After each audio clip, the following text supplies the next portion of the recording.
Today's story is one you won't want to pause, and if stories like this are how you unwind, you can request the next one I narrate. Your pick, your novel, your audiobook.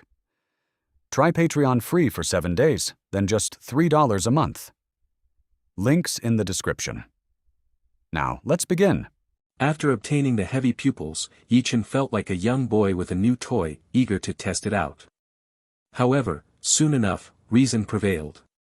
Encountering Su Yuxuan and benefiting from a 50-fold return wasn't something that happened easily. Earning spirit stones was far more important than showing off.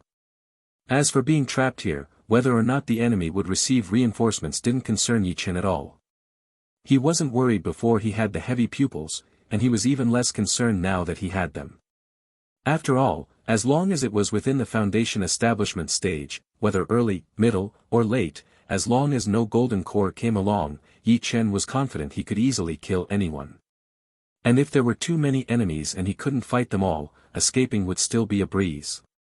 So, Ye Chen sat quietly in the Great Hall, waiting for Su Yuxuan to finish her cultivation. In the blink of an eye, another week passed.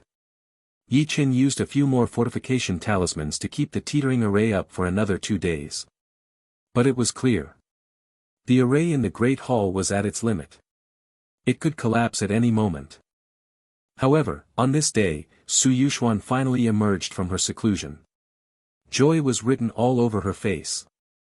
Using eyes with an innate divine ability as the main material, the extreme Tao blood pupils she cultivated were far more powerful than she had imagined. Not only was the effect of captivating souls stronger, most importantly, Su Yuxuan also sensed a force of destruction within her eyes. She now possessed Ye Chen's eye of destruction. Although there was some loss in the refinement process, retaining only about 70% of its original power, it was still incredibly powerful. Having such an ace up her sleeve would undoubtedly be a huge help in her future endeavor to kill her master. Arriving at the Great Hall, Su Yuxuan looked at Ye Chen, who still sat cross-legged with his eyes tightly shut. A complex expression flashed across her beautiful eyes. Both the Earth Tao Foundation establishment method and the extreme Tao blood pupils had brought her immense benefits. All of these were undoubtedly provided by Ye Chen. Thus, her feelings toward Ye Chen were complicated. Before Su Yuxuan could speak, Ye Chen chuckled lightly and said, "Junior sister has finished her seclusion, hasn't she? How are the results?" Su Yuxuan pursed her full lips, "The results are excellent. I'm confident I can kill all 4 enemies." Hearing this, Ye Chen immediately smiled, "That's great. Here's a bottle of top-grade true intent pills for you. Although I'm blind, I can still make pills. With junior sister by my side in the future, I won't be useless. I can still make pills for you." Watching Ye Chen speak with his eyes closed, as if fantasizing about spending the rest of his life with her, Su Yuxuan's icy heart trembled slightly. Of course, she was lying. It was impossible for her to fight 1 against 4, nor was it possible for her to spend her life with Ye Chen. Because as soon as the array failed, she would immediately use the extreme Tao blood pupils' ban-breaking ability to escape. Ye Chen was undoubtedly doomed. Taking the pills and seeing that the array might still hold a bit longer, Su Yuxuan resolved to give Ye Chen a swift end, sparing him from the torment of the human emperor banner. This would be her final compensation to Ye Chen. Before draining Ye Chen, she would perform the acts Ye Chen enjoyed, as one last gesture. Thus, Su Yuxuan gracefully approached Ye Chen, "Senior brother's kindness to me is heavier than mountains. There is still time, and I wish to repay you with myself." Ye Chen, with his eyes still closed, raised an eyebrow at her words. "This tale has been pilfered from Novelbin. If found on Amazon, kindly file a report.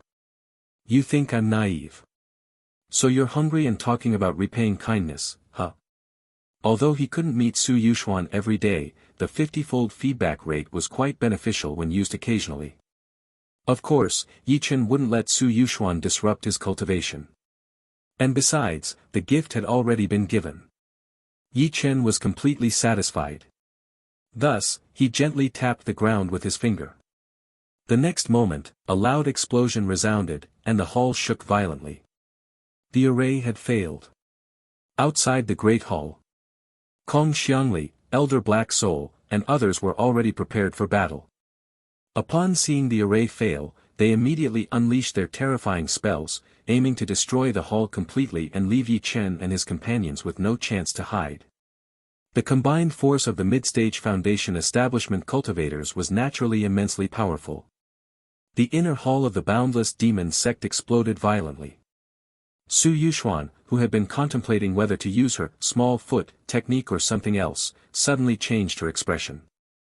As the hall collapsed in a cloud of dust and debris, she immediately dashed in one direction. A mid-stage Foundation establishment elder moved to intercept her. However, Su Yuxuan's eyes flashed red, and a bloody divine light blasted out.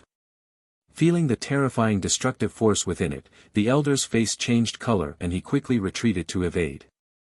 But as Su Yuxuan rushed toward the edge, the elder smirked coldly. The surroundings had already been sealed off, it wouldn't be so easy to break through. Everyone was supposed to die here. However, in the next moment, the elder's cold smirk froze on his face.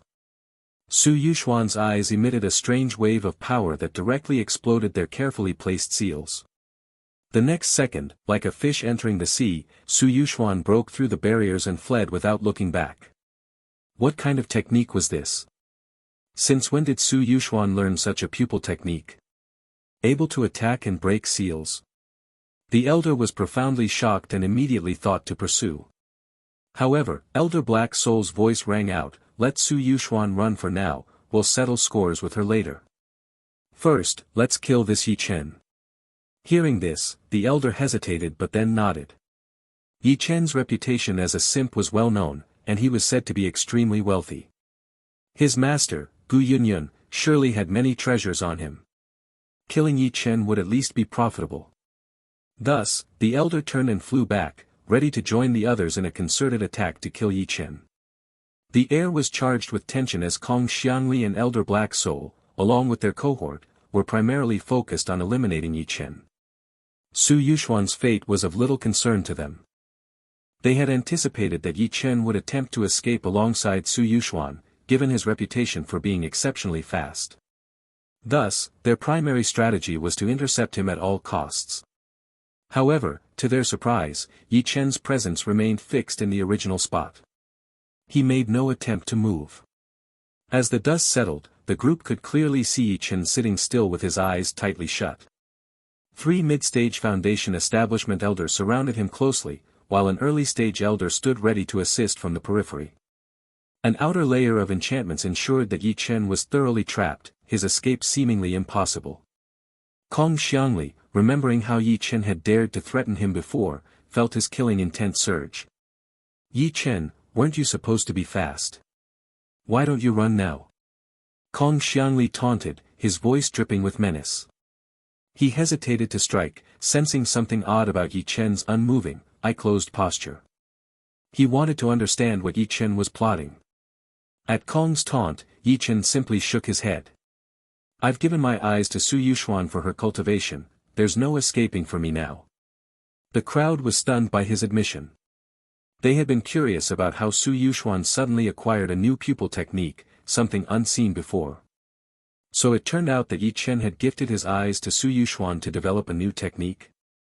The sheer absurdity, even though they had heard of Ye Chen's reputation as an extreme simp, witnessing it firsthand made them truly understand the extent of it.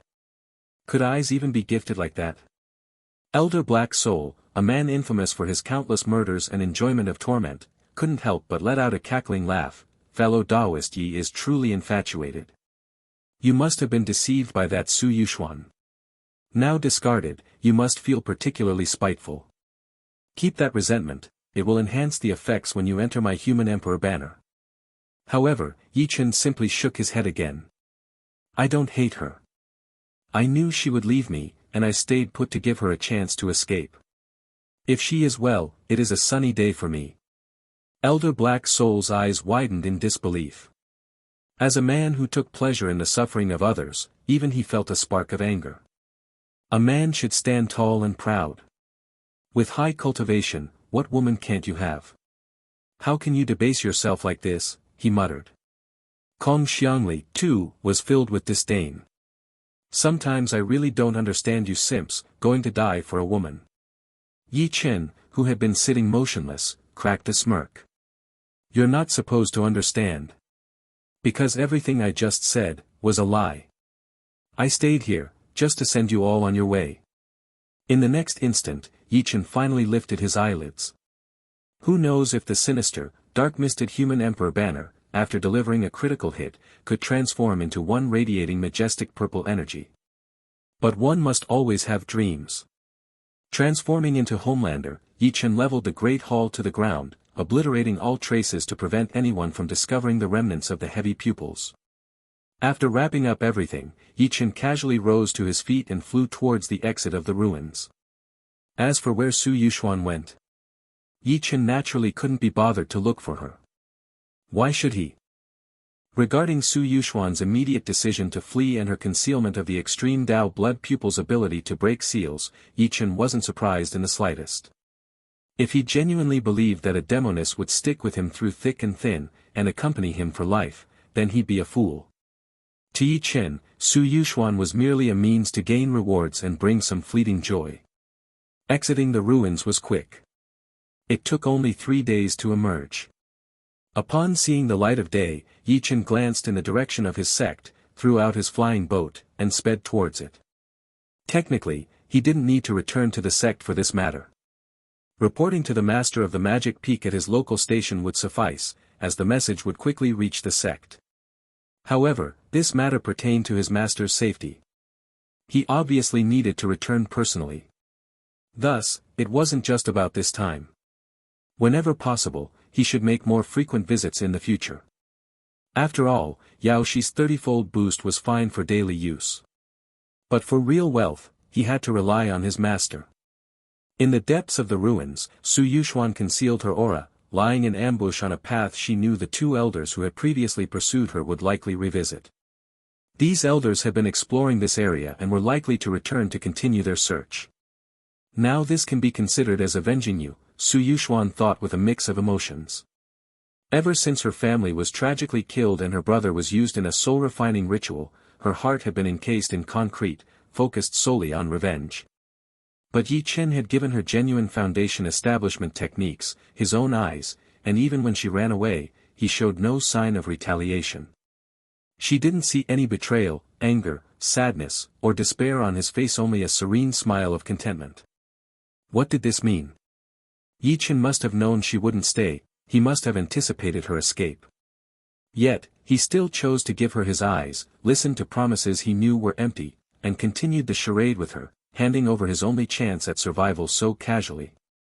Even on his last day, knowing his end was near, he gave her a bottle of pills. Then, without a second thought, he stayed behind to draw the enemy's attention, buying her time to escape. Ye Chen had truly loved her. Perhaps all his previous teasing was just because he loved her too much and couldn't help but jest. Yet, he always maintained his boundaries, never overstepping them forcibly. Holding the warm pill bottle, Su Yuxuan could still feel Ye Chen's intense love radiating from it. She felt guilty. But she had no choice, she needed to survive. This novel is published on a different platform. Support the original author by finding the official source. However, Su Yuxuan couldn't remain indifferent to Ye Chen's death. Having experienced such profound love, even her sealed heart warmed up a bit. She would ensure that the 4 responsible for Ye Chen's death would join him in burial. Their families, their disciples, none would escape. All would go down to accompany Ye Chen in the afterlife. After waiting for a week without any sign of the 2 elders, Su Yuxuan grew impatient. Disguising herself, she headed towards the inner hall of the Boundless Demons sect where they had last been. Upon arriving, she found the inner hall completely razed to the ground, leaving no trace behind. However, with her special blood spirit root, Su Yuxuan could still smell the lingering scent of blood. The fate of Ye Chen was clear without words. With a deep look at the ruins and a heart boiling with murderous intent, Su Yuxuan turned and left decisively. The sect had its own rules. Elders and disciples working abroad must report to the External Affairs Hall upon their unexpected return to the sect. Failure to provide a valid reason could lead to punishment. The master of the External Affairs Hall was taken aback as he watched Ye Chen return so suddenly. However, when Ye Chen revealed his reasons, unleashing Kong Xiangli's soul along with the recorded images of the water mirror technique, the master of the hall was utterly shocked. A mid-stage Foundation establishment elder was actually a traitor within the Misty sect.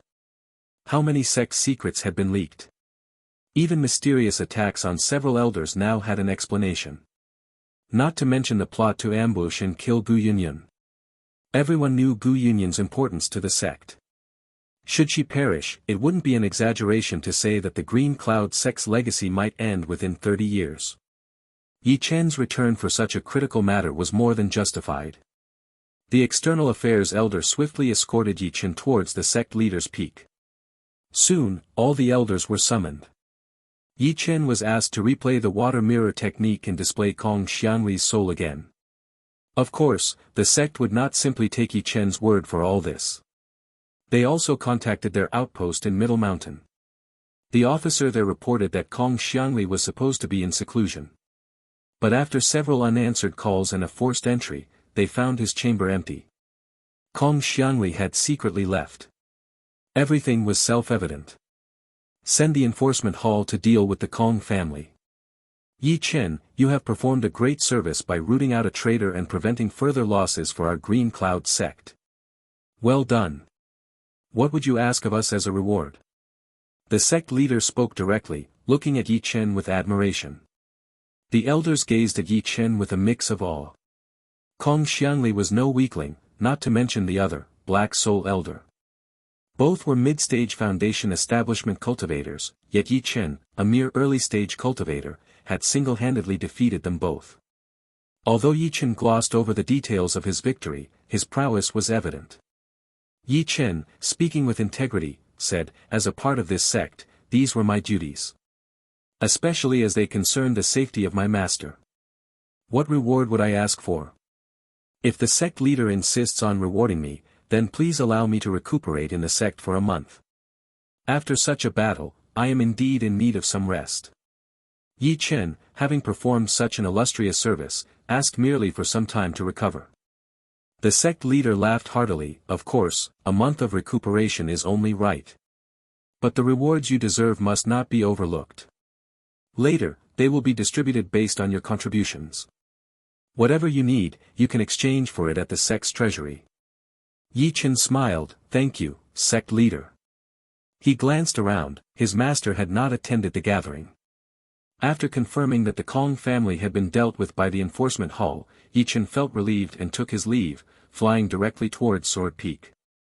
Having the opportunity to stay at the sect for a month, he could properly devote time to his master, and reap rewards from his master's generosity.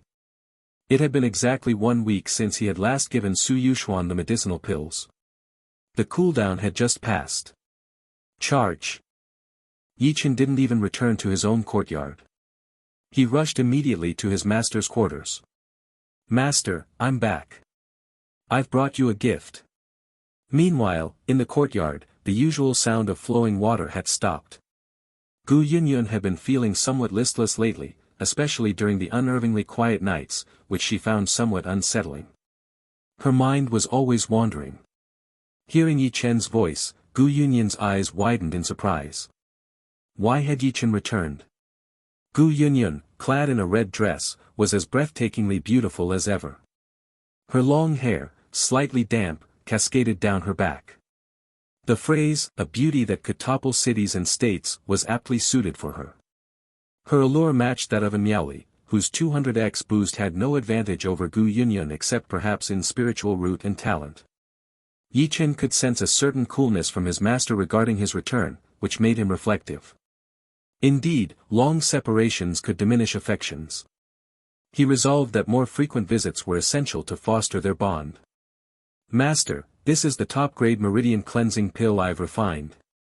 It can purify all impurities within one's spiritual power, enhancing its purity, which is greatly beneficial for your breakthrough to the Golden Core stage. I just returned today, and I brought it especially for you. Ye Chen presented the pill he had prepared in advance. Gu Yunyun looked at Ye Chen. More than half a year had passed since their last meeting, and Ye Chen himself had undergone many changes. His eyes, in particular, shone brilliantly, increasingly bearing the demeanor of a prodigious figure. You are thoughtful. However, the sect's duties are pressing. I've heard the situation in Middle Mountain is intense, you should return there soon. Gu Yunyun spoke calmly. Ye Chen nodded, I've sustained some injuries, and the sect leader has allowed me a month to recuperate here in the sect. After that, I will leave. Gu Yunyun's eyes narrowed slightly. Ye Chen was injured. Who dared to harm her disciple? She wanted to inquire further. But recalling Ye Chen's sometimes impure filial piety, she ultimately said evenly, in that case, you should focus on healing properly. Though the master was unusually aloof, seeing her accept the medicinal pill and receiving positive feedback from the system, Ye Chen couldn't help but smile.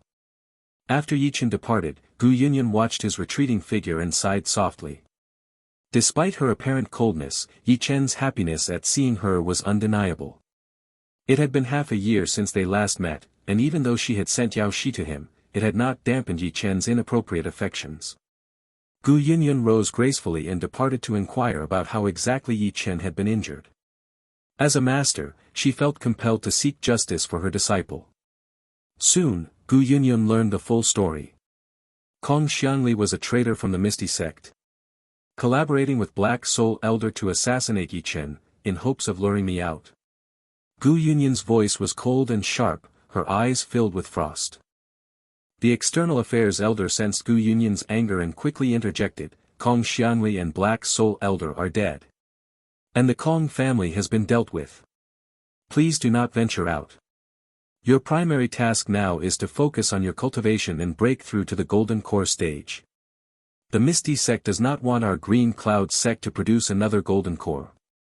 If you leave the mountain, you will surely face an attack. Therefore, the sect leader has ordered that you must not leave the mountain until you reach the Golden Core stage. Regret stirred in Gu Yunyun's heart. So, Ye Chen was injured because of her. And upon learning that the Misty sect planned to assassinate her, he had hurried back to the sect to report. Even when the sect leader wanted to reward him, Ye Chen only requested to stay in the Green Cloud sect for a month, just to see her more. Yet, she had treated him so coldly. Even though Ye Chen seemed indifferent to her attitude, it must have hurt him deeply. But Ye Chen, her disciple, had developed feelings for her that he shouldn't have. What should she do with Ye Chen? If you discover this narrative on Amazon, be aware that it has been stolen. Please report the violation. Gu Yunyun returned to Sword Peak, her mind in turmoil. She thought about seeing Ye Chen but hesitated. Sitting quietly by the pond, her stunningly beautiful face lost in thought, a gentle breeze stirred the peach blossoms from the nearby tree. They fell upon Gu Yunyun's dark hair. For a moment it was like a scene from a poem. Unaware of his master's turmoil, Ye Chen returned to his own courtyard, where his long-absent maids immediately flocked to him. Thanks to the top-tier medicinal pills he had left behind, Lin Kur, Lu Jing, and the others had all broken through to the 9th level of qi refinement. Lin Kur, in particular, was so eager to progress that she was nearing the peak of qi refinement. She could attempt to break through to the foundation establishment phase in another year or so. Ye Chen, who always rewarded and punished fairly, gave Lin Kur the first opportunity to cultivate alongside him. Thus, the following week was spent in earnest cultivation at Sword Peak until he went up the mountain again to present gifts. This time, Ye Chen noticed a significant improvement in his master's demeanor. She was no longer as cold as before but invited him to sit in the courtyard, watching the springs flow and smelling the fragrance of peach blossoms, asking about his ordeal. Ye Chen internally smiled, realizing that his master's previous aloofness was indeed due to his prolonged absence. It seemed necessary to visit more frequently in the future to maintain their bond. Ye Chen deliberately made his story sound more perilous. He described how he battled Kong Xiangli and Black Soul Elder for 3 days, fighting and fleeing until he found an opportunity to counterattack and then immediately returning to the sect to report. Hearing Ye Chen's tale, Gu Yunyun's beautiful face showed even more complexity. However, happy times are always fleeting. The month flew by quickly, and on the last day, Ye Chen came to offer gifts and say goodbye. Master, these are top-grade Essence Clarity pills. I reckon the ones I gave you last time are nearly used up, so I'm bringing you more, Ye Chen said, clearly reluctant to leave. I'm off to Middle Mountain again. Here's to hoping for your early breakthrough to the golden core. Even though a non-critical feedback from his master was immensely valuable, the thought of spending a few years by her side could equate his wealth to that of a holy land. Leaving now was, of course, regrettable. Feeling Ye Chen's emotions, Gu Yunyun sighed internally. She did not refuse Ye Chen's kindness. Instead, she gently raised her hand, and a sword talisman flew towards Ye Chen. This talisman contains one of my sword intents, capable of severely injuring someone at the later stages of the Foundation establishment. Take it with you, Gu Yunyun said, presenting the talisman to Ye Chen. This was her preparation for him over the month, reflecting her hesitance about sending Ye Chen to Middle Mountain. Despite knowing that being her direct disciple could endanger him, she ultimately resolved that cultivators grow fastest through combat. Ye Chen had shown considerable growth upon returning from the boundless demon sect's ruins half a year ago. Although rumors suggested Ye Chen was not a third-grade spiritual root but a genius, Gu Yunyun knew his talents best. Breaking through the Foundation establishment had been challenging enough, advancing to Golden Core would be even tougher without the right opportunities. If Ye Chen was fortunate in Middle Mountain, he might find his chance to break through to Golden Core. Thus, sending him away from the Green Cloud sect was for his own good. Of course, Gu Yunyun did not want Ye Chen to face another attack. Thus, she spent a full half-month imbuing her own sword intent into a talisman to protect Ye Chen. Gu Yunyun was confident that any cultivator at the late stage of Foundation establishment would be severely injured by her sword talisman. With this safeguard, Ye Chen would have a significant protective ace up his sleeve, and she could feel somewhat more at ease. Looking at the sword talisman, Ye Chen's eyes sparkled. He treasured it immediately, securing it close to his heart. Indeed, his master was stern on the outside but warm on the inside. A talisman capable of severely injuring a late-stage Foundation establishment cultivator was exceedingly precious. Another gift that potent could potentially threaten even a Golden Core cultivator. Watching Ye Chen cherish the talisman as if it were a priceless treasure, Gu Yunyun worried that he might hesitate to use it when crucial, simply because it was a gift from her. She spoke earnestly, Ye Chen, the path of immortality is ruthless, do not dwell on romantic attachments. For cultivators, aside from eternal life, everything else can be forsaken. So, never fixate on the notion of affection. Do you understand? While Gu Yunyun could not be explicit, she hoped to enlighten Ye Chen. She wished for him not to be hopelessly devoted to her any longer. Hearing this, Ye Chen thought his master was referring to his previous obsessions and nodded with a smile, Master, rest assured, I am not fixated on affection, my sole focus is on attaining longevity. Gu Yunyun sighed internally at Ye Chen's easy response. If only Ye Chen could truly understand what she meant. Upon returning to the Green Cloud Sect station in Middle Mountain, Ye Chen was met with a degree of reverence from the elders. Initially, everyone had thought it fortunate enough that Ye Chen, with his third-grade spiritual root, had managed to break through to the Foundation establishment stage. Although he had been fierce during the Qi refining stage, it was assumed his combat effectiveness would be moderate after advancing. Yet, Ye Chen had managed to defeat opponents above his level, specifically 2 mid-stage Foundation establishment cultivators. Despite relying on various strategies and sustaining severe injuries himself, requiring a month to recuperate, his proven combat prowess was undeniable. When Yao Shi, informed of Ye Chen's return, hurried over.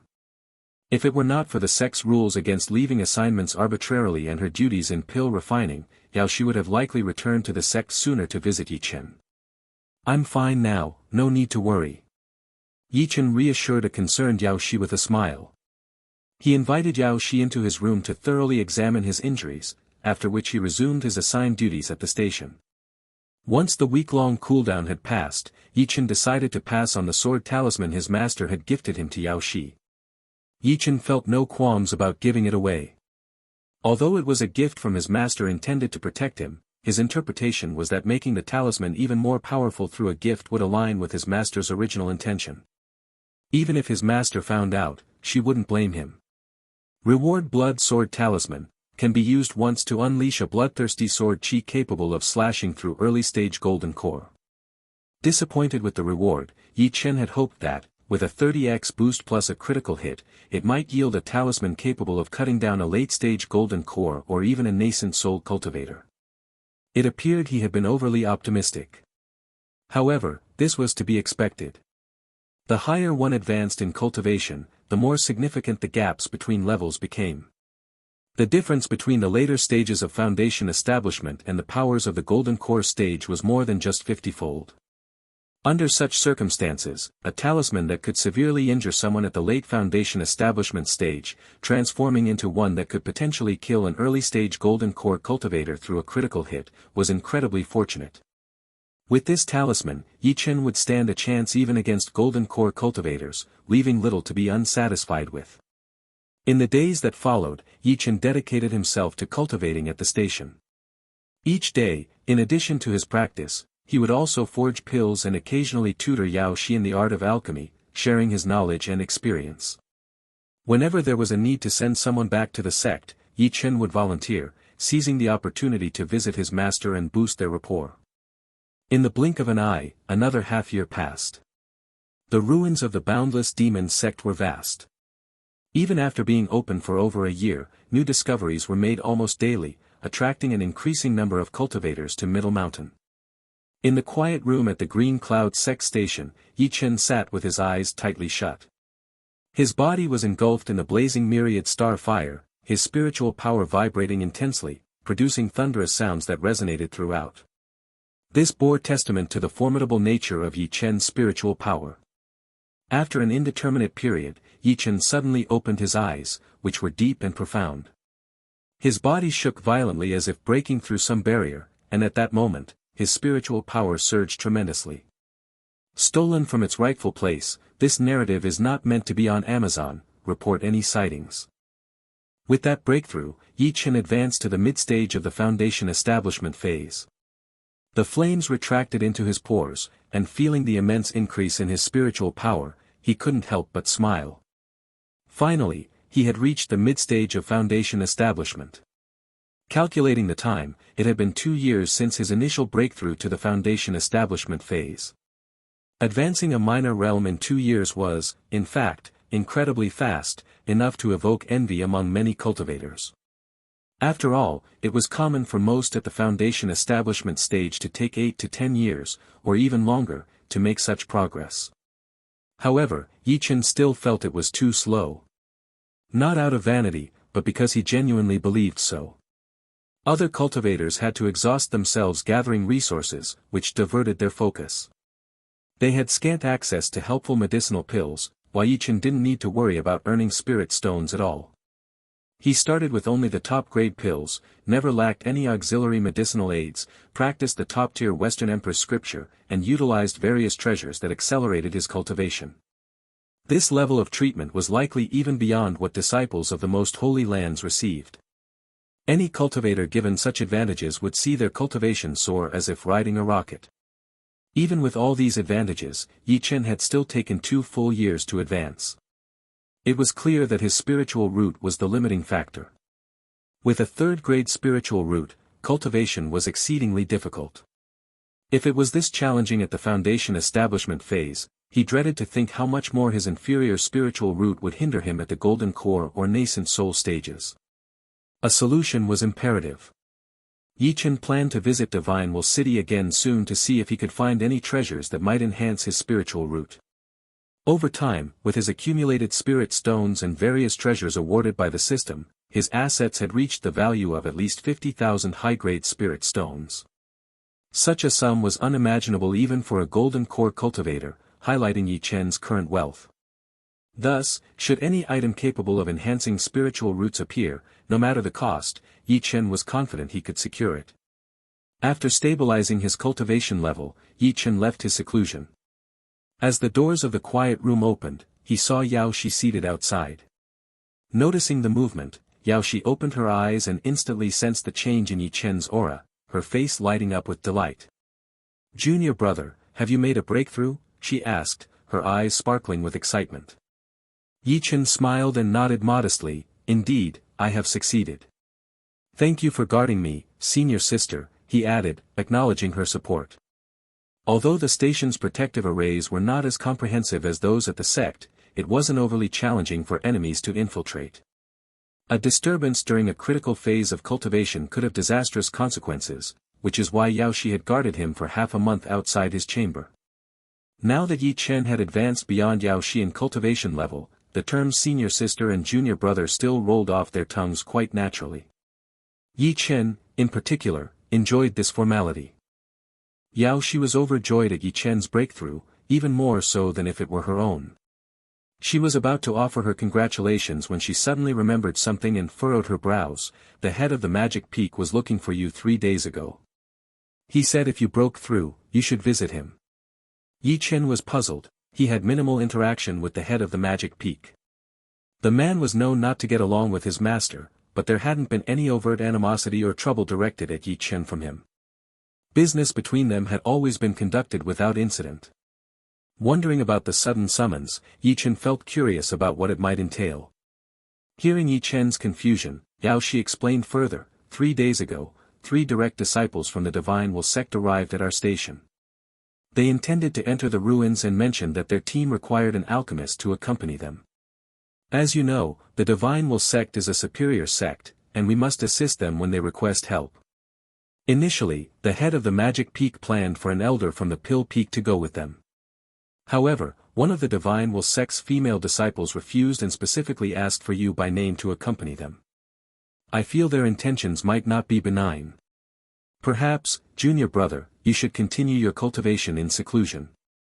After all, no one has seen you come out yet. Ye Chen's brows furrowed slightly at this information. A female direct disciple from the Divine Will sect who knew him personally. Who could it be? It definitely wasn't Yun Qianyue. If she were a direct disciple, she wouldn't be working as a guide at the city gates for spirit stones. That left only one possibility, the niece of An Miaoli, the 200x female cultivator he knew. Why had she come? Divine Will sect's direct disciple has mostly come here either to undertake a mission or to seek some treasure. The requirement for a second-grade alchemist indicates that the mission involves concocting certain pills on site, which are effective only when freshly prepared. Interesting. It seems they have some special means to know what lies within the relics of the boundless demon sect. Having upheld its legacy for 5,000 years, the Divine Will sect evidently knows quite a bit about the boundless demon sect. After a brief contemplation, Ye Chen made his decision. Let's go and see. The treasures that attract a direct disciple of the Divine Will sect are certainly not ordinary. Perhaps they could be of use to me as well. If they indeed prove useful, then I shall claim them first, and decide later whether to offer them to An Yui or my master. This could be a critical strike. A direct takeoff. After comforting Yao Shi with a few words, Ye Chen immediately flew towards the abode of the Master of Magic Peak. He soon met the Master of Magic Peak. Well, Ye Chen, you've arrived. Fellow Daoistan is here as well, you two can talk. Upon seeing Ye Chen, a flash of surprise crossed the eyes of the Master of Magic Peak. He spoke with more politeness than usual. Partly because Ye Chen had actually advanced to the mid-stage of foundation establishment. Such a rate of cultivation was frightening. Advancing a minor realm every 2 years, what a prodigy. Moreover, it was because Ye Chen was acquainted with the direct disciple of the Divine Will sect. The Master of Magic Peak had learned over the past few days, that An Yui's aunt was a late-stage Golden Core elder of the Divine Will sect. A background so formidable it was frightening. Having such connections, Ye Chen compelled the Master of Magic Peak to be courteous. Ye Chen nodded and stepped into the hall. Inside, 3 people were leisurely drinking tea. Sitting in the center was An Yui. An Yui's youthful and radiant face still carried a hint of immaturity. Her figure was slender and graceful. Her assertive traits remained as dominant as ever. Ye Chen had thought that after nearly 2 years without seeing her, she might have matured a bit. It turned out she hadn't changed at all. It seemed she truly was born with a perennially youthful. That won't change. Moreover, An Yui's cultivation had also reached the mid-stage of foundation establishment. This caused Ye Chen a slight pang of envy. Ye Chen was certain, even with an aunt at the Golden Core stage, An Yui's cultivation resources couldn't compare to his own. Yet, she too had broken through within 2 years, even earlier than himself. This clearly showed the advantages of having a superior spiritual root. Besides Yui, there were 2 young male cultivators present, both exuding a vibrant and spirited demeanor. Despite their youth, one was at the late stage and the other at the mid-stage of foundation establishment. Clearly, they were prodigies of the Divine Will sect. Upon Ye Chen's entrance, the trio ceased their conversation. The 2 male cultivators looked at Ye Chen, appraising him. Ye Chen did not sense any malice. However, he could detect a hint of arrogance in their gaze. Damn, Divine Will sect thinks there's something special, huh? Thinking they've come to the countryside visiting my Green Cloud sect. They are treading a path towards their demise. Upon seeing Ye Chen, Yui's pretty face broke into a smug smile. Fellow Taoist Yi, we meet again. If you come across this story on Amazon, it's taken without permission from the author. Report it. Ye Chen wasn't surprised that she had uncovered his identity and even sought him out. After all, the Divine Will sect was a higher sect compared to his Green Cloud sect. He had not hidden his face last time, so it was only natural for his identity to be discovered. Miss An, it's been a long time, and you remain as ethereally beautiful as ever. Our last meeting was rather rushed, and I regret not presenting a proper greeting gift at the time. Please, do not decline this token of respect. With these words, Ye Chen presented his gift, opening a jade box and placing it on the table beside Yui. This was, in fact, Ye Chen's primary reason for visiting. The relics of the Boundless Demon sect had yielded many treasures. One of the elders from Green Cloud sect had found a soul-nurturing stone. It could be integrated into the forehead to nourish the spirit sense and used to launch various attacks. This item was extremely rare and highly valuable. The elderly elder didn't have many years left and had focused on nurturing the younger generation of his family. He was inclined to sell it. Ye Chen had exchanged it for 20 lower-grade 5 elements pills, and 1 high-grade foundation establishment pill. He had intentionally refined the pills to be of lower quality, and even aged them with spiritual fire, so their efficacy was only 70% that of standard lower-grade pills. Claimed to have been found in the relics of the Boundless Demon sect. The high-grade foundation establishment pill had been reclaimed from Yao Shi. The value of the 25 elements pills clearly did not equate to that of the soul-nurturing stone. Even adding the high-grade foundation establishment pill was not enough. But the thing is, 5 elements pills had become extinct. Their value entirely depended on the other party's interest in nurturing the next generation. Thus, Ye Chen had easily traded for it. After obtaining the soul-nurturing stone, Ye Chen had initially planned to ask his master if he needed it. If his master didn't need it, he would then offer it to Yao Shi. But now that he had encountered Yui, he decided to present it as a test. Upon receiving the gift from Ye Chen, Yui's expression turned listless. The reason she was preoccupied with Ye Chen was mainly because during their last encounter, he hadn't paid her any extra attention. Despite her need for the cultivation technique, he insisted on giving it to her aunt. This had left Yui feeling deeply resentful. Now, seeing Ye Chen shower her with such enthusiasm instead made her feel utterly indifferent. She even regretted wasting these days waiting for Ye Chen to finish his seclusion. Ye Chen's behavior seemed too opportunistic. The other 2 direct disciples of the Divine Will sect couldn't help but smirk. What worthwhile item could a lower sect disciple possibly offer? Perhaps the gift was nothing more than a daily necessity for them. Yui, always impulsive and indifferent to social niceties, was likely to throw the gift back at Ye Chen. The scene was embarrassingly awkward for all, especially on Ye Chen's behalf. Yui had intended to get straight to the point. Use Ye Chen for her needs and then never see him again. However, upon glimpsing the green, smooth stone in the jade box, her expression turned to one of surprise. As she picked up the stone and observed the divine patterns on it, her eyes widened in astonishment, turning to Ye Chen, "Is this a soul-nurturing stone?" The 2 watching disciples, ready to laugh at the spectacle, also raised their eyebrows in shock. A soul-nurturing stone. They all stared at the stone in Yui's hand.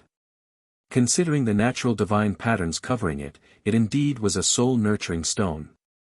Since when did a lower sect disciple become so affluent? A soul-nurturing stone as a greeting gift. Is he the beloved son of the Green Cloud sect's leader? Both were a bit flabbergasted. Such a spiritual item was worth nearly 100 high-grade spiritual stones. But that wasn't the main point. The main thing was that soul-nurturing stones are naturally occurring and cannot be synthesized. Thus, purchasing one was not only expensive but also relied on luck. Due to her cultivation technique, Yue had high requirements for her spirit sense, and she had been wanting a soul-nurturing stone for the past 2 years without success. Unexpectedly, Ye Chen had brought one right to her. This truly showed Ye Chen as a man who ingratiates himself with those in power, with a deep and calculating mind. Having only met once before, he had managed to find out even this and prepared it especially for her.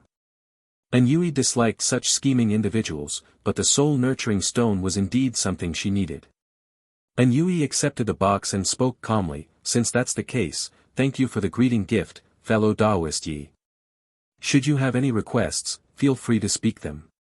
Upon hearing her words, Ye Chen inwardly scoffed. What could he possibly need from Yue? Her aunt would be a more suitable candidate. Yet, seeing Yue accept the soul-nurturing stone, Ye Chen still harbored some hope. While not exceedingly valuable, the stone's rarity was its true advantage. It could be significantly beneficial for most at the foundation establishment stage, potentially a critical hit.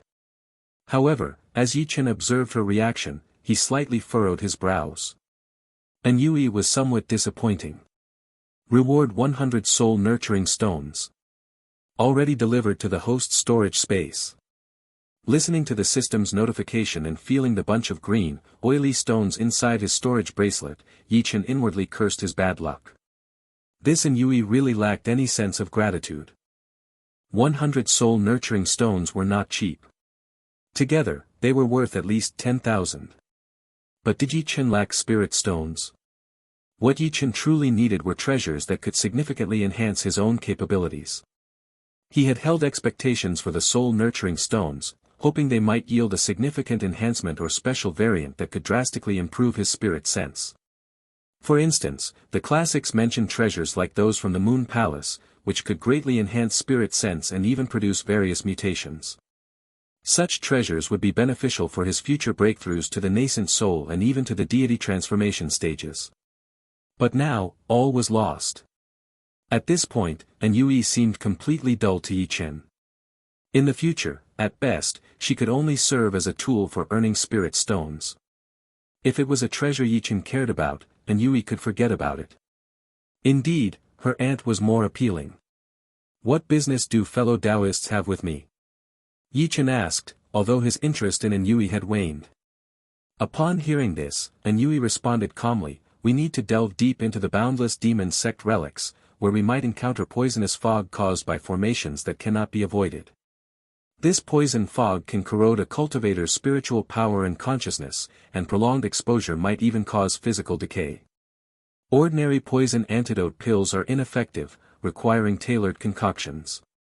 Moreover, the nature of the poison fog changes daily, so we need an alchemist to accompany us. This demands a high level of proficiency from the alchemist. If you're not up to it, we'll find someone else." Second-grade alchemists were not plentiful among the Divine Will sect disciples. They had originally arranged for one, but that person had an accident just before departure. Since this mission was considered a welfare mission, they couldn't let other disciples from their sect know about it. That's why they had turned to the Green Cloud sect for help. Upon hearing this, Ye Chen raised an eyebrow. He was quite familiar with the exploration of the boundless demon sect's relics. However, he was completely unaware of any poisonous fog within the relics. These Divine Will sect disciples truly seemed to be in the know. Whatever was drawing these direct disciples of the Divine Will sect must indeed be valuable. Naturally, he was determined to be involved. "I'm capable," Ye Chen promptly declared. Upon hearing this, the two Divine Will sect direct disciples immediately showed skepticism. Analyzing and concocting a second-grade antidote on-site required high alchemical expertise. They wanted to test Ye Chen right there. However, without any further discussion, Ye Chen produced a bottle of pills. "This is the innate Tao pill I concocted, needed for the mid-stage of foundation establishment. Upon seeing the pills in Ye Chen's hand, Yui and the other's eyes widened again. The pill was crystalline and snow-white without any impurities, and not a hint of fragrance leaked out, indicating extreme refinement. Was this a top-grade innate Tao pill? Even within the Divine Will sect, there were only a few alchemists capable of producing such high-quality innate Tao pills. If you discover this tale on Amazon, be aware that it has been stolen. Please report the violation. Thus, top-grade innate Tao pills were always in short supply. Even these direct disciples usually only used high-grade pills. Yet, Ye Chen casually produced a bottle of top-grade. This. Originally, they should have been looking down on these lower sect cultivators. But unexpectedly, they found themselves feeling somewhat upstaged. Ye Chen's ability to produce top-grade innate Tao pills naturally put any doubts about his skill to rest. Since that's settled, let's leave immediately. Yui stood up excitedly, her movements exaggerated and causing a jingling sound. Ye Chen then spoke, "You haven't yet told me what exactly we're supposed to do in the relics." Yui frowned immediately, looking down her nose as she spoke, "Don't ask what you shouldn't. You just need to focus on your alchemy. As for your reward, the Green Cloud sect will provide it afterwards. This mission, you just need to follow our requests, understood?" The other two shared the same attitude. In their eyes, Ye Chen was merely a tool. Ye Chen's lips curled into a smirk, though he was not angry. Just a silent scoff in his mind. You'd think they had the Divine Will sect backing them. Understood? Let's see if you can still act so superior later. Seeing that Ye Chen did not speak further, Yui and the others nodded in satisfaction. They then rose and flew away from the Green Cloud sect's quarters. After notifying the Master of Magic Peak, Ye Chen also followed closely behind. Inside the relics, Ye Chen also learned the names of the other two Divine Will sect direct disciples. The one at the late stage of Foundation establishment was named Fang Shi, whose combat prowess seemed formidable. The one at the mid-stage, a formation master, was named Pei Ling. Since entering the relics, Pei Ling had been leading the way with a formation compass, searching for something. Whenever blood souls or blood fiends appeared, it was Fang Shi who would act. Chi-refining stage blood souls didn't even warrant Fang Shi's personal intervention. A mere hum from him would cause the blood souls to explode. And blood fiends at the Foundation establishment stage seemed utterly fragile in his presence, dispatched within a few breaths. This impressed Ye Chen, confirming that the Divine Will sect's direct disciples were indeed formidable. Their combat prowess truly stood out within their realm. Meanwhile, Yui kept urging Pei Ling to hurry up in their search, complaining about not having found whatever they were looking for yet. During breaks, she would refine and nurture her spirit sense with the soul-nurturing stone. Throughout the journey, Yui barely interacted with Ye Chen. Pei Ling and Fang Shi, initially, were quite enthusiastic. They assumed Ye Chen, having given a gift to Yui, must admire the Divine Will sect and sought to connect with these promising direct disciples. Initially, they haughtily thought to give Ye Chen a chance, revealing their need for top-grade pills. Hinting that Ye Chen should catch on and seize the opportunity to cling to their coattails. However, they grew annoyed when Ye Chen completely ignored their hints, not giving them any attention. Even though they were Divine Will sect direct disciples, and Ye Chen was merely from a lower sect, during rest periods, seeing Ye Chen consume top-grade innate Tao pills for cultivation, while they could only take high-grade ones, felt like an inversion of the natural order. This only increased Fang Shi's and Pei Ling's dissatisfaction with Ye Chen's lack of deference. To them, he was ungrateful. As for Ye Chen, he was utterly indifferent to their attitudes.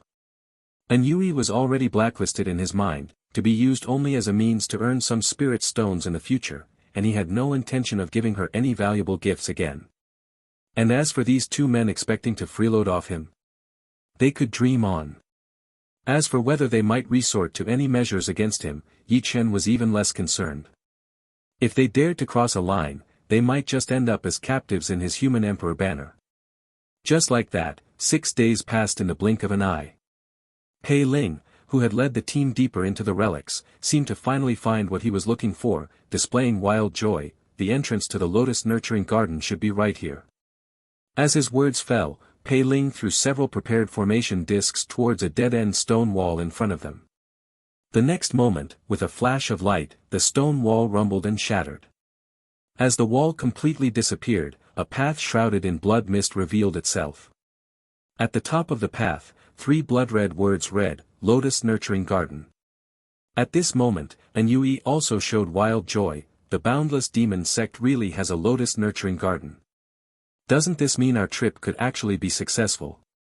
But then, remembering Ye Chen was also present, the 3 of them stopped speaking. However, from their animated expressions, it was clear they were communicating secretly, avoiding Ye Chen. Ye Chen didn't mind. He raised his eyebrows, observing the characters of the lotus nurturing garden. Although he didn't know what benefits could excite the 3 divine will sect direct disciples so much, it didn't matter. He would find out soon enough.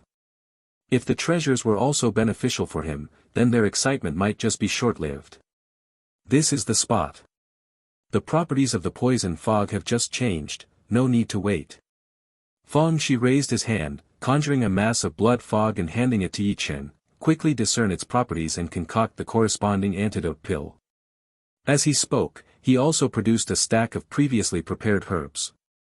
Ye Chen raised an eyebrow but didn't say much. After receiving the blood fog, he used his spirit sense to analyze it, quickly raising his eyebrow again. The fog seemed to be concocted from the blood of various demons and humans. It directly affected the flesh and spirit sense with extreme toxicity and could even erode spiritual power. The different blood mixtures brought about varied toxicities. No wonder an alchemist's presence was necessary. However, with his understanding as a second-grade alchemist at the peak level, Ye Chen quickly devised a countermeasure. Pulling a pill furnace from his storage ring, Ye Chen selected dozens of herbs from the provided materials and began his alchemy. Watching Ye Chen operate with a pill furnace that seemed to be made of white jade, both Fang Shi and Pei Ling displayed shocked expressions. Is that a snow spirit stone-made, second-tier top-grade pill furnace? The selling price was at least 200 high-grade spirit stones. Even within the Divine Will sect, few were willing to invest in such a precious pill furnace. How could Ye Chen afford such extravagance? This undoubtedly darkened both of their expressions. Here was a lower sect cultivator, someone who should be beneath them, yet using medicinal pills and treasures far surpassing those of the Divine Will sect direct disciples. This was a blow to their pride. Recalling Ye Chen's disregard for their earlier hints, a shadow passed through their eyes. Ye Chen's alchemy was swift. In just half an hour, he had completed his task, producing 4 high-grade antidote pills. Observing the perfectly rounded pills, the group held them in their hands, looking expectantly at Ye Chen. Without saying much, Ye Chen popped one of the pills into his mouth and confidently stepped into the blood fog. Seeing that he was unaffected, the others quickly followed suit, swallowing their pills and entering the mist after him. Pei Ling scanned their surroundings and spoke, "Before we reach the lotus pond, we must first navigate through the bewildering forest. Those of weak will might get lost within. The 3 of us should have no issues, it will just take some effort to pass, but it might not be the same for someone from a lower sect. Based on our information, even in the best scenario, it would take 3 days to go there and back. With the poison fog changing every day, we must keep this person with us." The lower sect person he referred to was naturally Ye Chen.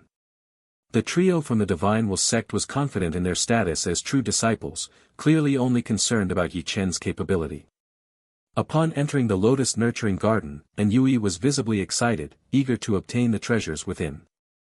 Upon hearing Pei Ling's comments, she frowned and then turned to Fang Shi, "Brother Fang, with your strong will and formidable strength, could you please ensure he gets through safely? Support the creativity of authors by visiting the original site for this novel and more." Fang Shi smiled at the request, "Of course." He then conjured a magical rope, tying one end around his wrist and sending the other towards Ye Chen. "Grab onto the rope. No matter what you see, don't pay attention to it, don't stop, just follow me. Understood?" Fang Shi instructed. Ye Chen nodded in agreement.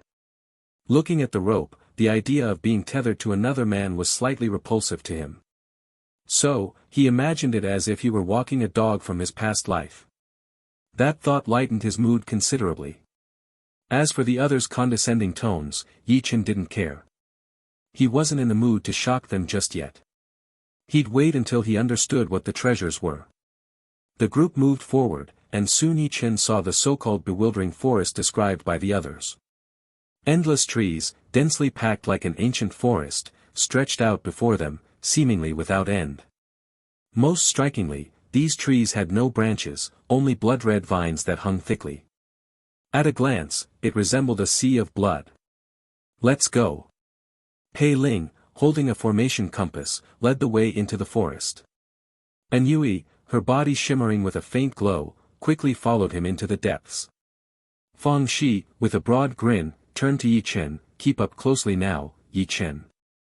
With those words, he strode ahead confidently. Ye Chen, holding the rope, followed leisurely and soon entered as well. Upon entering, Ye Chen immediately sensed something was amiss. Fang Shi was only about 5 meters ahead, but once inside the bewildering forest, a strange force distorted his vision, limiting it to roughly a meter around him. Not only could Ye Chen not see Fang Shi's figure, but he also couldn't even sense his presence. This forest indeed had some tricks. However, the next moment, Ye Chen's eyes flashed, and his vision cleared. He could see everything from Fang Shi's back to the surroundings clearly. Ye Chen casually led on the rope, examining the blood-colored vines. These vines twisted like dreamy blood serpents.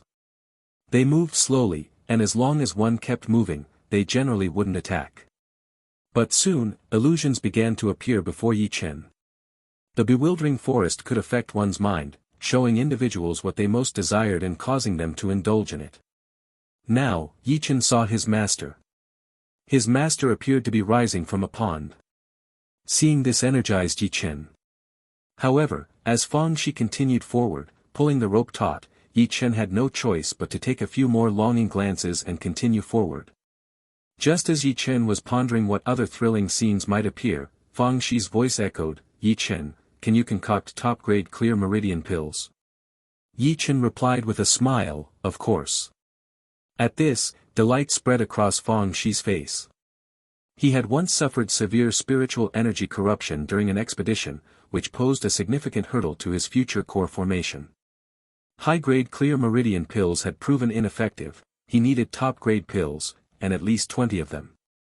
But clear meridian pills were niche, and there were no second-grade alchemists specialized in these pills within the Divine Will sect, certainly none who could produce top-grade. And a third-grade alchemist? Fang Shi couldn't afford one.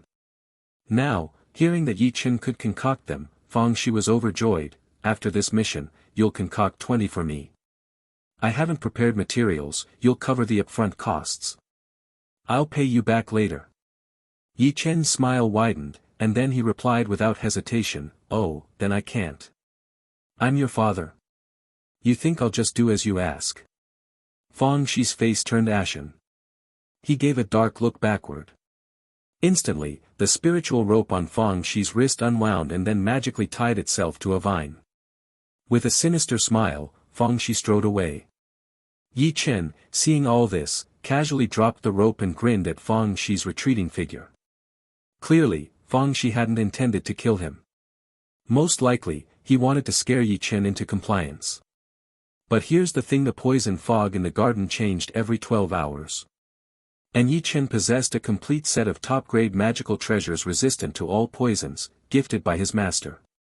Whether he had the antidote pill or not didn't matter. But it wasn't the same for them. Ye Chen wasn't in any hurry. Leisurely, he took a different path. Soon, another illusion appeared. His master slowly emerged from the water, smiling sweetly at him. But Ye Chen shook his head. "This illusion is too cliché, my master would never make such a flirtatious smile." Saying so, Ye Chen's spirit sword slashed through the encroaching blood vines. He continued to critically assess the illusions before him. The bewildering forest was indeed perilous. The illusions it conjured were drawn from the deepest desires within a cultivator's mind. Anyone with less than steadfast will who lingered on these visions would soon become muddled and utterly immersed in them. Initially aware that these were just illusions, one could quickly become addicted, losing control over their body. At that moment, the blood-colored vines would entwine around the victim, draining them dry. Moreover, these vines were extremely tough, not so easily dealt with. However, Ye Chen, with his heavy pupils, was immune to these effects. He stood in place, watching the illusions unfold, only occasionally clearing away the encroaching vines. After observing the illusion of his master, Ye Chen moved on and then encountered an illusion of Elder and Miaoli from the Divine Will sect. Dressed in flowing white robes and seated atop a lotus flower, a red mole between her brows twinkled with light. She appeared ethereal, far surpassing in Yui in demeanor. After critiquing this illusion for a while, Ye Chen changed locations again. This time, the illusion depicted Su Yuxuan, the little witch, her tiny feet twinkling with luminescence. Following Su Yuxuan, the illusion didn't switch to his senior sister Yao Shi but to the head of the External Affairs Hall, a mature and beautiful woman already bonded to a Tao companion. Ye Chen immediately felt displeased. Was he this sort of person? Devoted to the path of cultivation, how could he possibly covet another's Tao companion? He wasn't inclined toward such desires at all. These illusions were truly unreliable. After glaring at the scene for a while, Ye Chen, annoyed, chopped down the surrounding vines completely, venting his dissatisfaction. Then he moved to another spot. The exit of the bewildering forest was a sight of relief and desperation. Pei Ling emerged disheveled and wounded, a testament to the malevolent nature of the boundless demon sex forest. Despite knowing the visions were illusions, a mere prolonged gaze could slow one's brain response and stiffen their body, making escape challenging without prior preparation. Pei Ling, spotting the unharmed Yui who had exited early, praised her preparedness. Yui nodded, her brow furrowing slightly. Brother Fong is the strongest among us, logically, he should have been the first to emerge. Why hasn't he arrived yet? It's already been 4 hours, she added. The forest was expansive, but 4 hours should have been more than sufficient. Pei Ling, popping a healing pill, suggested with a chuckle, perhaps that Ye Chen is too weak, holding Brother Fong back. Yui frowned, dissatisfied with Ye Chen's capabilities. If it weren't for the necessity of his skills later, she would have preferred not to wait at all. Time passed, and 2 more hours slipped by. The forest quaked slightly. Then, Fong Shi stumbled out, bloodier and more disheveled than Pei Ling, which widened their eyes in shock. Notably, Ye Chen was not behind him. Yui's frown deepened. Brother Fong, where is Ye Chen? Unauthorized duplication, this tale has been taken without consent. Report sightings. Fong Shi's face was grim. He had initially left Ye Chen behind, thinking to scare him a bit before returning to coerce him into alchemy. But when he went back, Ye Chen was nowhere to be found.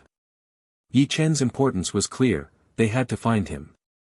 Wandering aimlessly in the bewildering forest was especially dangerous, and the longer one stayed, the more susceptible they were to its corrupting influence, which explained Fong Shi's significant injuries. I told him to hold on to the rope, but not long after, I realized he had let go of it, Fong Shi explained, his face darkening. I tried to go back for him, but he was already lost.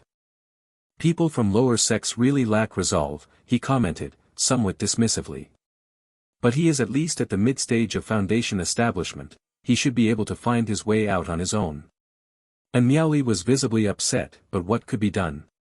Ye Chen had let go of the rope himself, it wasn't Fong Shi's fault. They could only wait. But as another 2 hours passed without any sign of Ye Chen emerging, Miaoli became restless.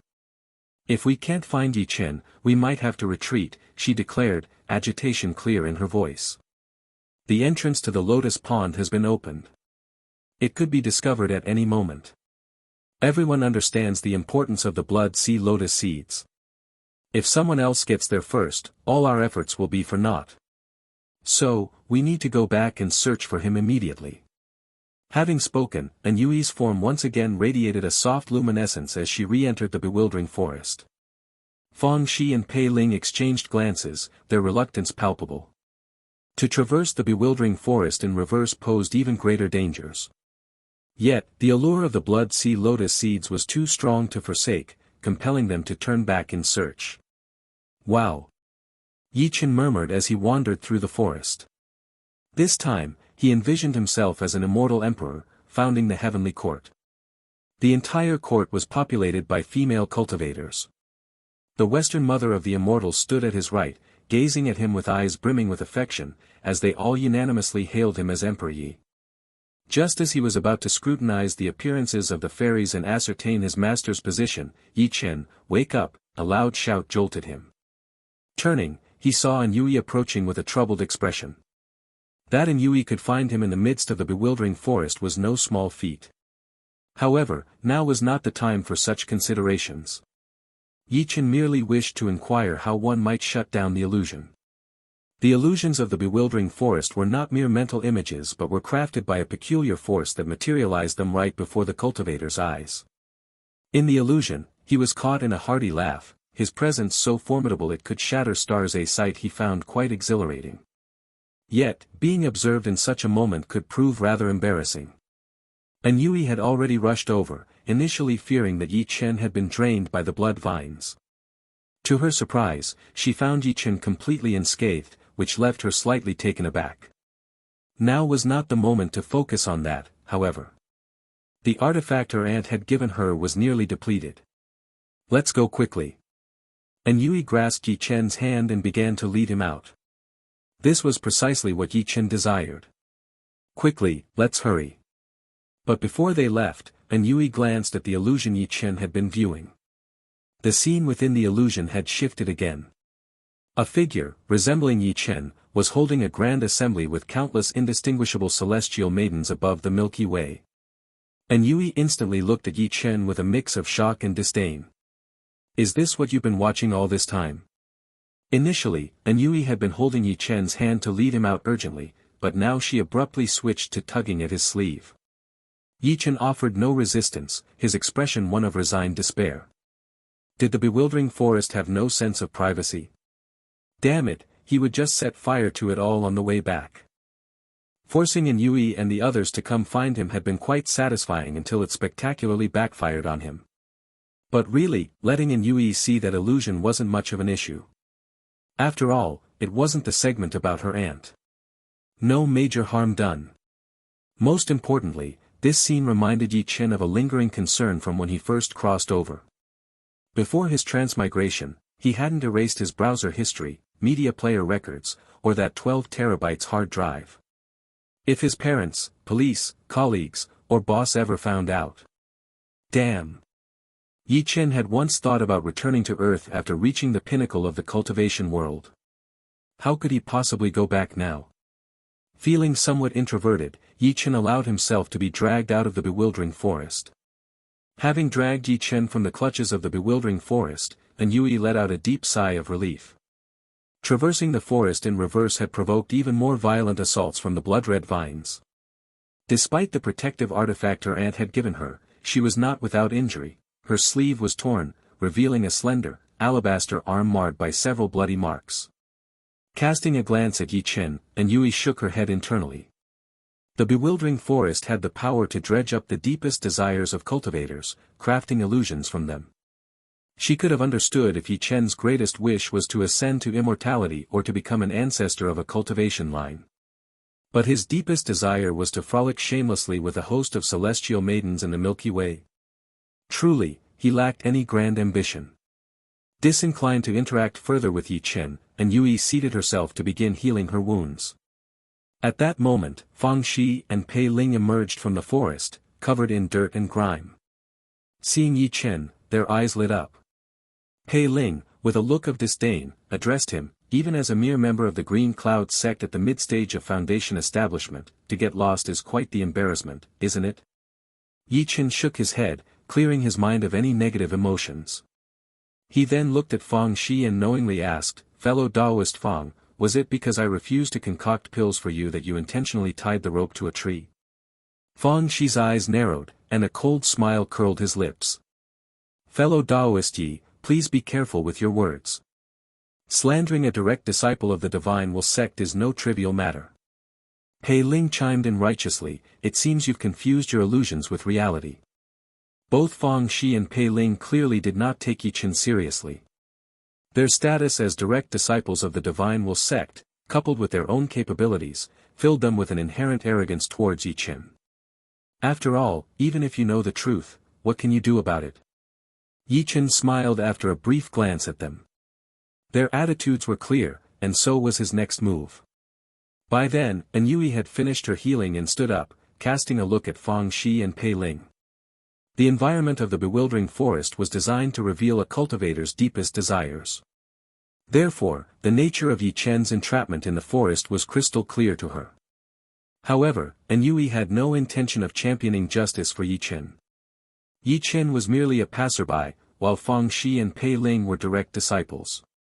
The choice was obvious and required little deliberation. Yui spoke calmly, "In half an hour, the poison fog will begin to change. I ask that fellow Taoist Ye sense the upcoming alterations and prepare the corresponding antidote pills." Ye Chen glanced at Yui and nodded. Without a word, he began to prepare his alchemy furnace for concocting the pills. Fang Shi and Pei Ling exchanged looks, their faces breaking into satisfied smiles. Fang Shi, in particular, had already resolved to coerce Ye Chen into concocting pills for him once they left the lotus pond. If Ye Chen refused, he would face dire consequences. This book's true home is on another platform. Check it out there for the real experience. A mid-stage foundation establishment cultivator from a lower sect was expendable, and Fang Shi did not believe the Green Cloud sect would dare confront the Divine Will sect over such a matter. Ye Chen, with a placid expression, successfully concocted the new batch of antidote pills. He consumed one immediately. The others then hesitantly followed suit. However, as he handed an antidote pill to Yui, Ye Chen also casually offered her a bottle of top-grade True Intent pills. Although this woman lacked a sense of gratitude, the potential for a hundredfold return on his investment was here, and it wasn't worth holding a grudge over personal likes and dislikes. Of course, it was just the pills he was offering. Any genuine treasures were out of the question for Yui. Looking ahead at the small mountain, Ye Chen's eyes held a glimmer of anticipation. He hoped the treasures that had drawn the direct disciples of the Divine Will sect here would not disappoint. Up ahead lies the Blood River. Ascending it will lead us to the Lotus Pond. The Blood River is extremely perilous in itself, filled with ferocious blood beasts. However, the river has dried up over the millennia, and those beasts have long since perished. Still, let's remain vigilant. Having traversed the bewildering forest, a small mountain now lay before them. The path up the mountain had once been fraught with dangers, but due to the passage of time, those perils had vanished. They ascended the mountain without incident. With the garden now in sight, anticipation filled their eyes. They had traveled great distances to this place for this very purpose. Our records state that within the lotus pond of the boundless demon sect, there are precisely 3 blood sea lotus plants, Pei Ling began, unable to contain his excitement as the treasures drew near. The blood sea lotus fruits every 50 years, and its seeds can elevate the quality of one's spiritual roots. Though the blood pond has long dried up, if the blood sea lotus was not destroyed when the boundless demon sect was annihilated, there should still be 3 seeds available. The potential of the blood sea lotus seeds was extraordinary. They could elevate an ordinary spiritual root to a rare one, a single rare root to a dual rare root, and enhance dual rare roots to more closely align and increase their quality. This was precisely why Yui had come. She possessed both the star and thunder spiritual roots, which clashed during energy conversion, making her cultivation of the star-thunder technique somewhat cumbersome. These blood sea lotus seeds were essential for her. Trying to contain her excitement, she asked Pei Ling, "Are we certain the golden core level guard beasts within have perished?" Pei Ling, manipulating his array disc, nodded seriously. "I detect no movement. The guardian beast of this pond was supposed to be a howling moon demon wolf. Even with their lengthy lifespan, a golden core phase demon wolf only lives for 3,000 years. The boundless demon sect has been extinct for 5,000 years. The howling moon demon wolf is undoubtedly dead." Upon hearing this, the excitement among the trio surged. They were about to enter the lotus pond when Fang Shi turned back, intending to warn Ye Chen to keep his distance. Instead, he saw Ye Chen standing far off, an understanding seemingly reached. Fang Shi sneered, "It's good you know your place. Some treasures aren't meant for you. Just stand guard at the entrance, and don't dare step inside, or I'll flay you." Once they obtained the seeds, they could easily leave within 12 hours. Ye Chen was now irrelevant to them. And Yui frowned slightly at this but was too eager to secure the blood sea lotus seeds to say more. Thus, the three quickly stepped into the garden. Ye Chen stood alone at a distance, his demeanor calm. Why waste energy on the dead? Instead, he felt a thrill of excitement. The only drawback he faced now was his spiritual root, and he had been pondering how to enhance it. And now, the solution was literally before his eyes. He even felt grateful to them. Ye Chen had already begun to consider how to distribute the seeds. If the effects could be stacked, perhaps all could go to his master. But if not, then one for his master, one for Yao Shi, and one for the little witch Su Yuxuan. Despite her flaws, gifting her could yield significant returns. With his plan set, Ye Chen remained where he was, in no rush to enter. His heavy pupils allowed him to see clearly. There was still something in the garden. And it seemed rather formidable. That was why Ye Chen stood so far away. Ye Chen had settled himself comfortably in a lounge chair, leisurely lying back. As expected, the next moment, the lotus pond erupted like an earth dragon turning over, the ground rumbling ominously. Concurrently, the horrified voices of Feng Shi and the others filled the air. How is there a golden core giant python here? How could it still be alive after being trapped here for 5,000 years? It's an earthheart python, the boundless demon sect must have changed the guardian beast. The earthheart python has a trait that allows it to reduce its metabolic rate to a minimum, surviving in a near-death state of hibernation. During this process, although its strength continuously weakens, it can still stay alive. A golden core earthheart python can live up to 8,000 years if it remains in hibernation. That's why I didn't detect this earthheart python earlier. Stop talking and act. This earthheart python has been asleep for at least 5,000 years. It's extremely weak now, its golden core has withered, only its physical body retains the golden core battle capabilities. Right, we can kill this beast together. Fire magic is effective against earthheart pythons, use more fire spells. Attack. Inside, the battle was intense, but Ye Chen felt no urgency to join. He leisurely took out a small tea table from his storage ring, laid out several plates of spiritual fruits, and watched the commotion while eating. His heavy pupils saw through falsehoods, allowing him to observe everything happening within the lotus pond. The trio was attacking a giant black python. The earthheart python was long but thin, clearly starved for a long time. Although its aura had indeed fallen below the golden core phase, reflecting a regression in its cultivation, its physical body was still formidable and its presence daunting. The spells from Yui and the others barely scratched the python's tough hide. Only fire spells seemed to restrain it slightly. This gave Ye Chen a new appreciation for the strength of a golden core. Indeed, they were not on the same level. Even if the earthheart python had only its physical strength left at the golden core level and had been starved for centuries, its combat power was still ferociously robust. Suddenly, the situation shifted. Yui was struck by the python's tail, shattering her protective spells and slamming her into the ground, blood spewing from her mouth. The python's head thundered down, attempting to swallow Yui whole. However, a burst of white light suddenly exploded from Yui, forming a protective sphere around her, blocking the python's head. Frustrated by the proximity of its prey yet unable to consume it, the earthheart python became irate, pounding violently. Its tail smashed down dozens of times in the blink of an eye, attempting to break the light sphere. But the seemingly ordinary sphere blocked every attack. Still, the violent tremors caused Yui to feel dizzy and worsened her injuries. In a panic, Yui screamed, "The treasure my aunt left me won't hold much longer, someone save me." From a distance, both Feng Shi and Pei Ling's faces displayed terror.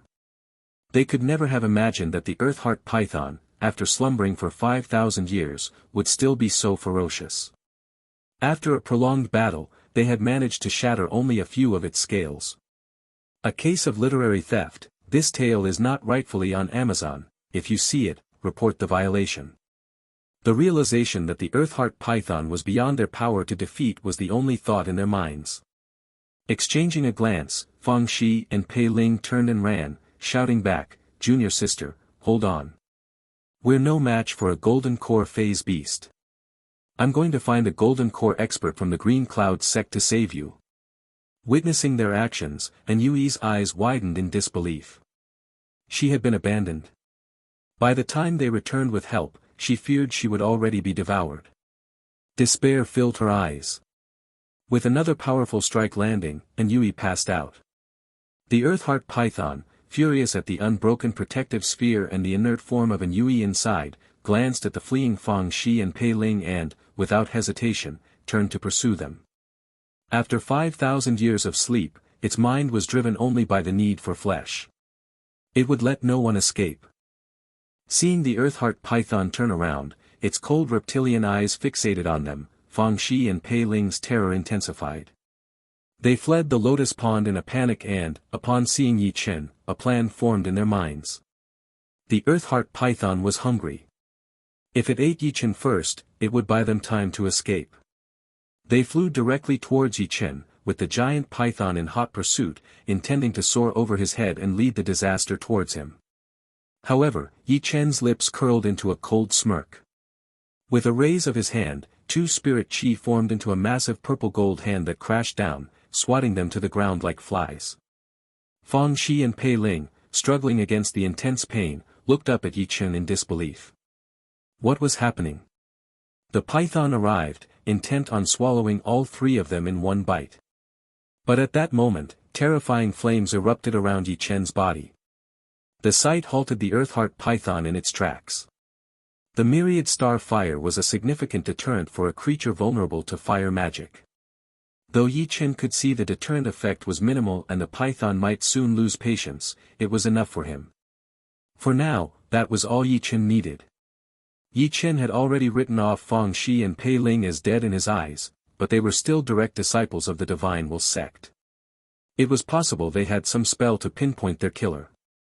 So, if he could avoid killing them with his own hands, he would. First, Ye Chen picked up Pei Ling, whose limbs had been shattered by a slap, and whose face was etched with terror. He patted Pei Ling's face lightly. Tell me, is my strength adequate now? Held aloft by Ye Chen, Pei Ling was consumed by humiliation and fear. Staring at the boiling spiritual fire around Ye Chen, disbelief filled his eyes. How could this lower sect person possess such formidable power?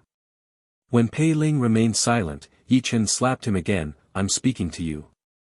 With this strength of mine, would I get stuck in the bewildering forest? Overwhelmed by the fear of death, nothing else mattered. Pei Ling hurriedly nodded. No, I misspoke earlier. Please, Your Excellency, forgive my petty offense. Ye Chen nodded, satisfied. Now, I feel much better. I'm magnanimous and wouldn't kill over a few careless words. Let's forget this matter. Pei Ling's eyes brightened with relief. But then Ye Chen continued, however, I find your act of abandoning your fellow disciple distasteful.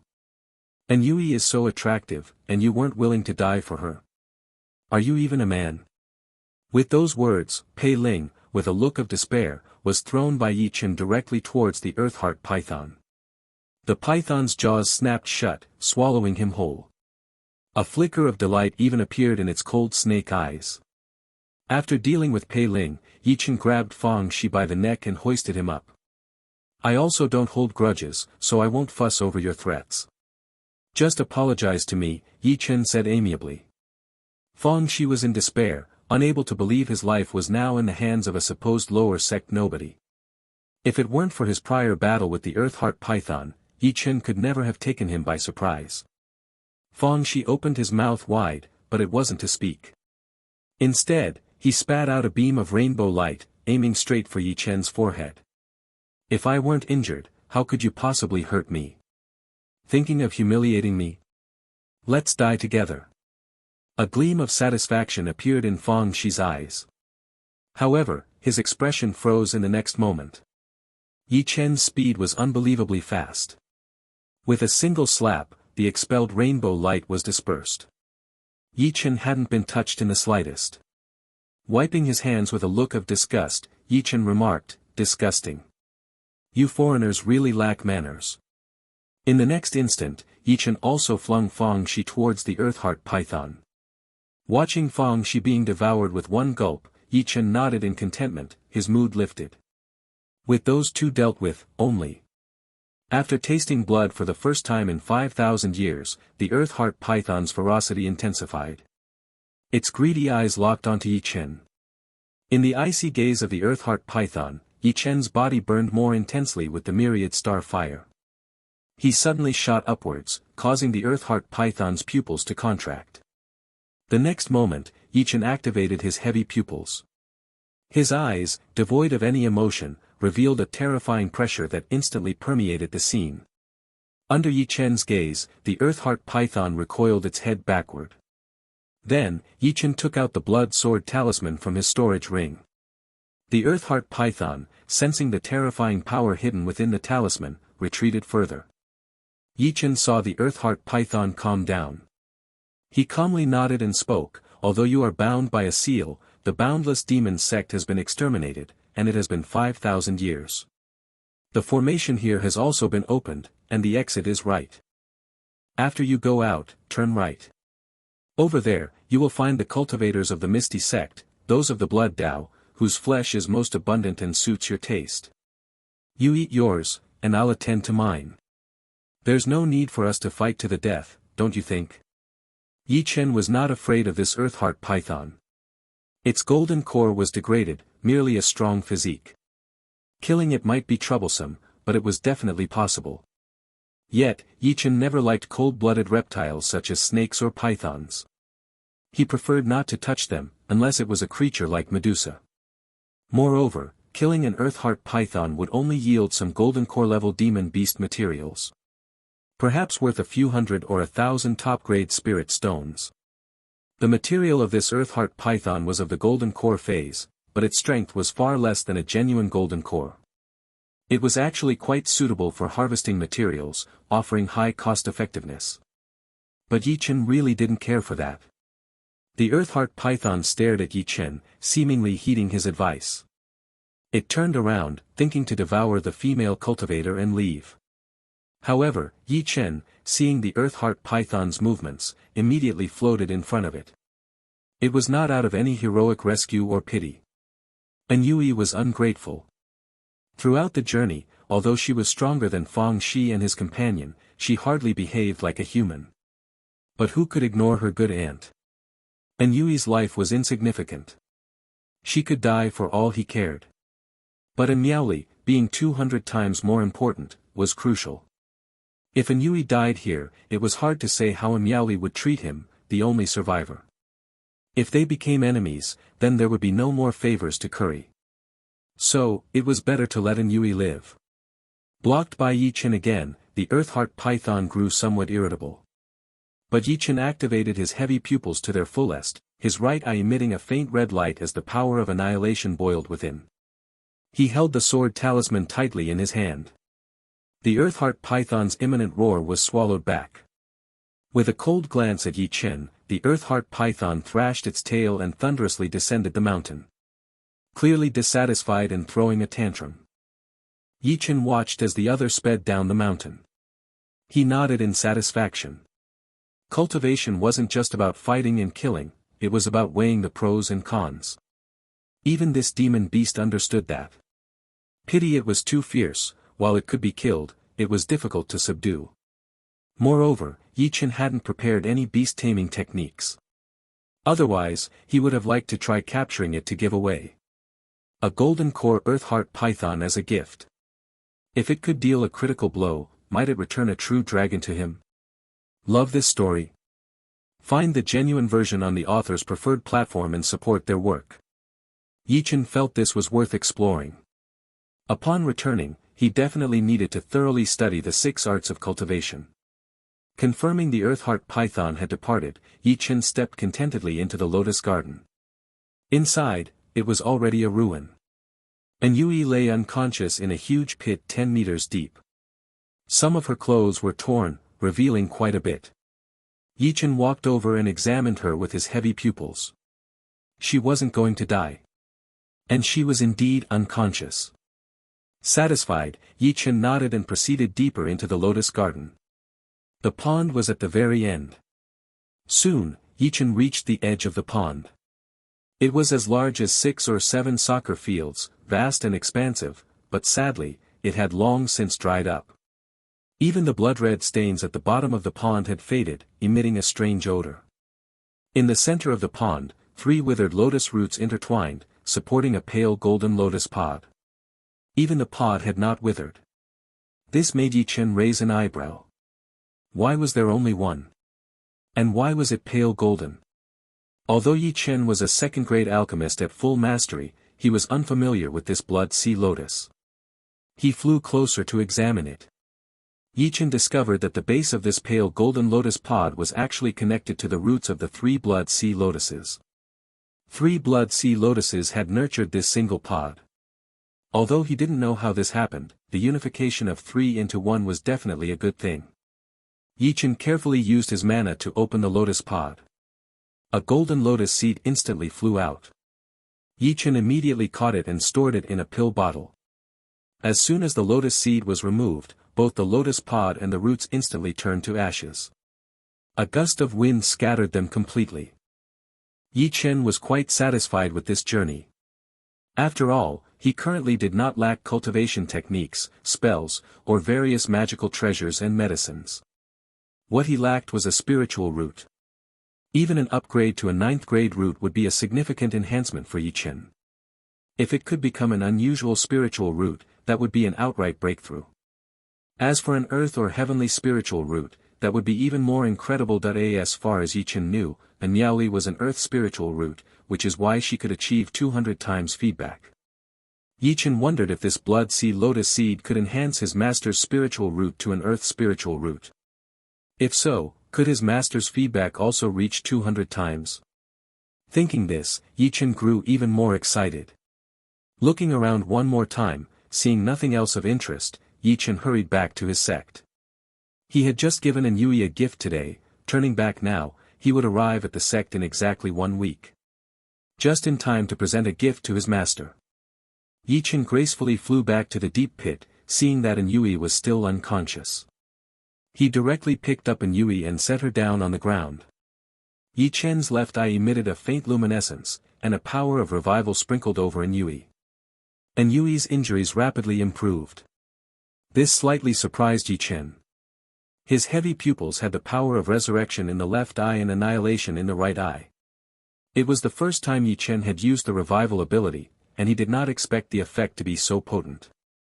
An Yui's eyelashes fluttered slightly, her long eyebrows like shooting stars. When she opened her eyes, she was initially startled, but upon seeing it was Ye Chen, and not the terrifying Earthheart Python, she finally breathed a sigh of relief. The Earthheart Python? An Yui looked around cautiously as she asked. I saw the Earthheart Python eat Fang Shi and Pei Ling, then it rushed down the mountain to the bewildering forest. Ye Chen explained briefly. Hearing this, An Yui was not surprised. The Earthheart Python had been confined for 5,000 years. Now that the formation had finally been opened, it naturally hurried to escape. Her survival was truly a stroke of luck. As for Fang Shi and Pei Ling, they deserved their fate. Recalling how the two had run away without hesitation, An Yui clenched her teeth in anger. But she quickly remembered something else and immediately flew towards the back of the lotus pond.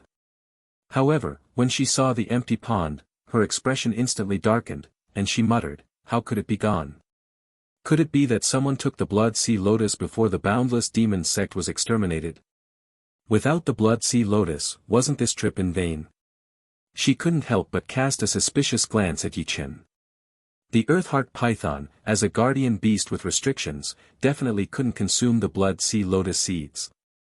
Fang Shi and Pei Ling were dead. Before she woke up, only Ye Chen was here. Could it be that he had already taken it? Fellow Taoist Yi, if you have obtained the blood sea lotus seed, I am willing to exchange it for another treasure. The blood sea lotus seed is really important to me. An Yui said earnestly. However, Ye Chen shook his head sincerely, I don't have it. By the way, I've always wanted to ask, what exactly is this blood sea lotus seed? If the earlier soul nurturing stone had produced something valuable, Ye Chen might have considered whether to give it to An Yui. But looking at the pile of green soul nurturing stones in his storage ring, he had only one thought, you are not worthy. Seeing Ye Chen's straightforward answer, and Yui thought about Ye Chen's strength and his retreat before entering the lotus garden. She believed him. After all, Ye Chen's power was unremarkable, lacking any indomitable momentum. Facing the bullying from Fong Shi and Pei Ling, he had been angry but dared not speak out. Such a cultivator, who always tries to curry favor, indeed, he shouldn't have the courage to stealthily take what she wanted. So, it was likely that the boundless demon sect had destroyed or taken away the Blood Sea Lotus before they left. Thinking this, Yui sighed. The Blood Sea Lotus is a nearly lost spiritual plant, said to be rare even in ancient times. The Blood Sea Lotus produces a seed every 50 years that can enhance a cultivator's spiritual root. A 9th grade spiritual root might evolve into an attribute spiritual root upon consumption. And a single attribute spiritual root might even awaken as a dual attribute spiritual root. The chance isn't 100%, but the probability is not low. I have dual attribute spiritual roots myself, but my star spiritual root is stronger, while my thunder spiritual root is weaker, causing an imbalance. If I could obtain the Blood Sea Lotus, I could correct this, but alas, it was all for naught. By the end, Yui was quite despondent. After all, there were many talented disciples in the Divine Will sect, and the competition was fierce. Even as a bearer of dual attribute spiritual roots, her cultivation time was too short to compete with those in the later stages of foundation establishment, vying for opportunities within the sect. But the Divine Will pool opens once every 10 years, and it would be accessible by the end of this year. If she missed this opportunity, she would be continuously behind, making it even harder to compete with other talents. She had hoped to rectify her spiritual root issue with the Blood Sea Lotus seed, perhaps even aiming for the top 10 this year. Now, that seemed difficult. Yui walked down the mountain, disheartened. Ye Chen, however, raised his eyebrows and followed. This Blood Sea Lotus seed indeed had some substance. But what about his own Golden Lotus seed? Ye Chen casually asked, apart from the Blood Sea Lotus, are there any other treasures that can enhance spiritual roots? Yui couldn't be bothered to speak. She knew that Ye Chen's talent was definitely subpar. And cultivators with poor spiritual roots were always eager for treasures that could enhance them. But such things were not easy to come by.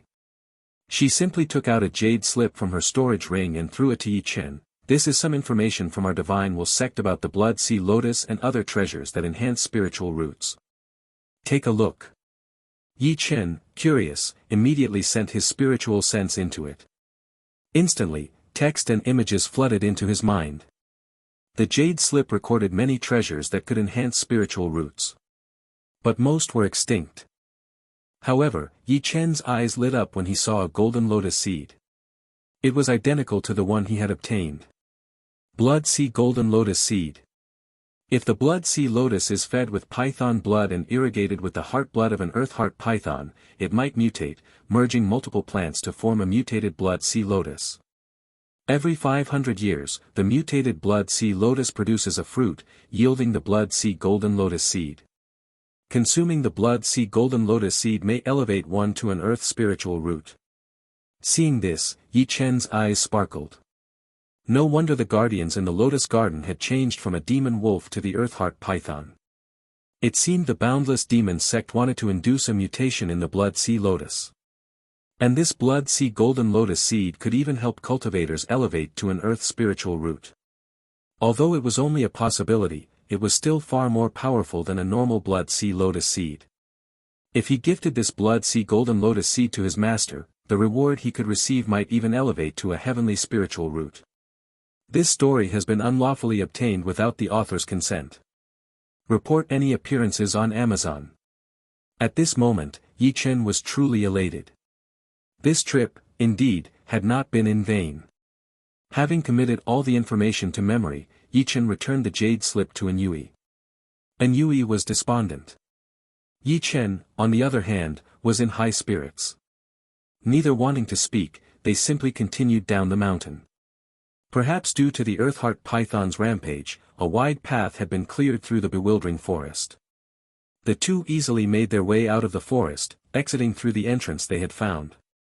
However, Ye Chen suddenly stopped and said, "Wait for me a moment, I need to do something." As he finished speaking, Ye Chen turned back and headed towards the bewildering forest. And Yui, uninterested in asking what Ye Chen was up to, remained lost in her thoughts. Ye Chen reached the bewildering forest and unleashed several bursts of myriad star fire. Instantly, the blood-red trees in the forest wailed as numerous vines tried to extinguish the flames. But the more they touched the fire, the more intensely it burned. Satisfied with the spreading fire, Ye Chen nodded contentedly and left discreetly, having done his part without seeking fame. "Did you set a fire?" And Yui, sensing the disturbance, looked puzzled at Ye Chen. She couldn't understand why Ye Chen would burn the bewildering forest. With a just and serious face, Ye Chen replied, "The formation has been opened by us, and disciples from the Green Cloud sect will surely come to explore. The bewildering forest is dangerous, and to prevent disciple injuries, it was best to burn it down." And Yui was silent, unexpectedly finding that Ye Chen was quite considerate of his sect. When they first entered the ruins, they were slow in finding the entrance. Now, leaving was much quicker. In just 2 days, the two left the ruins, seeing the light of day once more. Over the past few days, Yui had been pondering how to enhance her strength without the blood sea lotus seed. She must secure a spot in this year's divine will pool. Otherwise, she would fall behind step by step. Yui's gaze shifted to Ye Chen. Though Ye Chen's strength was average, his alchemy skills were indeed exceptional. He could even produce top-grade true intent pills, which were very beneficial for cultivation enhancement. Moreover, top-grade clear meridian pills could remove all impurities from one's spiritual energy. If she had enough of them, she could use methods to rapidly increase her cultivation that might otherwise have lingering adverse effects, cleansing afterwards with the clear meridian pills.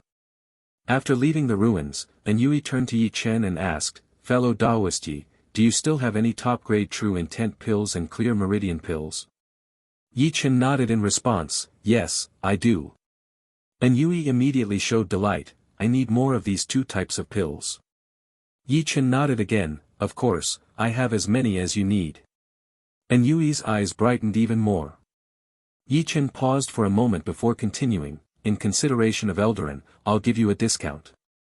10 true intent pills per bottle, I'll charge you 2 top-grade spirit stones.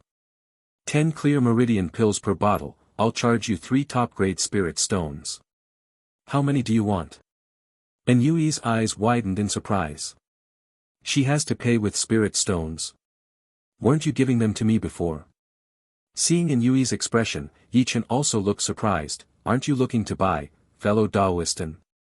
Yui was obviously expecting Ye Chen to give them to her.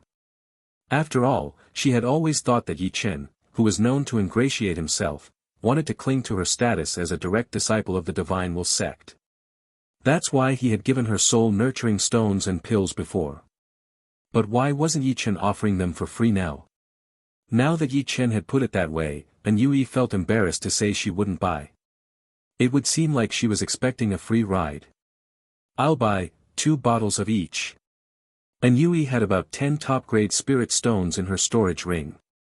For someone in the foundation establishment phase, this was actually a substantial amount of money. But that was all she could afford. Ye Chen happily accepted the spirit stones and handed over the goods. Then he casually threw out his flying boat, "Since this task is completed, then, fellow Taoistan, see you next time." With those words, Ye Chen left swiftly and decisively. In the blink of an eye, his figure had already reached the horizon. Yui was stunned to see Ye Chen leave so quickly. He left without any hesitation. Wasn't he quite enthusiastic towards her before? She generally disliked the distraction of controlling a flying boat.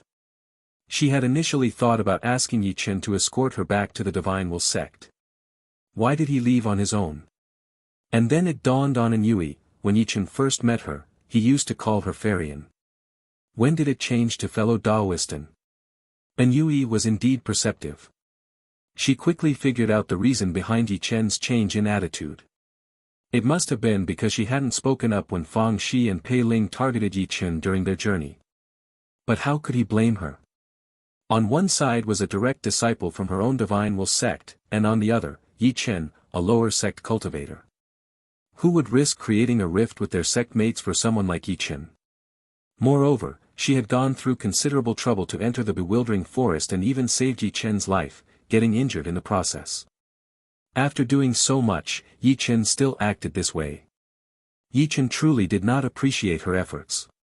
However, as a distinguished direct disciple of the Divine Will sect, with a promising future and potential for golden core advancement, it was Ye Chen's loss for being so unwise. And Yui scoffed. Launching her flying boat, she headed towards the Divine Will sect. She quickly put Ye Chen out of her mind. In Yui's view, she and Ye Chen were simply from two different worlds. Their meeting had been due to her curiosity alone. They would likely never meet again. She would do better to focus on the matters concerning the Divine Will pool. Flying high in the sky, Ye Chen felt elated. Accompanying Yui on this mission had indeed been highly profitable. The value of the Blood Sea Golden Lotus seed was immeasurable. Gifting this to his master, he would no longer be seen as a third-grade spiritual root failure. If not for the 2-day cooling period remaining, Ye Chen would have been eager to fly straight back to his sect. Upon returning to his base, Ye Chen noticed that many elders and disciples were present. Some areas were crowded. This piqued Ye Chen's curiosity. Considering the abundance of treasures in the ruins, they usually explored the ruins actively. Except for those injured or resting, most elders and disciples didn't stay long at the base. Why were so many here this time? However, Ye Chen didn't bother to ask and flew directly to the Summit Magic Peak Master's residence to pay his respects. Fellow Taoist, Ye has returned. Did the fellows from the Divine Will sect not come back with you? Magic Peak Master greeted Ye Chen cordially upon seeing him. Not to mention anything else, in terms of cultivation level, they were now only a minor realm apart.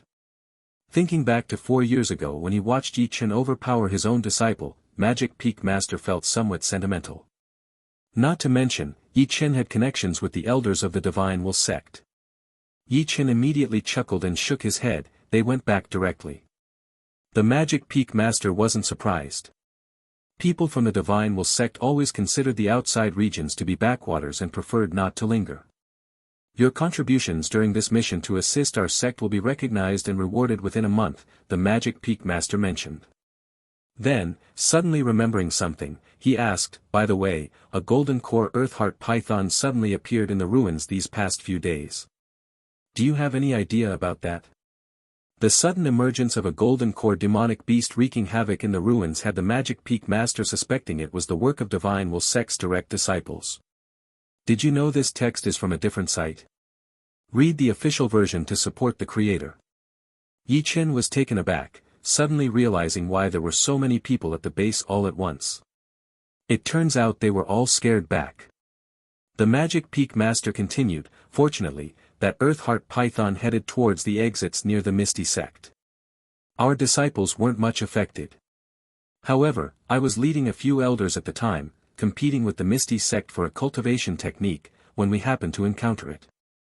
If not for good luck, with the Misty sect's elders closer to the Earthheart Python, I and a few other elders might not have made it back.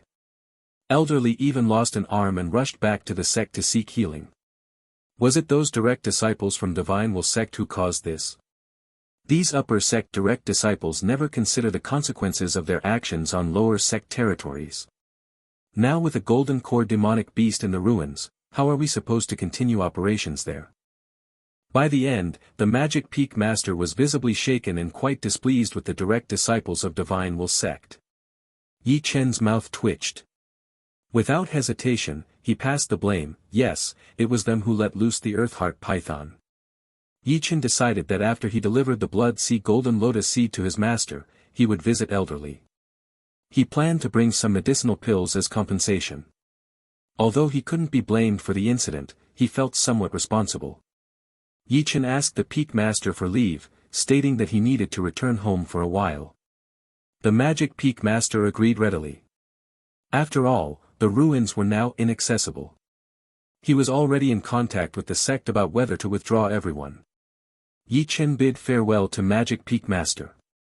Upon returning to the courtyard, he saw Yao Shi. Having not seen her for a full month, Ye Chen's eyes lit up instantly. He swiftly pulled Yao Shi into the room, closed the door and windows, plunging the room into darkness. Senior Sister Yao, I have something precious to show you. Hearing this, Yao Shi's cheeks flushed immediately. What sort of lewd talk was this? Had Ye Chen finally lost his restraint? Blushing, she lowered her head, but it's still daytime. What does daytime have to do with it? Ye Chen said, puzzled. Look at this soul-nurturing stone, it's truly top-notch. How pure is that green sheen? And the natural patterns on it are cast in green light on the wall, creating a unique charm. Senior Sister Yao, please take it. Yao Shi looked at the green, oily soul-nurturing stone thrust into her hands. Her pretty face was full of confusion as she stared at Ye Chen. You dragged me into your room in broad daylight, shut the doors and windows tight, just to show me this stone. Although the soul-nurturing stone was indeed a treasure, didn't you know what I was really hoping for? Yao Shi rolled her eyes at Ye Chen in a mix of coyness and irritation. I don't want it, you keep it. Although she appeared a bit angry, Yao Shi knew about Ye Chen's deal to exchange for the soul-nurturing stone from the elder. Now knowing that Ye Chen had prepared it for her, her heart felt sweet. Yet, Ye Chen was too much, too grating. His actions made Yao Shi feel sweet, yet simultaneously a bit annoyed. Ye Chen gave a slight smile and suddenly scooped Yao Shi into his arms, then let me show you another one. The next morning, Ye Chen stepped out refreshed and invigorated. Behind him, Yao Shi appeared charming yet resentful. Don't be mad, I need to return to the sect for a bit. I'll be back in a week. Ye Chen kissed Yao Shi's cheek and smiled as he said goodbye.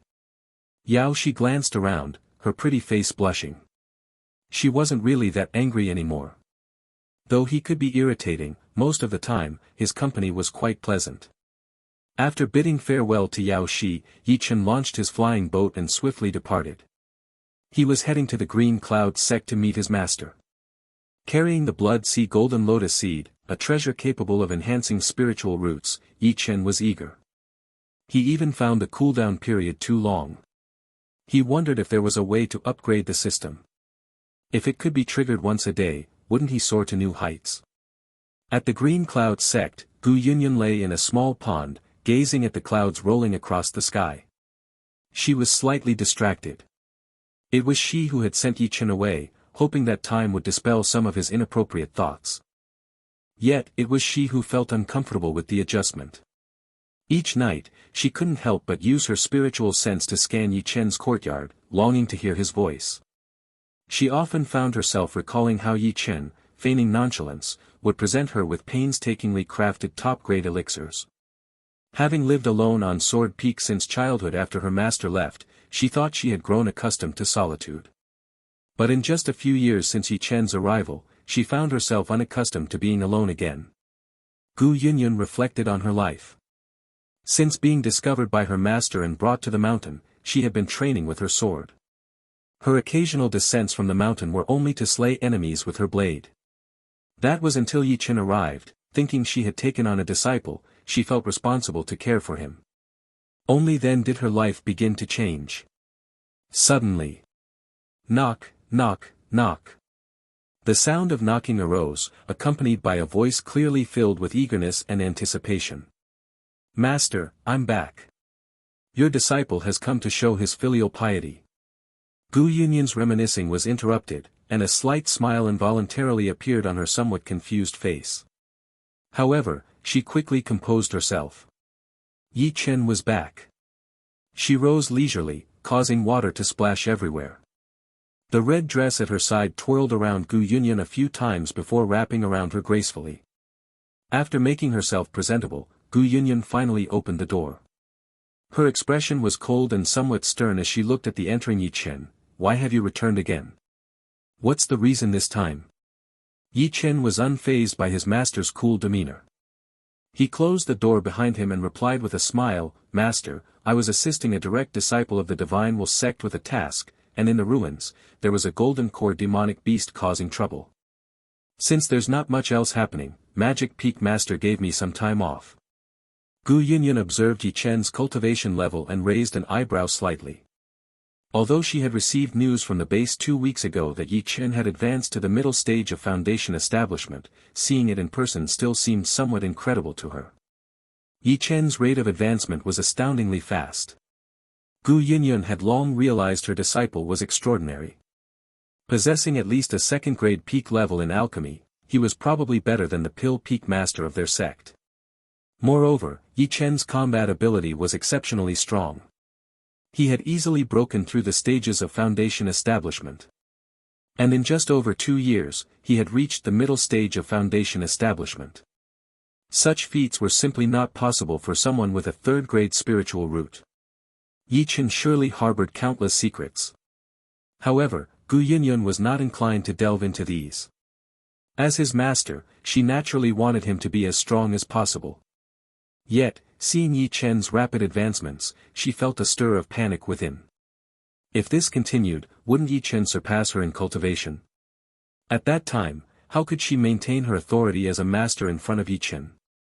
Thus, she must hasten her breakthrough to the golden core stage. After listening to his explanation, Gu Yunyun nodded. If that's the case, you should go back and rest early. Hearing the master's dismissal, Ye Chen didn't move but instead took out a pill bottle. Master, this is a gift I prepared for you. Gu Yunyun felt helpless. She knew that when Ye Chen came to see her, he would surely bring some painstakingly crafted top-grade elixir as a gift. Gu Yunyun calmly nodded. All right, I'll accept it. Gu Yunyun wouldn't just take without giving back. Over the years, she had actually saved a substantial amount of spirit stones. After all, the sect treated her as the next sect leader, providing her with everything she needed promptly. She had no need to spend spirit stones. It was not reasonable for a master to constantly receive gifts from her disciple. Did you know this text is from a different site? Read the official version to support the creator. Gu Yunyun decided that once she achieved her breakthrough to the golden core stage, she would use the spirit stones she had saved over the years to purchase a gift for Ye Chen. Gu Yunyun casually intended to accept the gift without much consideration. Ye Chen quickly spoke up, Master, this gift was snatched from a direct disciple of the Divine Will sect. In the depths of the boundless demon sect ruins, there grows a blood sea lotus whose seeds can enhance a cultivator's spiritual root. The direct disciples of the Divine Will sect were after this. The journey there was truly perilous, especially in the bewildering forest where cultivators can get lost. I saw you there. Well, it was really dangerous, and I nearly didn't make it out. Those direct disciples of the Divine Will sect aren't good people either. After using me, they turned against me. When the golden core Earthheart Python appeared, these scoundrels even tried to divert disaster towards me. Fortunately, I was clever enough to beat them half to death, fed them to the Earthheart Python to calm it down, and it descended the mountain. In the end, I obtained this blood sea lotus seed, but this isn't just any blood sea lotus seed, it's a blood sea golden lotus seed. It appears the boundless demon sect wanted to create a mutated variety before they were destroyed, and ultimately, it fell into my hands. Master, this blood sea golden lotus seed could potentially elevate an imagined spiritual root to an earth grade. Master, you should take it quickly. Enhancing your spiritual root will increase your chances of advancing to the golden core stage. Ye Chen described the dangers along the way, making sure his master understood the value of the blood sea golden lotus seed. In this world of cultivation, there were only a few people Ye Chen trusted, his master and Yao Shi. In front of these two, there was little Ye Chen felt the need to hide.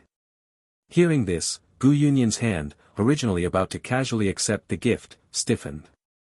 A blood sea golden lotus seed? A treasure that could enhance a cultivator's spiritual root? In the world of cultivation, any item capable of enhancing spiritual roots was exceedingly precious. And one that could elevate to an earth spiritual root was even rarer. If word got out, even nascent soul cultivators might not sit still, eager to seize it. After all, an earth spiritual root is nearly synonymous with the golden core stage, greatly increasing the likelihood of advancing to the nascent soul stage. Who wouldn't be tempted by a treasure that could create such a genius? Normally, any cultivator who obtained such a treasure would use it in secret immediately, fearful of leaking even a hint of information. Yet, after acquiring the treasure, Ye Chen hesitated not a moment before running to her, wanting to give it to her to help increase her chances of forming a golden core. At this moment, the facade of indifference on Gu Yunyun's face began to crack. The expression in her beautiful eyes was immensely complex at that moment. Upon reflection, Gu Gu Yunyan felt she indeed cared deeply for Ye Chen. If there was a treasure that could enhance spiritual roots, she would willingly give it to her disciple. But a treasure that could elevate to an earth spiritual root? Gu Yunyan wasn't sure she could bring herself to give such an item to Ye Chen. Yet why was Ye Chen so willing to give it to her? At the same time, Ye Chen also hesitated not at all to reveal that he had killed a direct disciple of the Divine Will sect.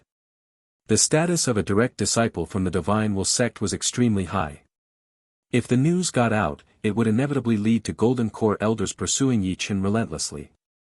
Yet, he had still chosen to tell her without reservation. Moreover, Ye Chen mentioned that he saw her in the bewildering forest. Gu Yunyan knew that within the bewildering forest, one would see their most coveted desires, causing cultivators to lose themselves. Yet, what Ye Chen saw was her. Gu Yunyan silently lowered her head. Willing to give away the blood sea golden lotus seed. Daring to confess to killing a direct disciple of the Divine Will sect. Even seeing her in the bewildering forest. Ye Chen, can you still claim your filial piety is pure? Gu Yunyan threw the pill bottle back to Ye Chen. I can break through to the Golden Core without it. You're just a third-grade spiritual root, keep it for yourself. Ye Chen quickly caught it, his face breaking into a tender smile. Master, stop joking. A third-grade spiritual root using this could at best advance to 9th grade or become an attribute spiritual root. Using this treasure on me would be a waste. Of course, it should be you who uses it, Master. If you attain an earth spiritual root and one day break through to the nascent soul stage, then I would be the disciple of a nascent soul. Golden Core cultivators would have to make way for me on the road. I'd be showered with various treasures, directly boosting me to the Golden Core stage. This is far more useful than me enhancing my spiritual root and struggling to break through to the Golden Core stage on my own. But Master, you absolutely cannot take on any other disciples. Master, why don't you make a heavenly oath, promising I'll be your only disciple for life? Just handling Ye Chen was already so troublesome. How could Gu Yunyan possibly consider taking on another disciple? Gu Yunyan looked earnestly into Ye Chen's eyes. In this life, I will only take you as my disciple. But as you said, you are my disciple. In my eyes, you will always be a disciple. Yet, in the entire world of cultivation, it has always been the masters who bestow treasures upon their disciples. When have you ever heard of a disciple giving such a precious gift to their master? If others were to find out, wouldn't they all criticize me, Gu Yunyan, for exploiting my disciples' treasures, seeing only my own interests? They might even suspect if there is some undisclosed relationship between us. After all, no matter how deep our bond as master and disciple is, how could it outweigh a treasure like the blood sea golden lotus seed? Therefore, I cannot accept the blood sea golden lotus seed. Please take it back. Gu Yunyan spoke with utmost seriousness. Seeing his master's firm attitude and realizing she really wouldn't accept it, Ye Chen became somewhat anxious.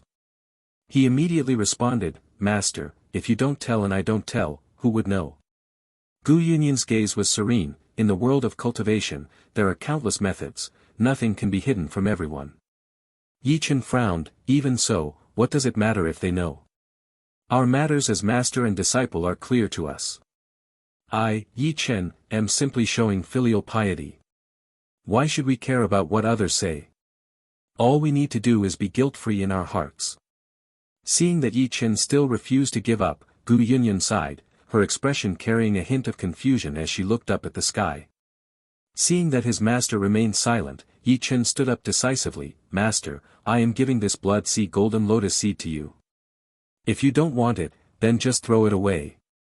I, Ye Chen, hereby swear an oath to heaven here and now, that even if it costs me my life, even if I were to jump from here, I absolutely will not touch the blood sea golden lotus seed again. As soon as he finished speaking, Ye Chen turned and walked away. Gu Yunyan's beautiful eyes widened. She had not expected that Ye Chen, in his determination to have her accept the blood sea golden lotus seed, would actually make such a heavenly oath. Even if she did not want it, Ye Chen would absolutely not take it back. This. Watching Ye Chen leave, Gu Yunyan raised her hand hesitantly, ultimately choosing not to call out to him. As the door closed again, Gu Yunyan let out a deep sigh. Guilt-free.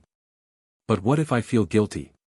If I accept this blood sea golden lotus seed, what can I possibly give in return? After a long while, Gu Yunyan finally reached out her hand and tightly grasped the bottle containing the blood sea golden lotus seed. Ye Chen left in what appeared to be a carefree manner. Yet he was immensely anxious inside. Returning to the courtyard, he barely reacted to the maids who excitedly rushed up to greet him. But after a long wait, finally, a system notification echoed in Ye Chen's mind. Gift successful. Gift was a blood sea golden lotus seed. Processing feedback. This narrative has been unlawfully taken from Novelbin. If you see it on Amazon, please report it.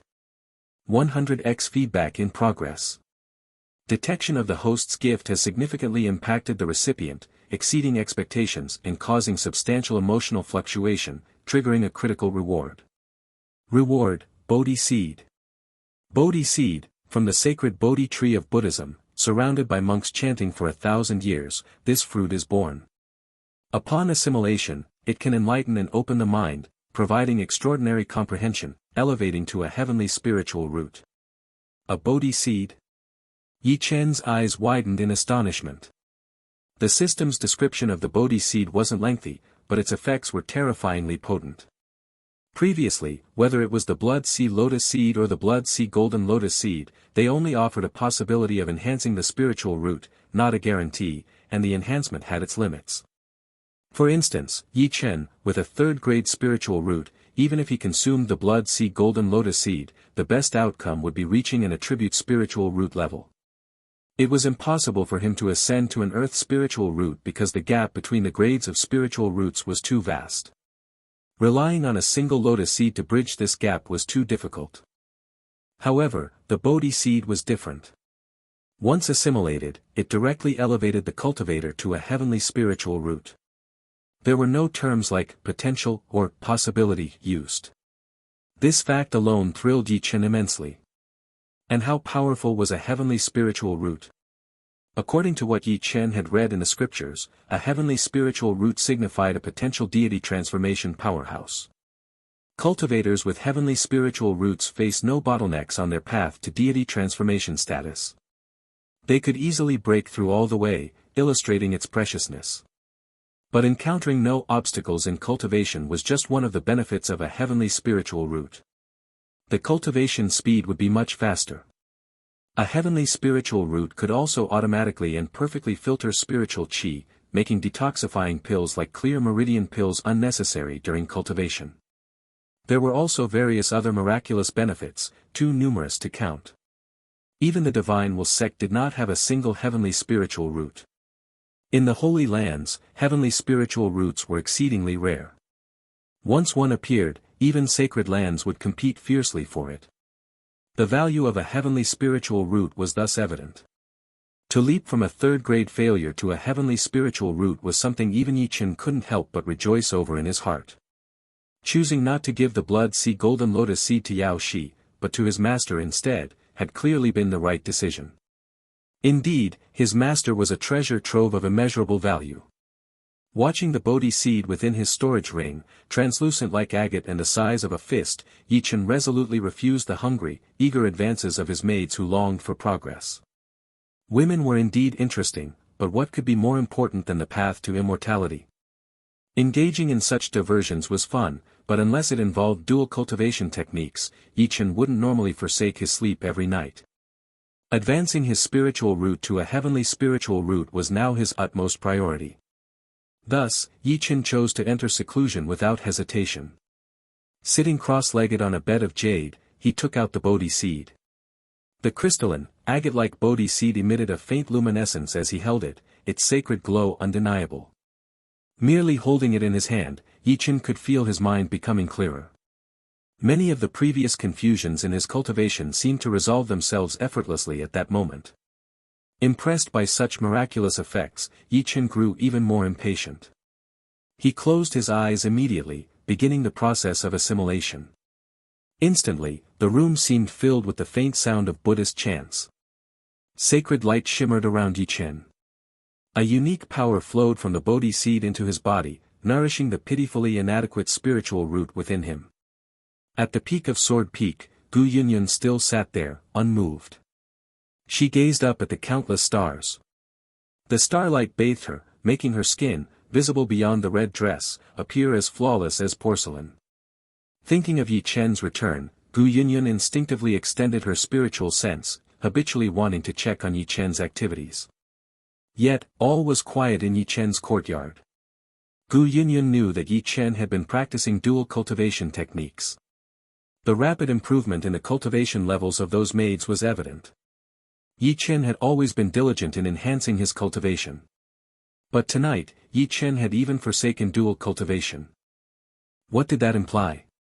It meant that Ye Chen was probably still worried about her not accepting the blood sea golden lotus seed.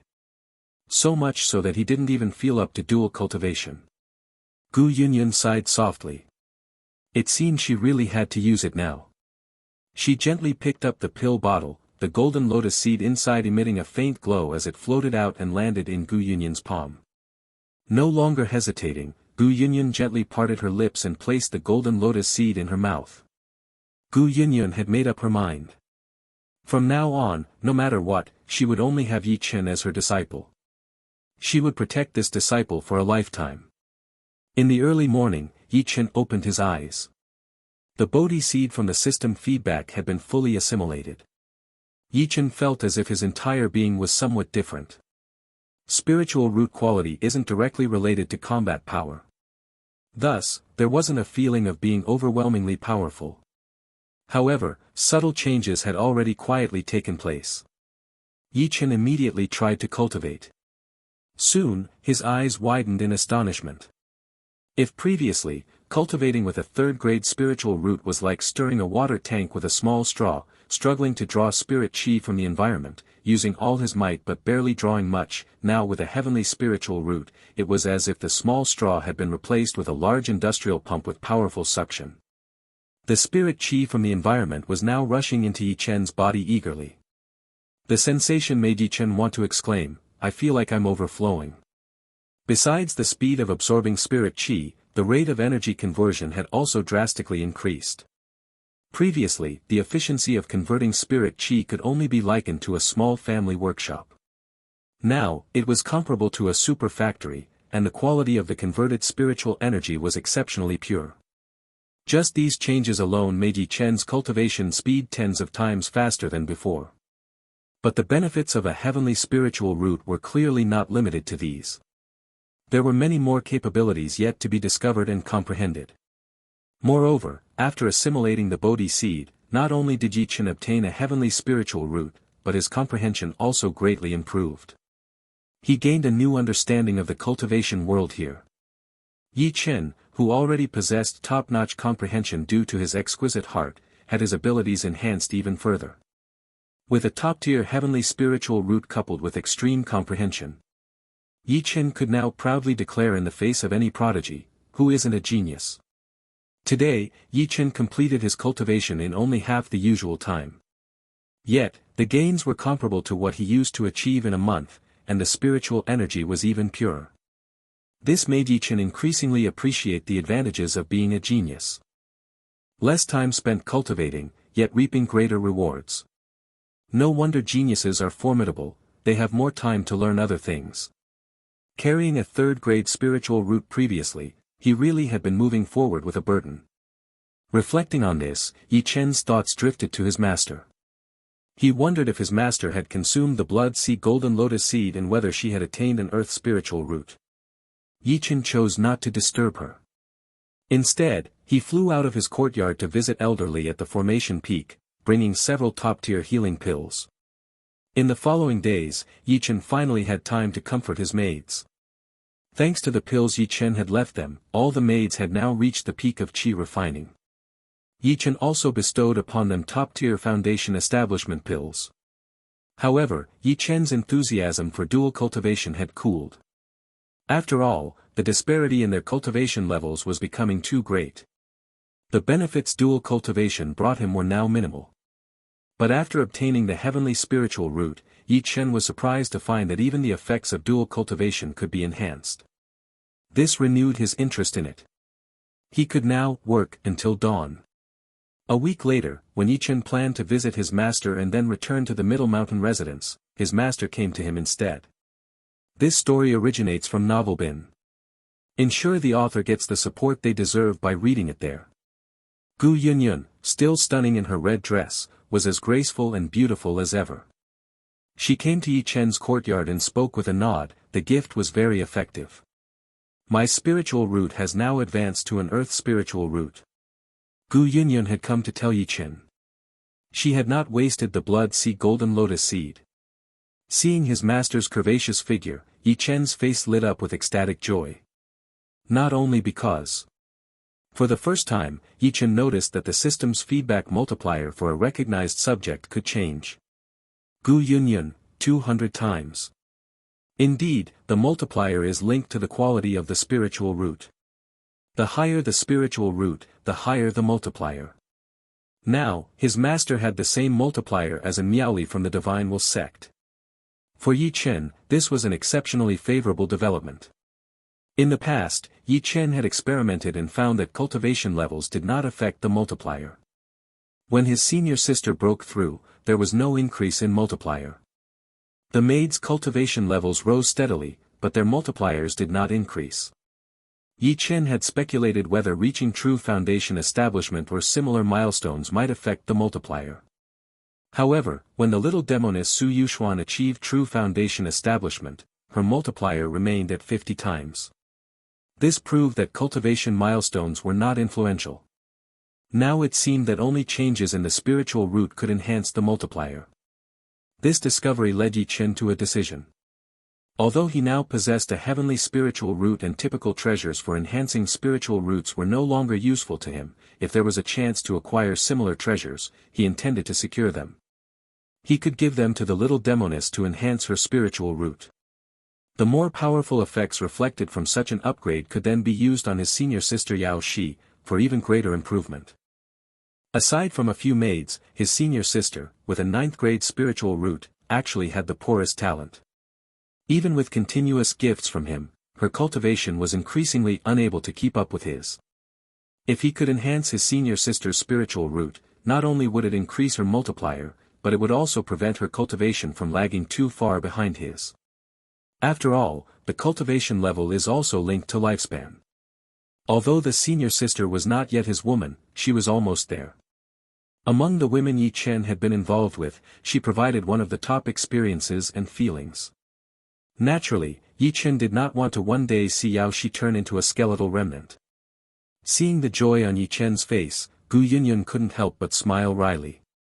She had just advanced to an earth spiritual root, and yet Ye Chen seemed even happier than she was. This treasure was originally yours, she thought. This disciple is truly hopeless. Remember not to speak of this matter outside. If the Divine Will sect discovers any clue, it could easily lead to retribution. Gu Yunyun spoke seriously. Stealing a treasure coveted by direct disciples of the Divine Will sect, and even killing two, was no small matter. The Divine Will sect also had its people planted in various sects. Ye Chen nodded and responded with a smile, of course, I won't mention it to anyone. Congratulations, Master. If you hadn't come today, I was planning to visit you. I'll be heading back to the Middle Mountain this afternoon. This is some medicinal pills I've prepared for you, Master. Gu Yunyun accepted the pills without any pretense. Having already accepted the blood sea golden lotus seed, it would be affectation to refuse anything else now. Ye Chen, listening to the system's 200x feedback in his mind, smiled joyfully again. The medicinal pills, worth 5 high-grade spirit stones, were instantly worth 10 top-grade spirit stones in his hands. Perhaps even the Divine Will sect couldn't earn spirit stones as efficiently as he could. Now that his master's multiplier had reached 200, his days of becoming the wealthiest in the cultivation world seemed even closer. Gu Yunyun then spoke calmly, you don't need to return to the Middle Mountain this time. The Golden Core demonic beast issue there hasn't been resolved yet. Neither our Green Cloud sect nor the Misty sect will make a move, fearing a sneak attack from the other. So, there's no need to go to the Boundless Demon sect ruins for now. For the next 3 months, just stay at the Green Cloud sect and focus on your cultivation. After 3 months, you will go to Divine Will City to attend the Divine Will Assembly. Hearing this, Ye Chen's eyes lit up. Staying by his master's side, not having to go back to Middle Mountain, was certainly preferable. Especially now that her multiplier was 200 times, much higher than before. Ye Chen wished he could share a pond with his master. But what was this Divine Will Assembly? What benefits did it offer? Now that his master was at a 200x multiplier, not inferior to a Miaoli, and moreover, always accessible unlike a Miaoli whom he couldn't readily approach, the allure of Divine Will City was significantly diminished for Ye Chen. Thus, he was somewhat reluctant to go. No matter how beneficial the Divine Will Assembly could be, it didn't compare to the profits of staying close to his master. There seemed no point in wasting time going there. Seeing Ye Chen's displeased expression, Gu Yunyun immediately shook her head. You must go. Ye Chen was now curious. His master was usually indifferent and rarely concerned herself with minor matters. However, whenever there was a significant benefit involved, she always remembered to remind him. For instance, she had personally taken him to the Five Elements cave when the spirit chi was overflowing and to the Middle Mountain secret realm for the spirit fire. So, what benefits did the Divine Will Assembly hold to warrant such attention from his master? Seeing that Ye Chen genuinely didn't understand, Gu Yunyun explained, the Divine Will Assembly is a grand event held once every 10 years by the Divine Will sect. All loose cultivators within the Divine Will sect's domain, as well as cultivators from major families and sects, can participate in a grand competition. There are competitions for both the Qi refining and foundation establishment stages. You're no longer in the Qi refining stage, so we'll skip that. As for the foundation establishment stage, the first place winner will be granted the status of a direct disciple of the Divine Will sect. Moreover, there's also an entry spot for the Divine Will pool. The Divine Will pool is a special treasure site controlled by the Divine Will sect. Every 10 years, it is stimulated by the heavens and earth to produce a burst of Earth Fiend Spirit Spring. The Earth Fiend Spirit Spring contains a unique type of spirit energy that is miraculous because it doesn't harm the cultivator's meridians when absorbed. Only 11 spots are available each year. 10 are for inner sect disciples, and only 1 is given to an outsider. You should understand what this means. At this point, Gu Yunyun glanced at Ye Chen. Ye Chen's eyes immediately widened. Of course, he understood what this meant. Wasn't this to say that one could continuously absorb from the Earth Fiend Spirit Spring without stopping? Being able to cultivate around the clock, wouldn't one's cultivation level surge dramatically? Seeing Ye Chen's understanding, Gu Yunyun continued, because the concentration of spirit qi inside is extremely high, cultivating there for 1 day is equivalent to cultivating for a month outside. Ye Chen was visibly excited by this revelation. Having just attained a heavenly spiritual root, which already significantly accelerated his cultivation speed, the prospect of cultivating in the Earth Fiend Spirit Spring seemed like an opportunity for an exponential increase.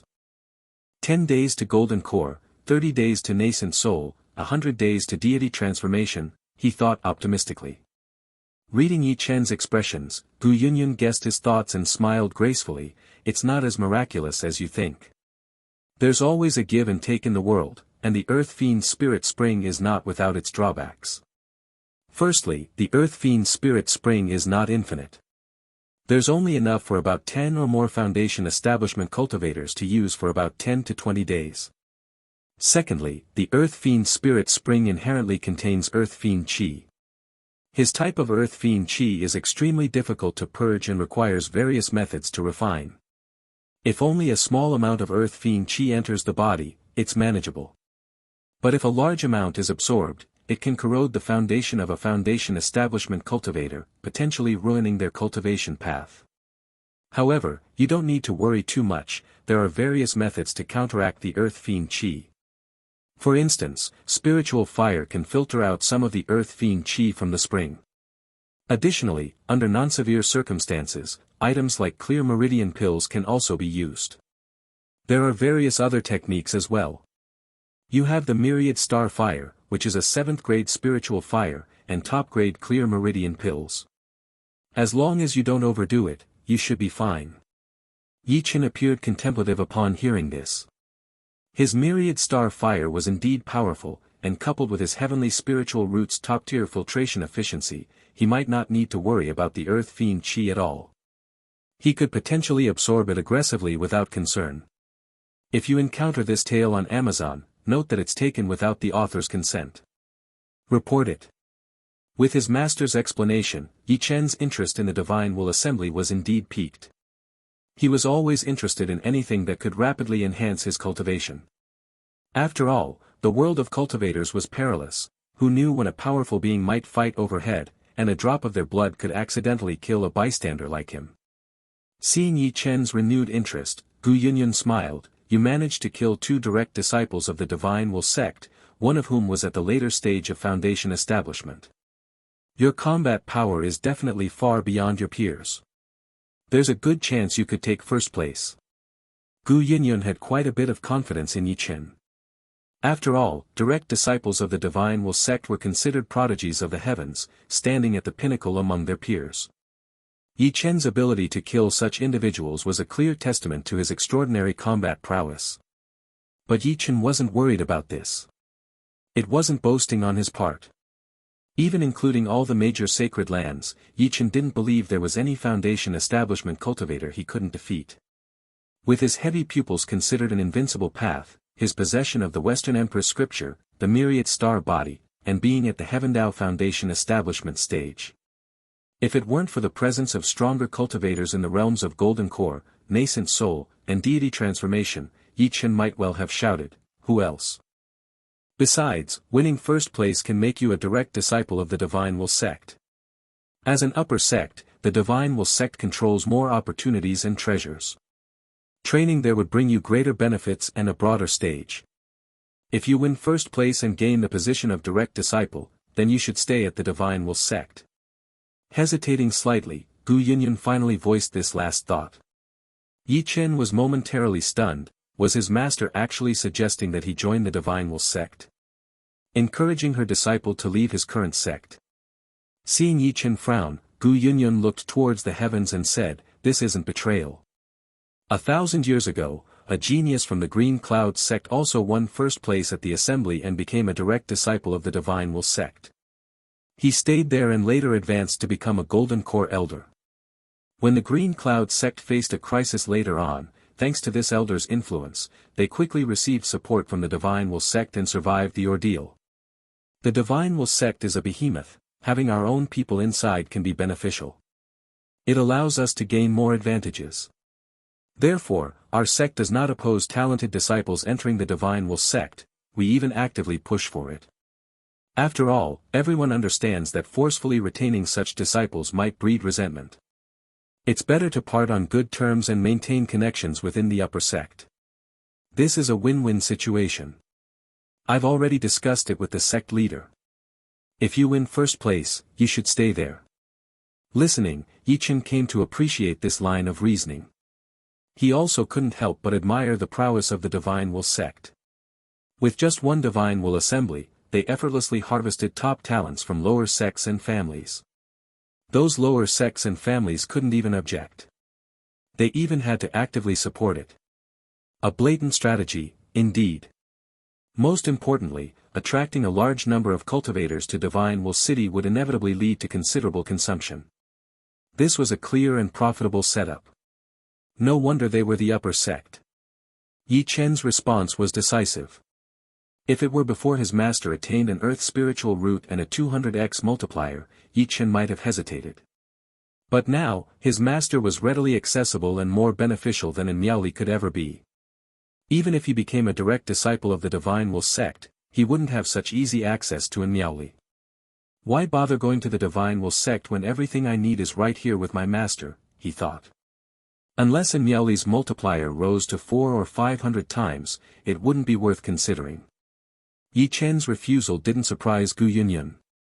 Ye Chen, who had unhesitatingly given her such a precious treasure as the Blood Sea Golden Lotus Seed, was unlikely to leave her just for a direct disciple status at the Divine Will sect. However, Gu Yunyun still tried to persuade him, don't worry, even if you become a direct disciple of the Divine Will sect, our relationship as master and disciple won't change. In this life, I will only have you as my disciple. Ye Chen could sense that his master seemed really keen on him staying at the Divine Will sect.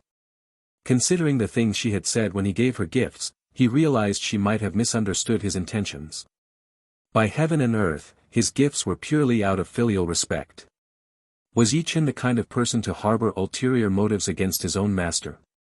To think his master could misunderstand him so deeply was truly heartbreaking. After a moment of thought, Ye Chen decided not to dwell on this topic with his master. Instead, he sat beside her and smiled. "Master, let me tell you a story about a friend of mine." Gu Yunyun was slightly taken aback but didn't refuse. Ye Chen began slowly. "I've given this story a name, it's called The Condor Heroes." "Did they really part ways in life and death like that?"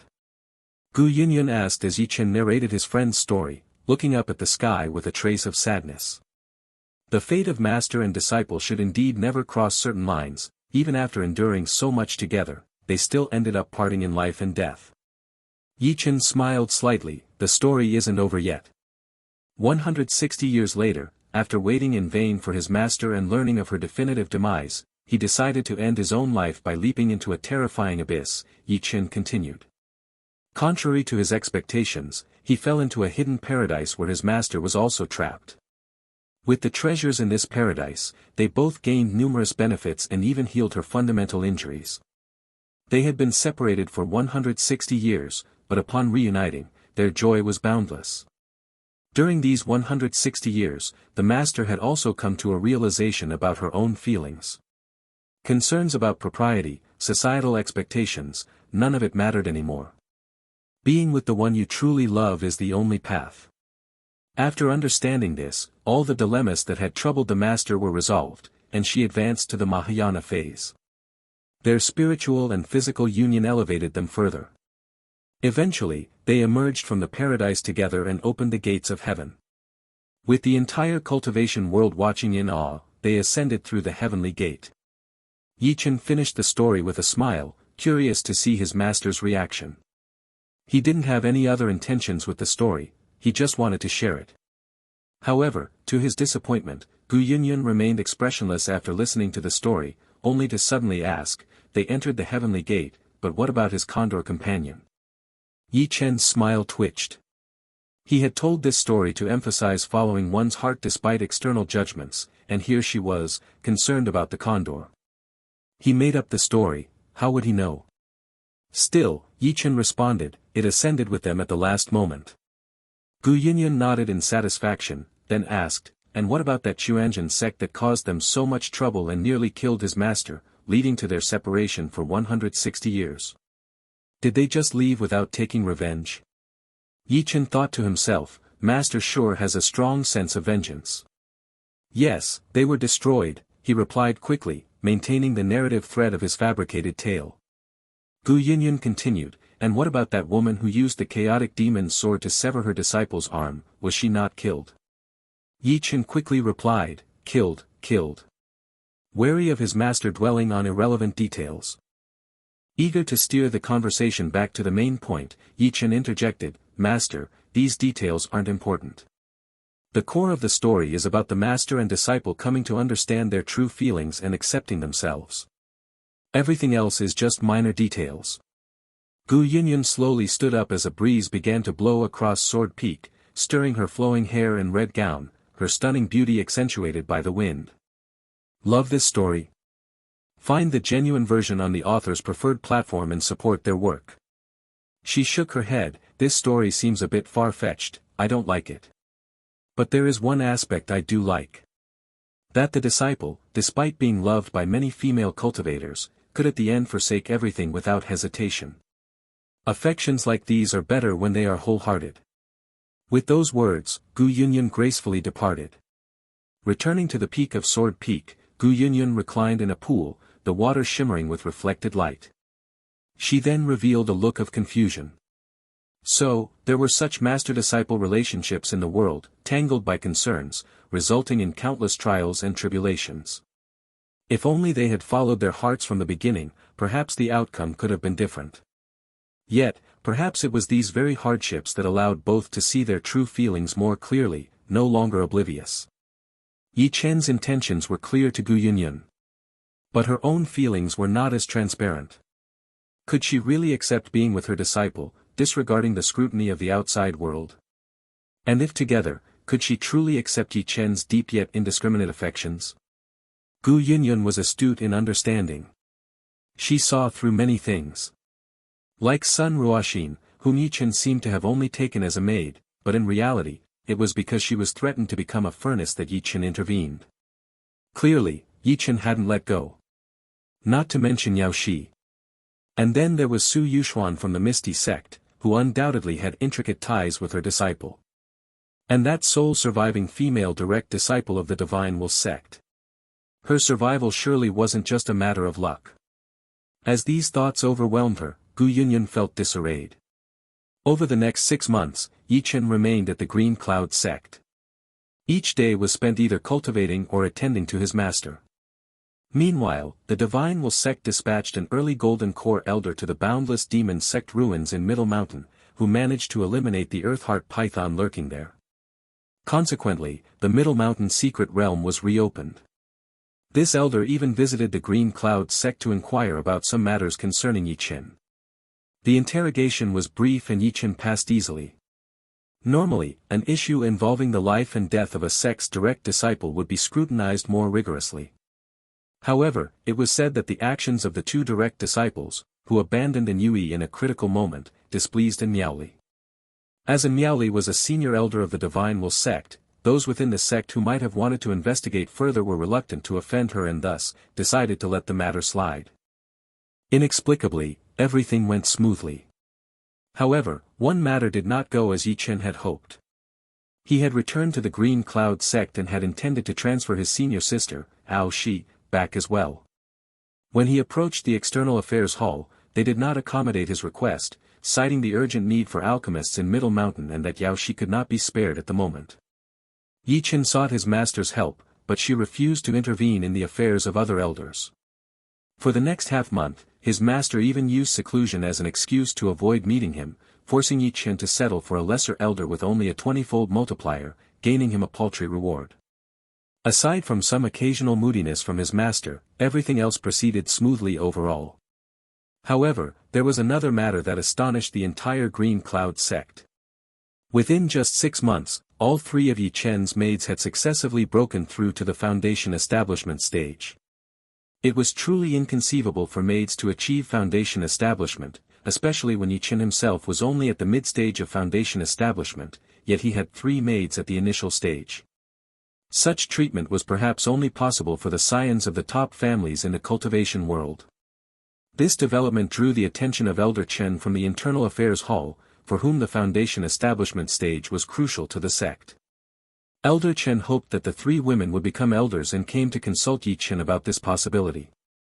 Ye Chen did not object, indicating that the decision should be left to the women's own will. This response delighted Elder Chen. The choice between being an elder and remaining a maid was obvious to anyone. Since Ye Chen had agreed, it seemed certain that the Green Cloud sect would gain 3 more foundation establishment elders. However, when Elder Chen presented his proposal to Lin Kur, Lu Jing, and Sun Ruoxin, all 3 women immediately and without hesitation refused. They each declared their loyalty to Ye Chen in front of him, expressing their wish to serve as his maids for life. Elder Chen was dumbfounded, suspecting that the women did not understand the benefits associated with being an elder, so he hurriedly explained them in detail. Yet, after hearing the explanation, the determination in the women's refusals only solidified. Before long, Elder Chen left with an expression that questioned his understanding of life. He could not fathom that there truly were cultivators who would prefer to remain as maids rather than become elders. After all, reaching the foundation establishment stage could enable one to start a clan in a less prominent locale. The situation was utterly absurd. Thus, Elder Chen suspected that Ye Chen must have used some kind of enslavement charm on the 3 women, or that he held some leverage over them, to make them act this way. However, Elder Chen was overthinking it. The Heart Command Talisman only ensured that the 3 women wouldn't divulge Ye Chen's secrets, betray him, or act against his interests. It had no other coercive effects. The reasons the 3 women decisively chose to stay, without a hint of hesitation, varied individually but shared a common core. Lu Jing had no ambitions for struggle and only desired a peaceful life. Becoming an elder would require her to undertake missions and face dangers, none of which appealed to her as much as staying safely by Ye Chen's side. Lin Kuo's reason was even simpler. A brief comparison revealed to her that the annual emoluments and benefits of a Green Cloud sect elder paled in comparison to the value of the pills Ye Chen had bestowed upon them even when they were only at the qi refining stage. Pills like the 5 Elements pill, top-grade foundation establishment pills, and other superior elixirs were something the Green Cloud sect could not provide. Moreover, after their breakthroughs, Ye Chen tailored Earth-grade foundation establishment techniques for each of them based on their individual spiritual roots and characteristics, which were even better than what the Green Cloud sect offered its elders. For Lin Kuo, there was absolutely no need to contemplate any other option. And for Sun Ruoxin, the situation was even clearer. Being forgiven by Ye Chen and staying by his side was already more than she could have asked for. How could she possibly consider leaving? Of course, beyond these reasons, there was one more significant factor for the three maids' decisions: the dual cultivation. It wasn't just immensely pleasurable, but the benefits were staggeringly great. The rapid advancement of the three maids was undeniably linked to the gains from their cultivation practices. Pleasurable and power-boosting, the setup was too good. Moreover, in the past 2 years, Ye Chen's frequent travels meant that the time he spent cultivating with them had significantly decreased, leading to fierce competition among the three maids. Sometimes they formed secret alliances, and at other times, they sabotaged each other subtly, all in a bid to secure more time with Ye Chen. The lengths they went to could rival the plots of an intricate drama series. In such a scenario, why would any of them voluntarily give up their position, allowing the other two to gain an advantage? After declining Elder Chen's offer, the three maids rushed to demonstrate their loyalty to Ye Chen. Ye Chen was not surprised by their decision to stay. However, he didn't plan to keep all three by his side indefinitely. Understanding their personalities well, Ye Chen had plans for them once he made his mark in Green Cloud City, demonstrating his prowess and establishing a foothold in Divine Will City where he could sustain a storefront. Considering the high-end goods he was now able to acquire, Green Cloud City's luxury market was too limited. Ye Chen found it easier to sell his high-grade items in Divine Will City, where the demand matched the quality of his goods. Unauthorized content usage: if you discover this narrative on Amazon, report the violation. He planned to set up a branch of Ye Boutique in Divine Will City, sending Sun Ruoxin and Sun Yi there to manage it. Sun Yi was an old hand at business, and with Sun Ruoxin's strength at the foundation establishment stage, they would be capable managers.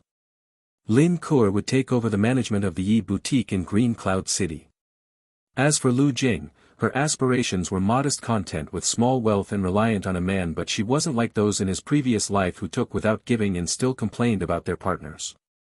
Instead, she understood the importance of gratitude and the concept of reciprocating what one receives. Being with a woman who understood these principles was genuinely comforting, so he decided she would continue as his maid. "Master, I will definitely return." Atop Sword Peak, Ye Chen looked at his master, a smile on his face. Gu Yunyun, however, wore a resigned expression. But in her heart, she thought, once Ye Chen realizes the value of being a direct disciple of the Divine Will sect, he might change his mind. After all, no cultivator who has ever ranked first has chosen not to join the Divine Will sect. Thus, Gu Yunyun did not persuade him further, merely waving her hand lightly. "Be careful, as the quota for direct disciples at the Divine Will sect is limited. Many geniuses from various clans will be awaiting the Divine Will Assembly to compete for a spot as a direct disciple. There are many outstanding talents among them. If it's truly impossible, do not force it. For cultivators, as long as you live, there's always an opportunity." Ye Chen threw out his flying boat and laughed heartily. "Outstanding talents. Before me, who dares claim to be invincible?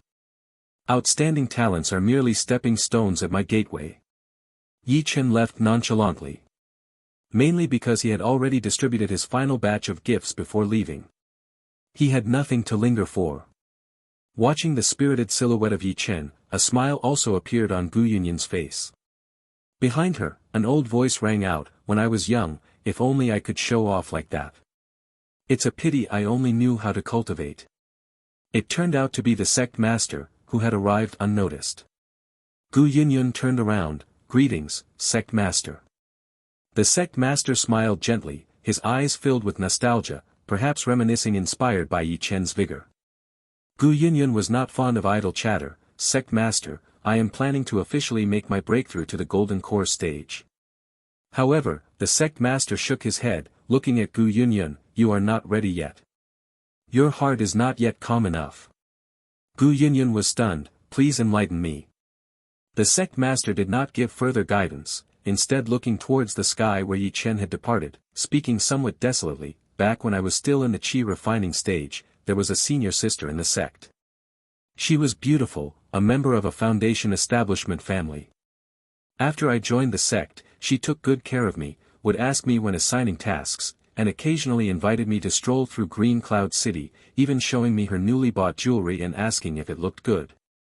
But at that time, I only found her annoying. I only wanted to become an immortal ancestor, I only desired to roam the realms of immortality, to open the gates of heaven. Who has time to go to Green Cloud City? So I always refused her. Later, when she failed to break through foundation establishment and had to leave the sect, she cried and asked me to remember to look for her.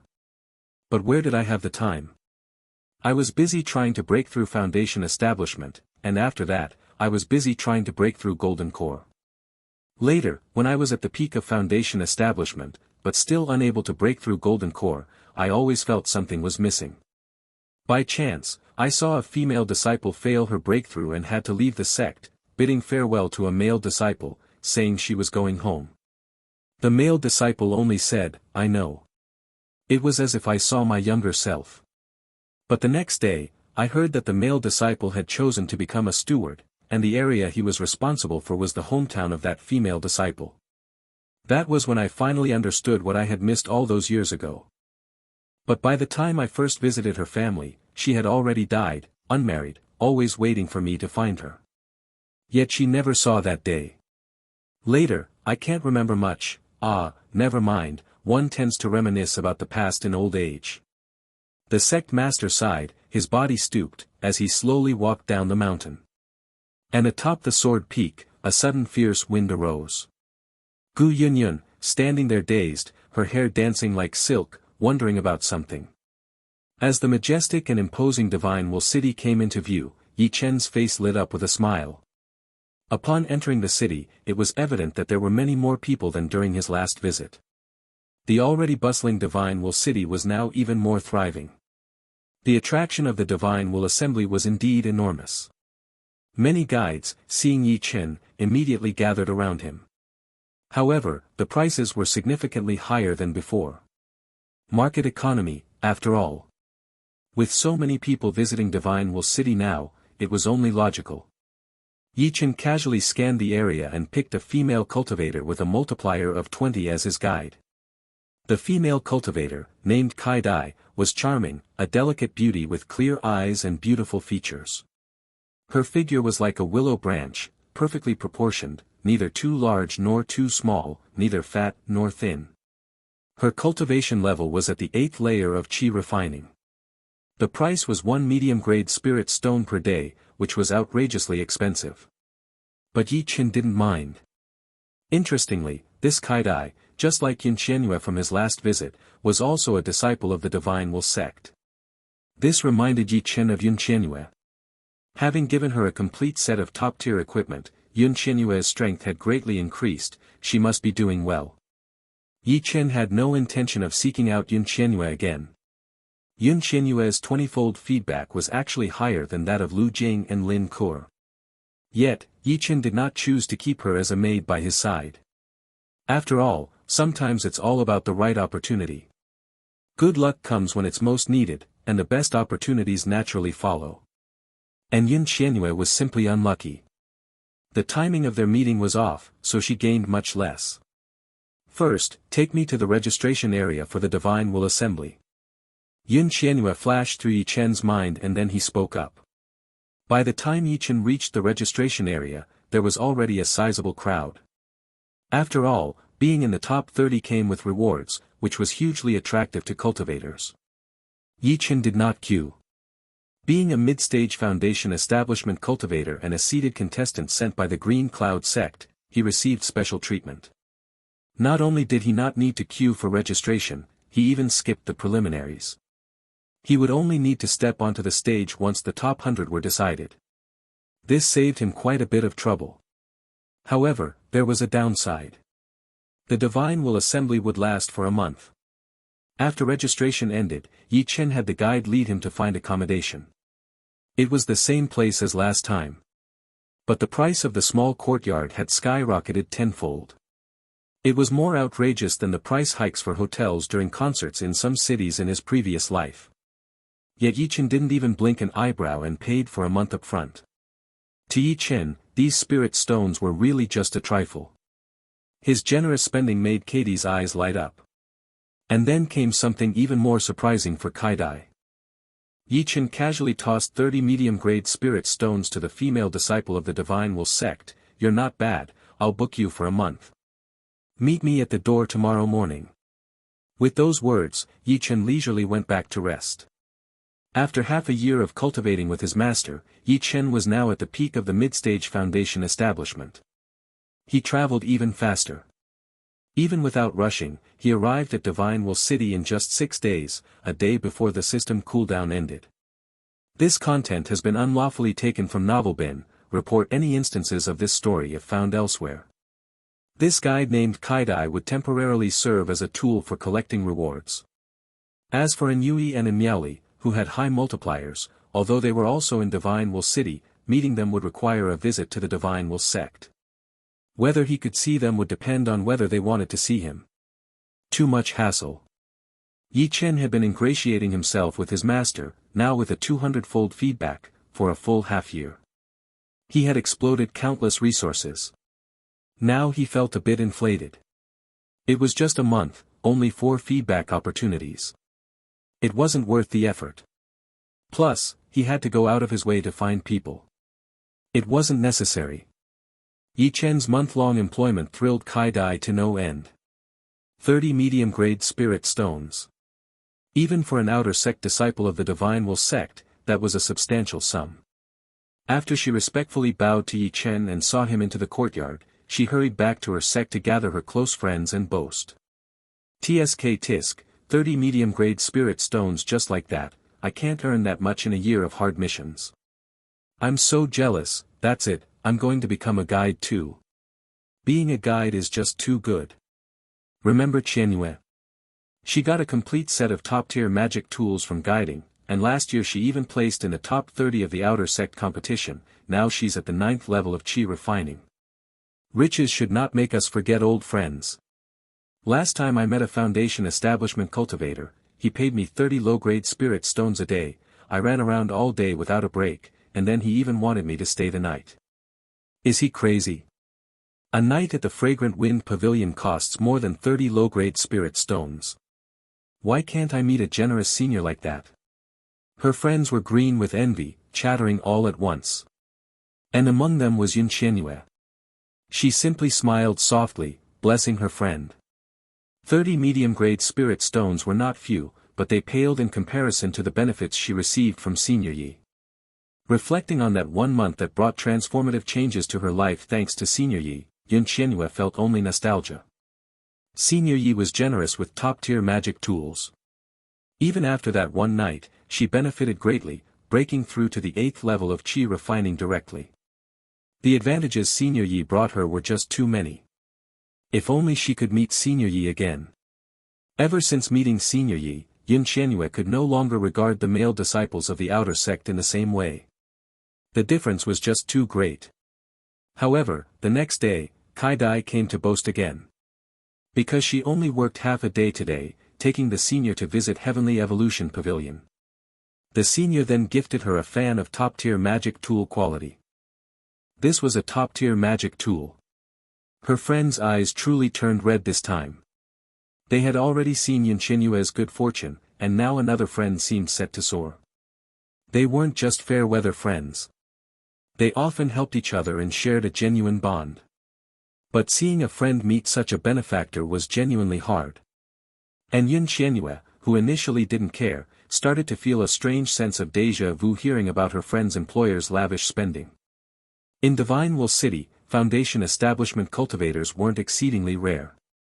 But even among Foundation establishment cultivators, most had to pour vast resources into their cultivation and didn't live lavishly. For instance, the Foundation establishment stewards of the Divine Will sect were like that. Most of them actually lacked spirit stones and were quite strapped. Yun Qianyue had never heard of a cultivator who could spend as freely as Senior Yi. And this familiar style of generosity. Could it be, was Senior Yi attending the Divine Will Assembly? Yun Qianyue quickly asked, Kai-Dai, what's the surname of that Foundation establishment senior? Kai-Dai was about to answer straight away. After all, knowing a surname in such a big city as Green Cloud City wouldn't help much, she wasn't worried about competition. But as Kai-Dai was about to speak, she suddenly raised her eyebrows. She also remembered Yun Qianyue's rise. Recalling that Yun Qianyue had once mentioned her benefactor's surname 3 years ago. It was also Yi. Oh no. Could it be that she and Yun Qianyue had met the same benefactor? Thinking of the sometimes nostalgic and melancholy expressions on her good friend Yun Qianyue, Kai-Dai seriously responded, that senior's surname is Zhang. Hearing this, Yun Qianyue immediately showed a look of disappointment. It wasn't Senior Yi. Ye Chen, participating in the Divine Will Assembly, was unaware that Miaoli and her niece had already assessed him and deemed him unworthy of the championship. Even if he had known, Ye Chen wouldn't have cared. Apart from the final day's championship, a cultivator only had one match per day. After stepping down from the arena, Ye Chen was met with Katie's eager gaze as he prepared to continue his business. Given that it was the time of the Divine Will Assembly and many cultivators were in Divine Will City, it was an excellent opportunity to fetch good prices. However, as Ye Chen was leaving the area of the conclave, his system, which frequently pinged upon arriving in Divine Will City, chimed again.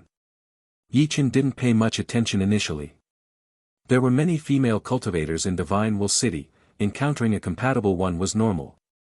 But when Ye Chen saw the multiplier, his body involuntarily halted.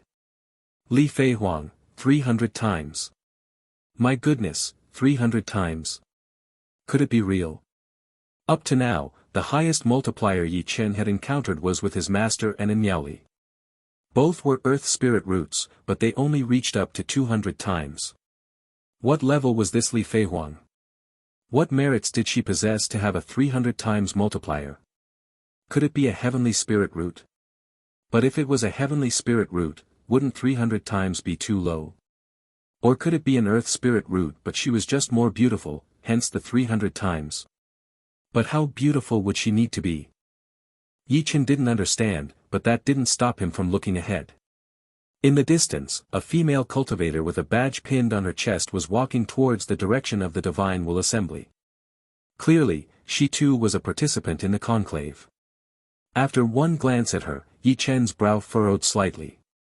The female cultivator's appearance was utterly ordinary, and her physique nondescript. The phrase, plain and unremarkable, suited her perfectly, making her the kind who would be lost in a crowd. Ye Chen immediately concluded that this woman must have altered her appearance. Otherwise, with such looks, a 300 times multiplier would be plausible only if she possessed a heavenly spirit root. Ye Chen's eyes subtly shifted, his heavy pupils seeing through all deceptions. Suddenly, the vision of the female cultivator transformed completely. Her originally unremarkable figure now appeared curvaceous and striking, combining the best features of Lu Jing and his senior sister, Yao Shi. She was perfection personified.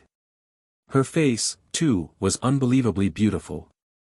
Most importantly, the female cultivator also sported red hair. Combined with her haughty and indifferent demeanor and her regal aura, she resembled an empress or a phoenix.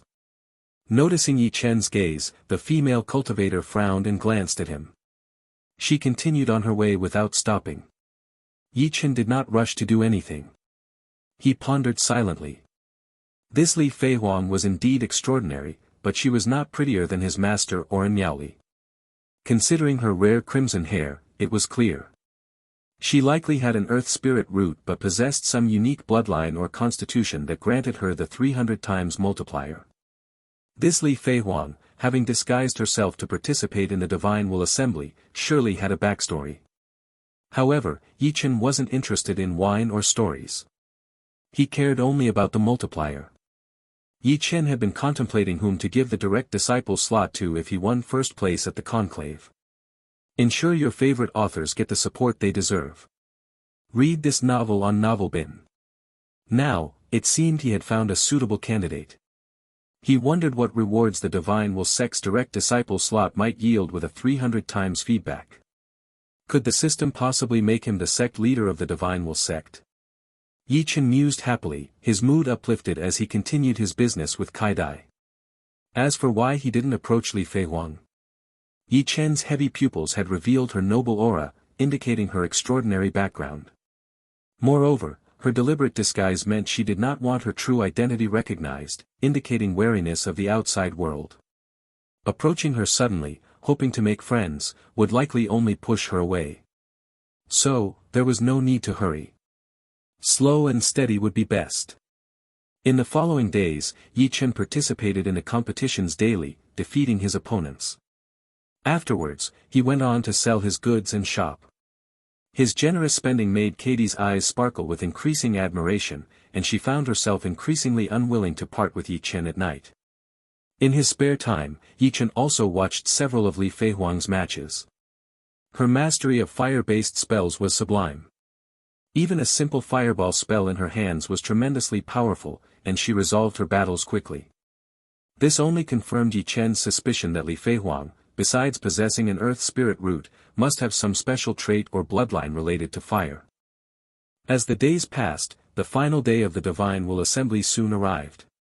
The top 10 finalists were officially announced, and the excitement of the conclave reached its peak. Those who made it to the top 10 were all prodigies, some from golden core families, some from major sects, and even a few talented loose cultivators who swept through their opponents on the platform, causing astonishment. However, among these individuals, Ye Chen was the most surprising. No one expected that Ye Chen, with only a mid-stage foundation establishment cultivation, would make it into the top 10. He was the only one at this stage. It was truly incredible. Even in Yui, upon seeing Ye Chen, felt a secret shock. And Miaoli nodded in acknowledgement. This Ye Chen truly is extraordinary. No wonder the Green Cloud sect sent only this mid-stage foundation establishment cultivator to participate. If Ye Chen wins first place, it's unlikely we'll be able to exchange the slot for the Divine Will pool. After all, being only at the mid-stage of foundation establishment, he needs the pool to enhance his cultivation. And Yui, observing Ye Chen on the platform, felt that the image of Ye Chen in the secret realm could not align with the figure she saw now. How could Ye Chen be so strong? However, when her aunt praised him, and Yui quickly retorted, his entry into the top 10 was just luck. The others are all prodigies nurtured by their families or powerful cultivators. Their strength is roughly equivalent to our Divine Will Sect's direct disciples at the later stages of foundation establishment. The reason they didn't join the Divine Will Sect earlier is because of the limited number of direct disciple slots. Being an ordinary disciple at home would be more beneficial than being a direct disciple. Ye Chen definitely isn't their match. And Miaoli remained silent, her serene, water-like eyes quietly observing Ye Chen as he ascended the platform. Ye Chen's opponent was a prodigy from a family with a golden core powerhouse. The opponent looked at Ye Chen, gave a light smile, and nodded politely, "Greetings, fellow Taoist." Ye Chen returned the gesture with a smile and a bow. As the Divine Will Sect's official gave the signal, both competitors made their moves. Ye Chen's opponent was a sword cultivator and showed no underestimation of Ye Chen, despite his being at the mid-stage of foundation establishment. Clutching a top-grade magic sword, his initial attack was a tempest of wind and thunder, with countless bolts of lightning resembling great serpents attacking from all directions, forming what seemed like a domain of thunder. The sight was awe-inspiring. The top-grade magic sword transformed into a streak of light, hidden within the rolling thunder serpents, ready to deliver a fatal strike at any moment.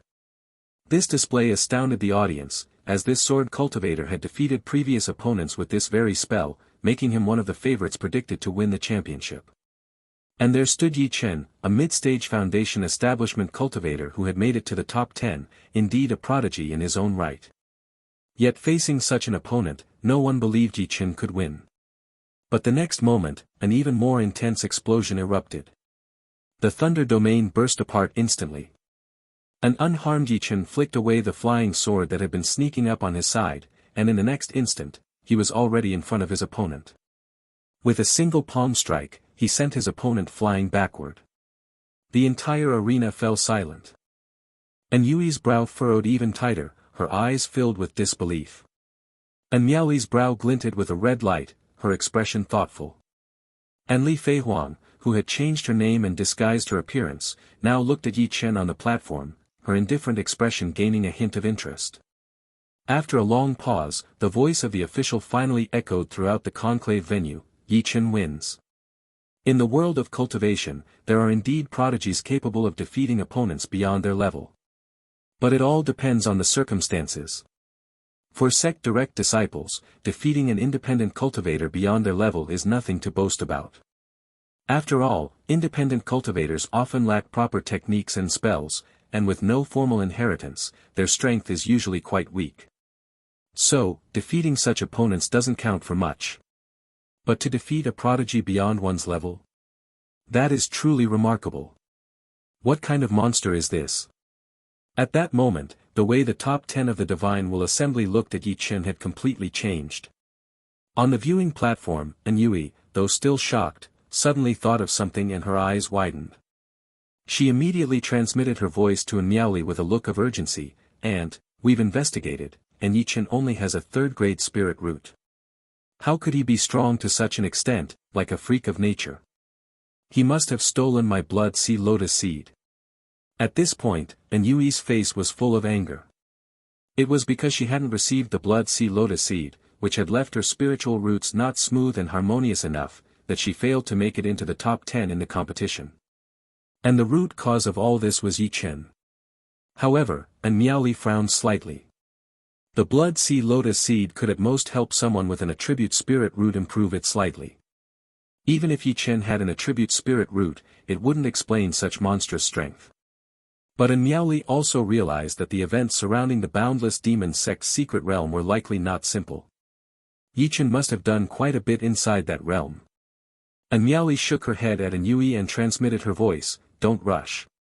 We'll discuss this after the competition." Despite her anger, Yui could only temporarily hold back after hearing her aunt's words. However, once the Divine Will Assembly was over, she would definitely demand an explanation from Ye Chen. She had gone through great lengths to rescue him from the bewildering forest. And yet, he dared to steal from her. How could he be so ungrateful? After the brief shock, the competition on the platform continued. Those who made it into the top 10 were all top-tier geniuses. These prodigies might have been unlucky. Had they joined the Divine Will sect earlier, they would have been able to secure a direct disciple spot. While regular disciples of the Divine Will sect also enjoyed benefits, these were of little attraction to the prodigies. It was better to stay at home, where they could cultivate with more resources and guidance from stronger elders. Thus, their strength might not be inferior to that of the direct disciples of the Divine Will sect. Now, most of them were fighting for a direct disciple spot, primarily for the opportunity to form a golden core. The battles between these prodigies were spectacular, leaving the audience thoroughly entertained. After half a day of intense matches, the finals finally arrived. Looking at the names of the final 2 contestants, even though the audience had seen them win their previous matches, they couldn't help but marvel. One of them was Ye Chen, the only mid-stage foundation establishment cultivator among the top 10. No one had expected Ye Chen to sweep through the prodigies and make it to the top 10. The outside world was already speculating about Ye Chen's talent. To defeat prodigies beyond his level truly absurd. But apart from Ye Chen, the identity of the other finalist was also surprising. It wasn't the top family genius most had predicted to win, but rather a relatively unknown cultivator, said to be a mere independent, Li Feng. Her mastery of fire-based spells was exquisite, and she was shockingly strong. This year's Divine Will Assembly had brought 2 dark horses to the forefront. It was nothing short of astonishing. Yet, amid their amazement, the crowd was also more excited. 2 such monstrous talents were about to face each other. Who would emerge victorious? If you stumble upon this narrative on Amazon, it's taken without the author's consent. Report it. Li Feng was the alias of Li Feihuang. She glanced at Ye Chen, her expression indifferent. Ye Chen was indeed unexpectedly strong. But Li Feihuang had her own confidence. Not only did she possess an earth spirit root, but she was also naturally endowed with the fire phoenix spirit body. The fire phoenix spirit body was accompanied by the southern radiant fire, a fire that could easily master all fire-based spells and had the ability to transform the mundane into the miraculous. Even the most ordinary fireball spell, in her hands, could be devastating. No matter how monstrous Ye Chen was, he could never be her opponent. Not to mention, Ye Chen was only at the mid-stage of foundation establishment. Whereas she had already reached the peak of foundation establishment. In terms of talent, constitution, and cultivation, she was certain to win. Thus, there was no suspense in this battle. However, she had to admit that Ye Chen's ability to sweep through so many prodigies with his mid-stage foundation establishment cultivation had its merits. It was a shame her father had passed away. She had no choice but to flee and seek refuge with her father's old friends. Otherwise, she could have tried to recruit Ye Chen. While lost in thought, the official called out, "Time's up, both contestants, please take the stage." Li Feihuang stopped her musings, stepping confidently onto the stage. Her eyes were filled with immense pride and a determination to win. The identity of a direct disciple of the Divine Will sect was crucial to her. Because, 5 years from now, the phoenix blood would be more than just a material for her to break through to the golden core. It would also have the potential to enhance her spirit body. By using the bloodline power within the phoenix blood, she could awaken her fire phoenix spirit body into the moon phoenix body. And at that time, she would take back everything she had lost, all with her own hands. Ye Chen walked onto the stage with a calm demeanor. Looking at the unremarkable Li Feihuang in front of him, he felt a slight urge to activate his heavy pupils and see something more interesting. However, there were golden core elders present. If it wasn't necessary, Ye Chen had no intention of using his heavy pupils. Indeed, Ye Chen was that confident he didn't even plan on using his heavy pupils. Though his opponent was a female cultivator with a 300 times multiplier, possibly possessing some special bloodline or constitution.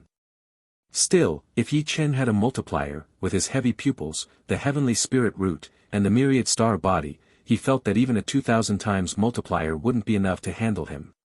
Unfortunately, he couldn't use the system for himself. Otherwise, Ye Chen felt that he could be preparing to break through to the deity transformation stage right now. "Please, teach me."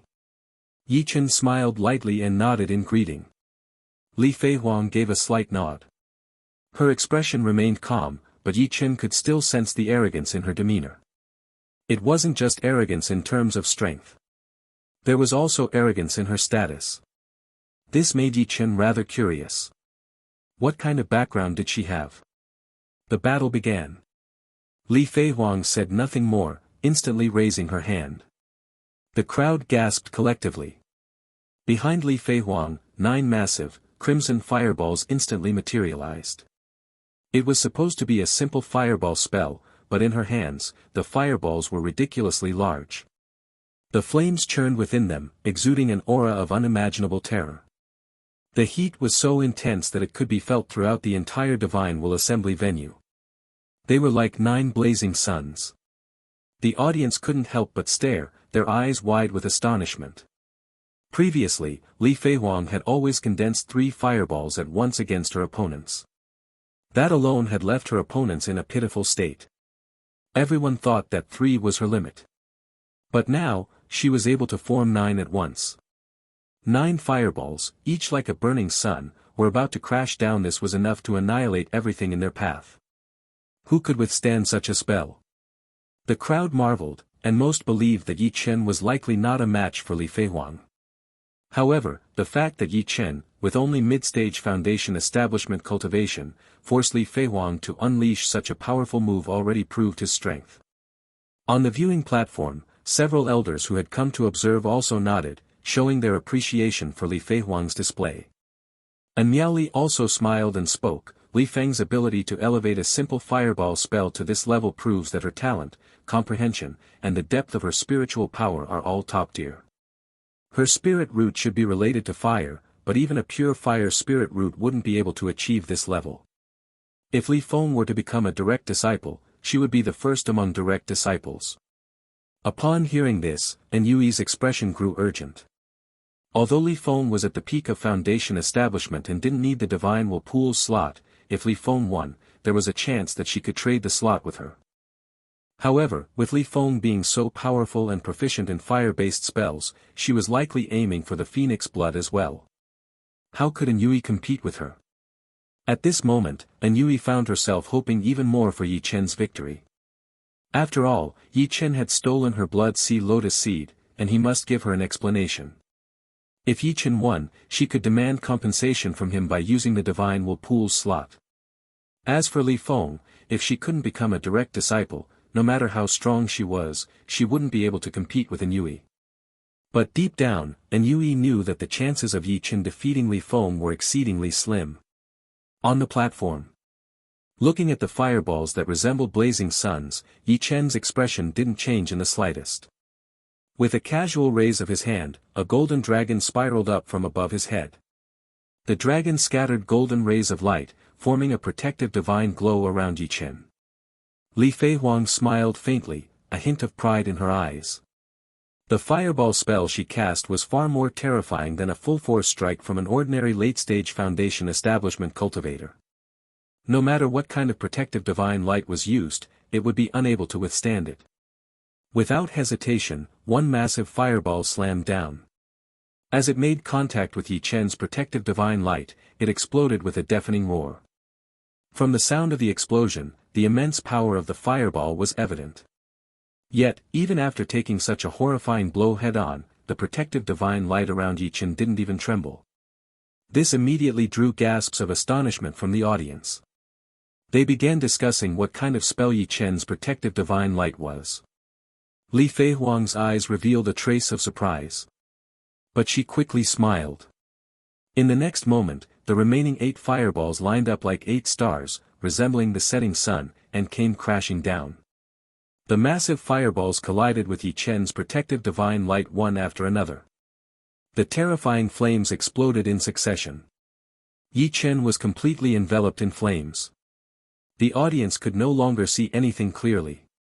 Even the surrounding array formations around the platform began to tremble.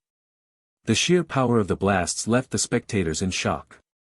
Who among those at the Foundation establishment stage could withstand such a terrifying spell?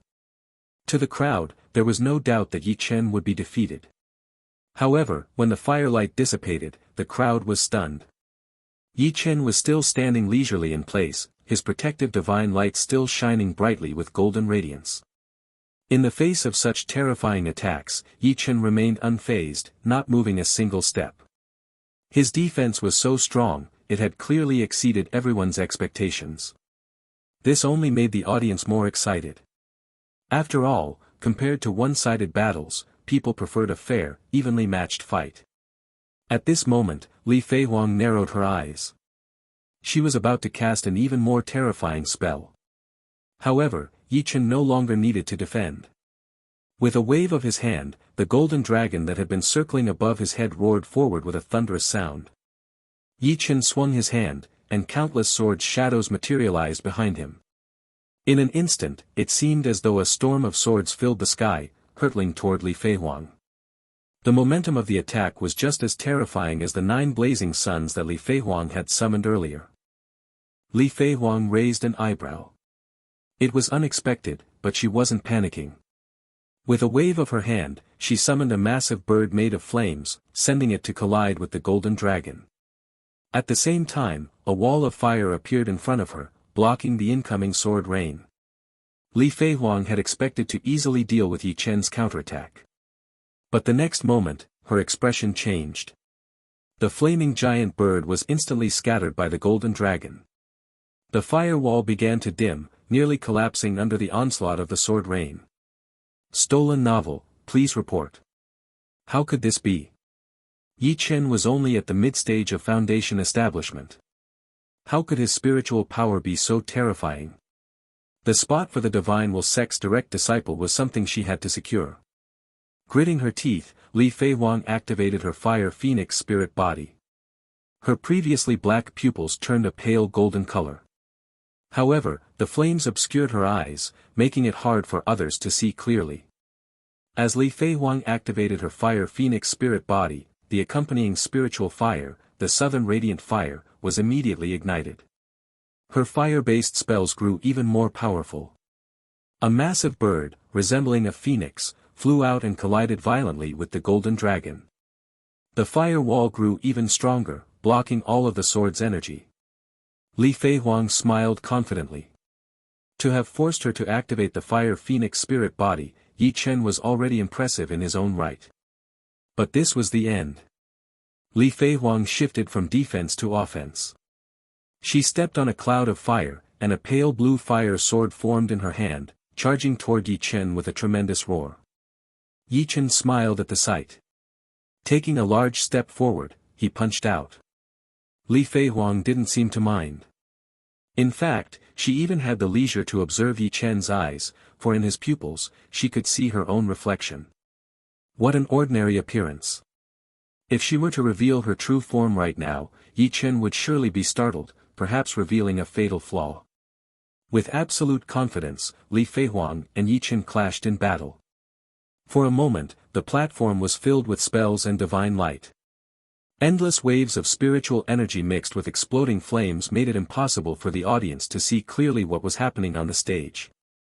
However, the shimmering energy barrier surrounding the platform due to the impact of the spells allowed everyone to understand just how terrifying the battle between the two was. No one had expected the fight between the two to escalate to this level. The contestants who had been eliminated might have felt some lingering dissatisfaction earlier, wondering if they had used a different tactic, perhaps they would have stood a chance. But now, feeling the terrifying energy fluctuations, all such thoughts were gone. It was clear that, when facing them, the two on the stage hadn't even used their full strength. On the high platform, the watching divine will sect elders and officiants also showed expressions of amazement. The strength of these two, even among their direct disciples, likely few could match them. And Yui, watching the flames on the platform, was stunned, her expression impossible to describe. Ye Chen, how could he be so strong? Had Ye Chen always been this powerful? Impossible. If Ye Chen had this kind of strength before, how could he have stayed silent in the face of Fang Shi and Pei Ling's targeting? So, Ye Chen's remarkable abilities must have come about in the past 6 months. It must be related to the Blood Sea Lotus Seed. But the Blood Sea Lotus Seed alone couldn't explain his current power. Could it be that the Blood Sea Lotus had mutated? Was it not just an ordinary Blood Sea Lotus in the pond, but a Blood Sea Golden Lotus? Using the Blood Sea Golden Lotus Seed, one could possibly ascend to an Earth Spirit root. Only an Earth Spirit root could explain why Ye Chen had suddenly become so powerful. Thinking this, Yui clenched her teeth. Her anger toward Ye Chen reached its peak. Because everything Ye Chen had now should have been hers. The battle between the two was fierce. As Li Feihuang intentionally concealed her fire phoenix spirit body, no one could see what was happening inside. However, both the audience and the elders were convinced that Li Feihuang would ultimately win. After all, Li Feihuang had the advantage in cultivation level. A higher cultivation level meant stronger spiritual power and greater recovery ability. Not to mention, Li Feihuang's understanding of fire-based spells had reached an extraordinary level. Even Golden Core elders were unlikely to surpass her in this regard. So, the odds were in Li Feihuang's favor. Everyone waited eagerly for the outcome. The crowd had expected to wait for a long time before the result was clear. But to their surprise, within just 100 breaths, the divine lights of spells faded, and the flames died down.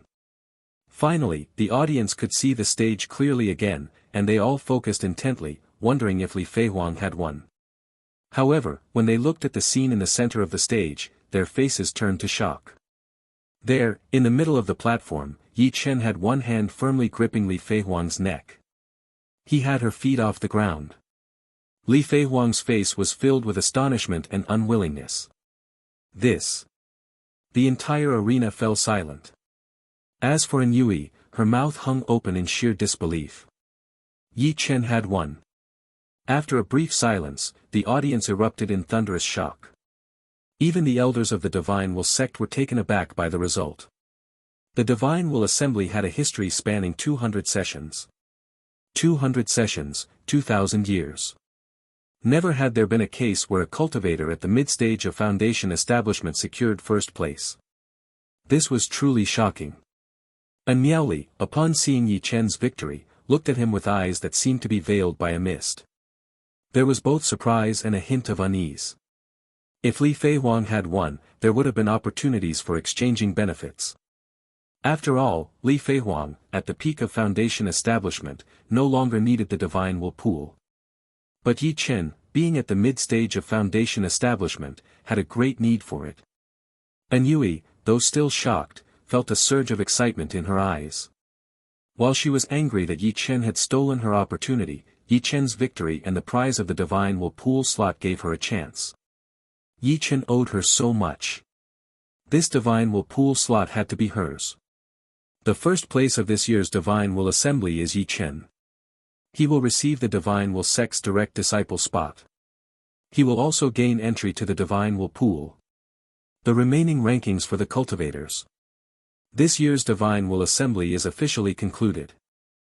The elder's voice rang out across the city.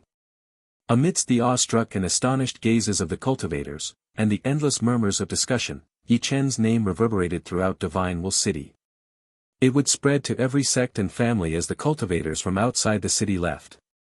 After stepping down from the platform, Li Feihuang looked at Ye Chen, who was the center of attention, with a gaze full of resentment.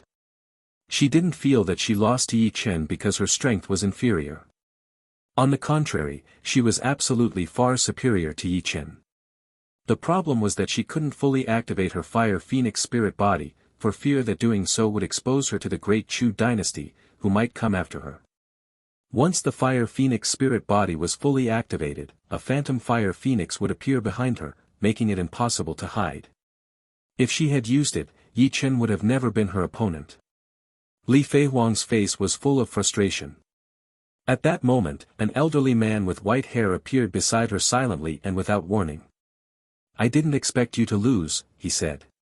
Li Feihuang, still frustrated, replied, "I didn't dare fully activate the Fire Phoenix spirit body, fearing that the Great Chu dynasty would learn of my identity and come to take me.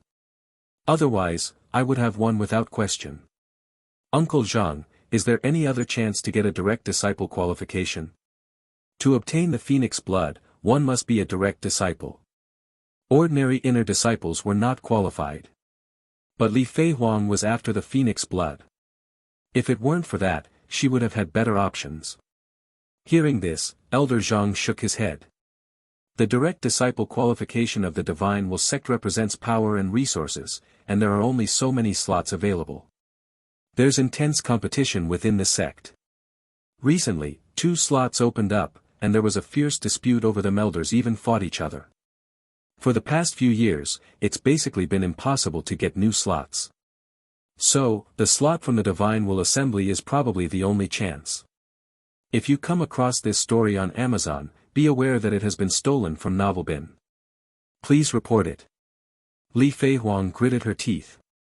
With her innate Fire Phoenix spirit body, she was perfectly aligned with the Phoenix. If she could use the Phoenix blood to form her golden core, it would definitely be a 9-turn golden core. Not to mention, her physique could tap into the bloodline power and improve even further.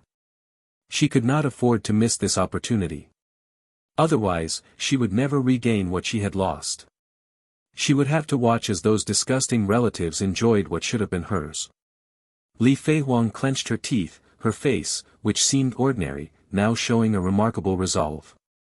"Uncle Zhang, is it possible to give the direct disciple slot obtained from the Divine Will Assembly to someone else?" Elder Zhang smiled upon hearing this. The direct disciple qualification is a serious matter, and in principle, it cannot be transferred to someone else. Seeing the disappointment on Li Feihuang's face, Elder Zhang smiled again. "However, your combat strength and talent have not gone unnoticed by the sect," he said. "If it were up to me, I could have a word and perhaps make an exception. After all, having you as a direct disciple wouldn't be a bad thing for the sect." Li Feihuang immediately brightened up with joy. But Elder Zhang quickly became serious again. But there can be no coercion involved.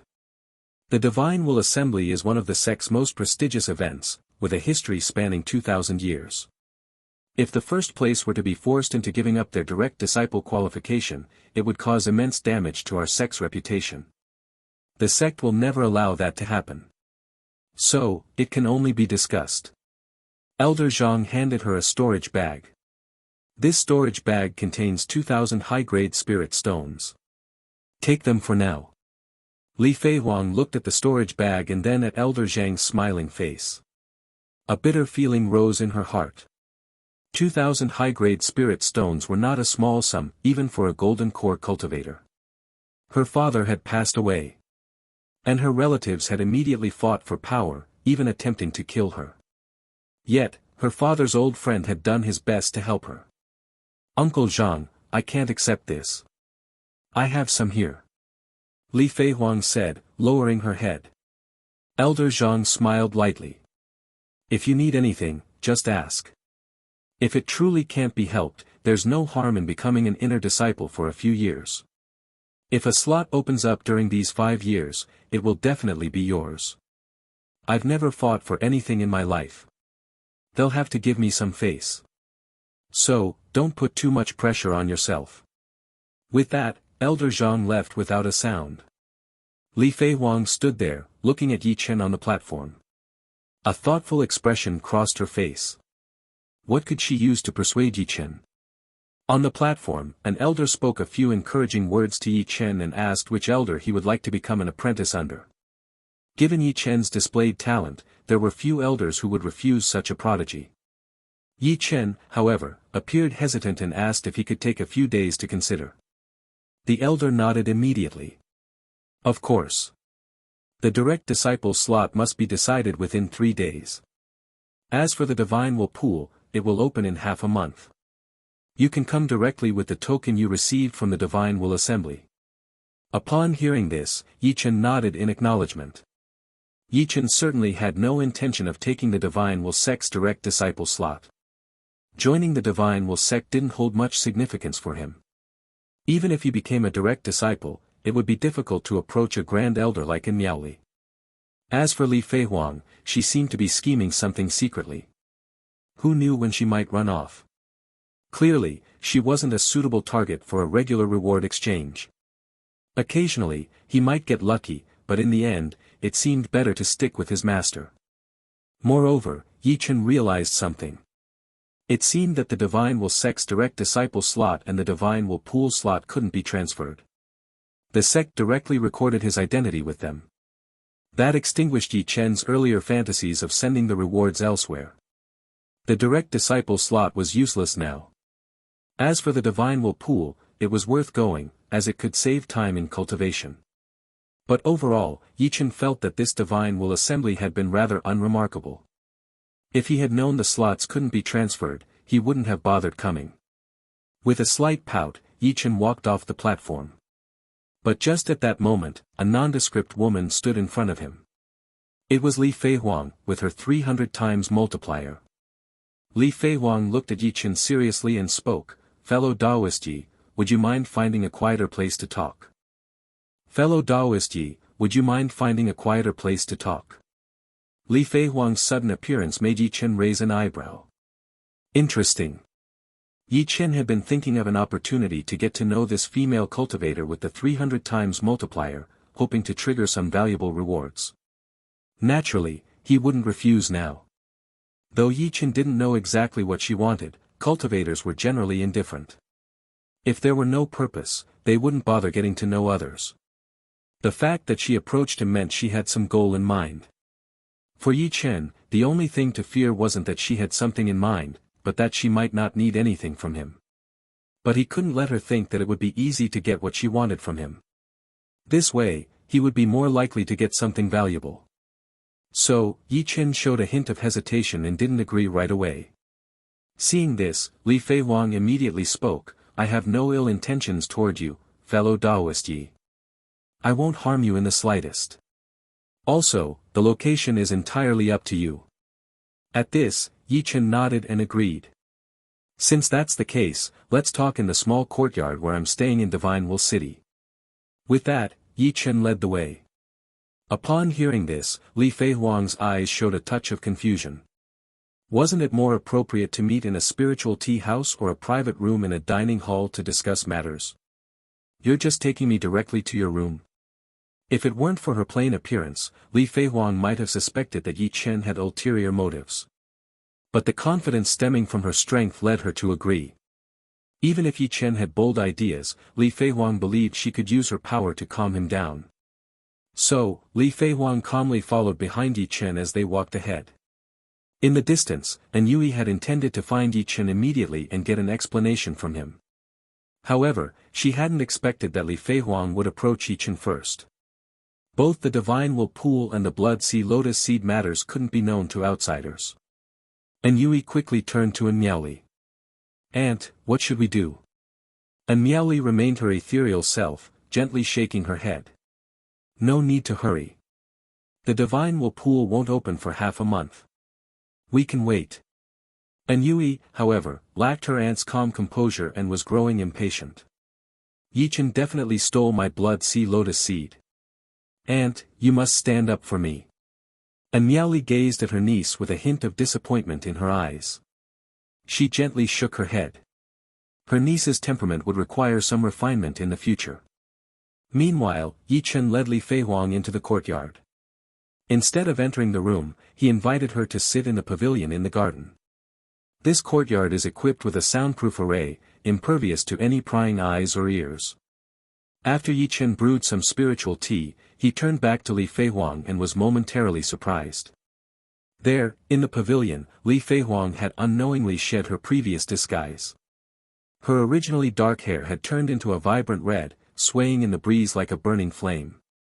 Her face, once ordinary, was now transformed, revealing a stunning beauty with bright eyes, radiant teeth, and perfectly sculpted features. This story has been stolen from Novelbin. If you read it on Amazon, please report it. Most striking of all, there was an indescribable nobility in her expression. Her figure had also changed. What had been a straight, unremarkable body had now taken on a fiery, curvaceous form. As Ye Chen caught a glimpse of Li Feihuang's profile, he couldn't help but think that she resembled a perfect S shape, something that could only be described as outrageously beautiful. Li Feihuang still wore the same clothes as before, but now, with her transformed appearance, even her attire seemed to shine more brightly. Since Ye Chen had already used his heavy pupils to see through her disguise earlier, he wasn't too stunned by the transformation. Still, he played along and feigned surprise. Inwardly, however, he was thinking, why did Li Feihuang suddenly drop her act? Is she revealing her true identity now? Is she planning to use her beauty to get what she wants? Well, Ye Chen, wasn't someone who would fall for that.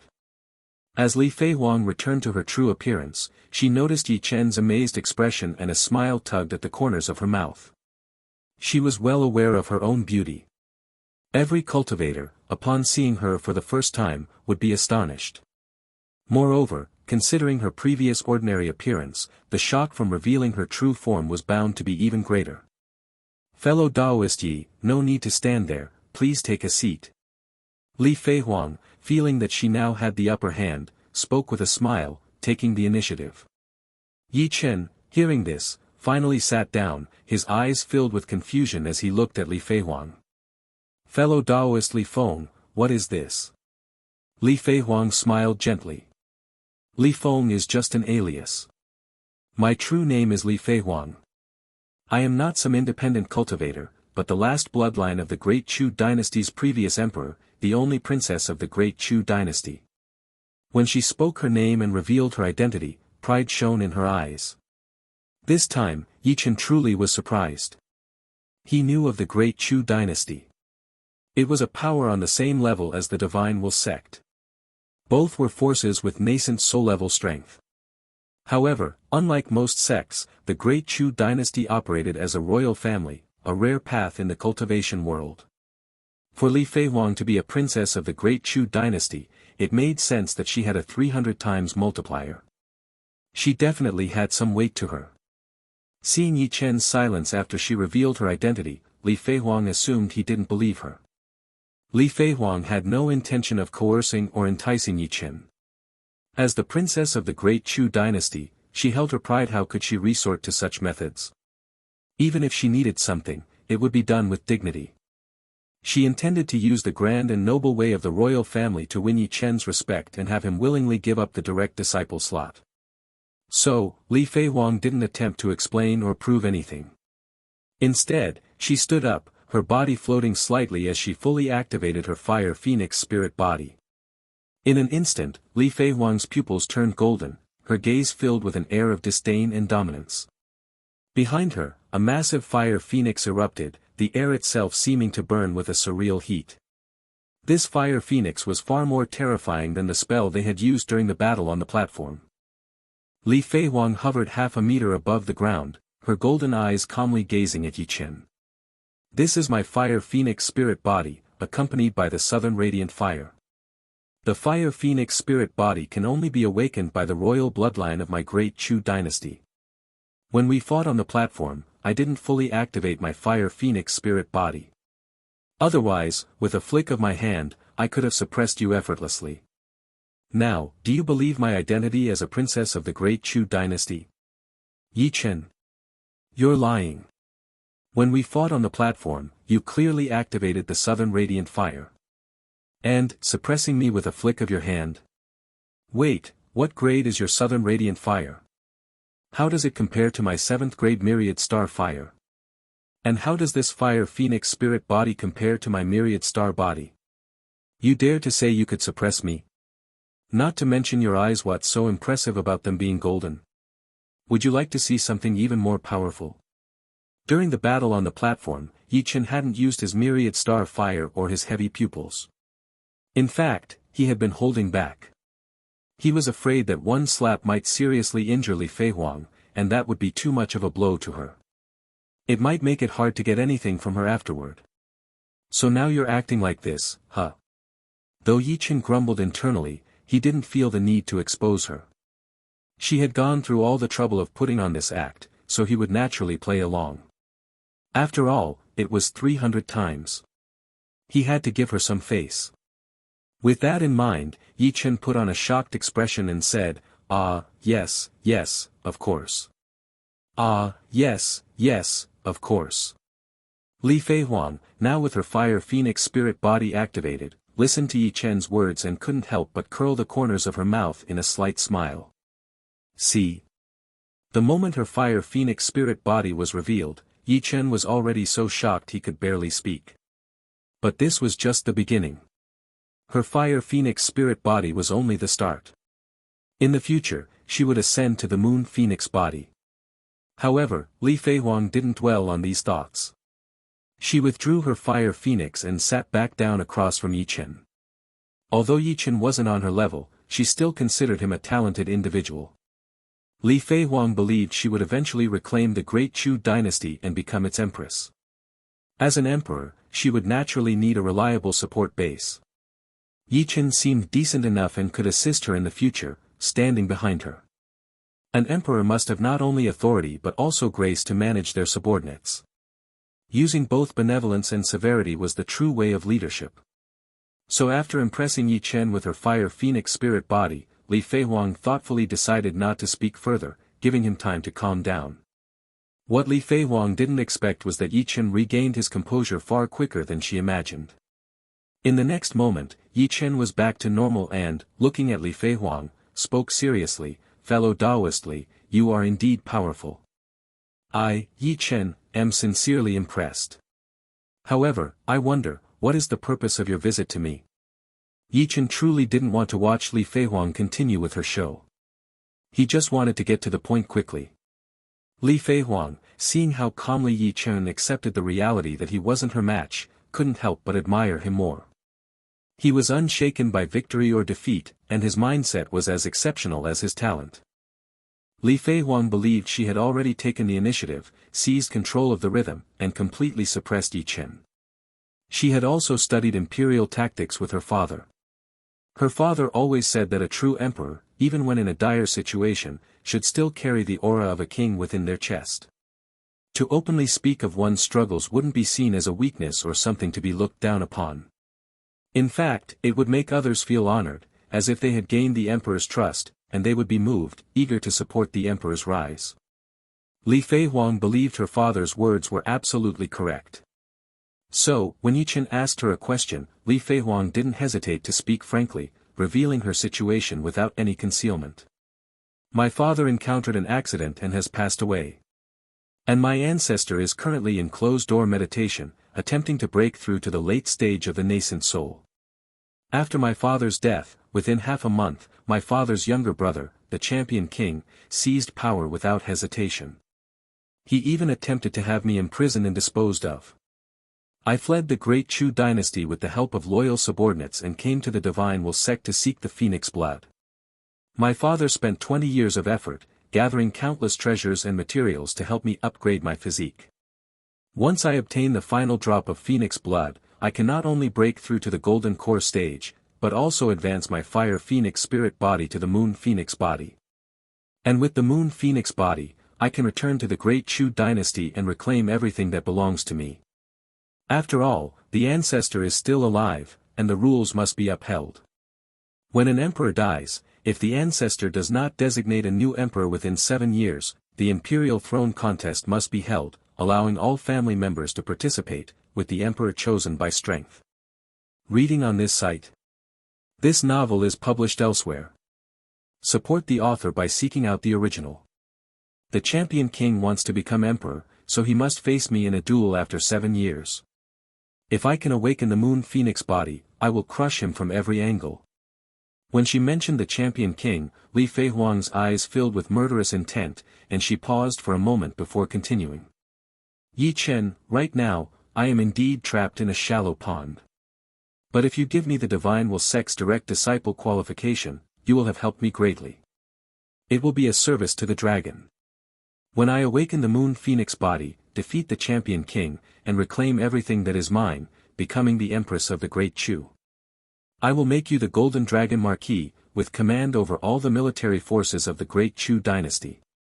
You will be the true ruler of the great Chu, second only to me, with power above all others.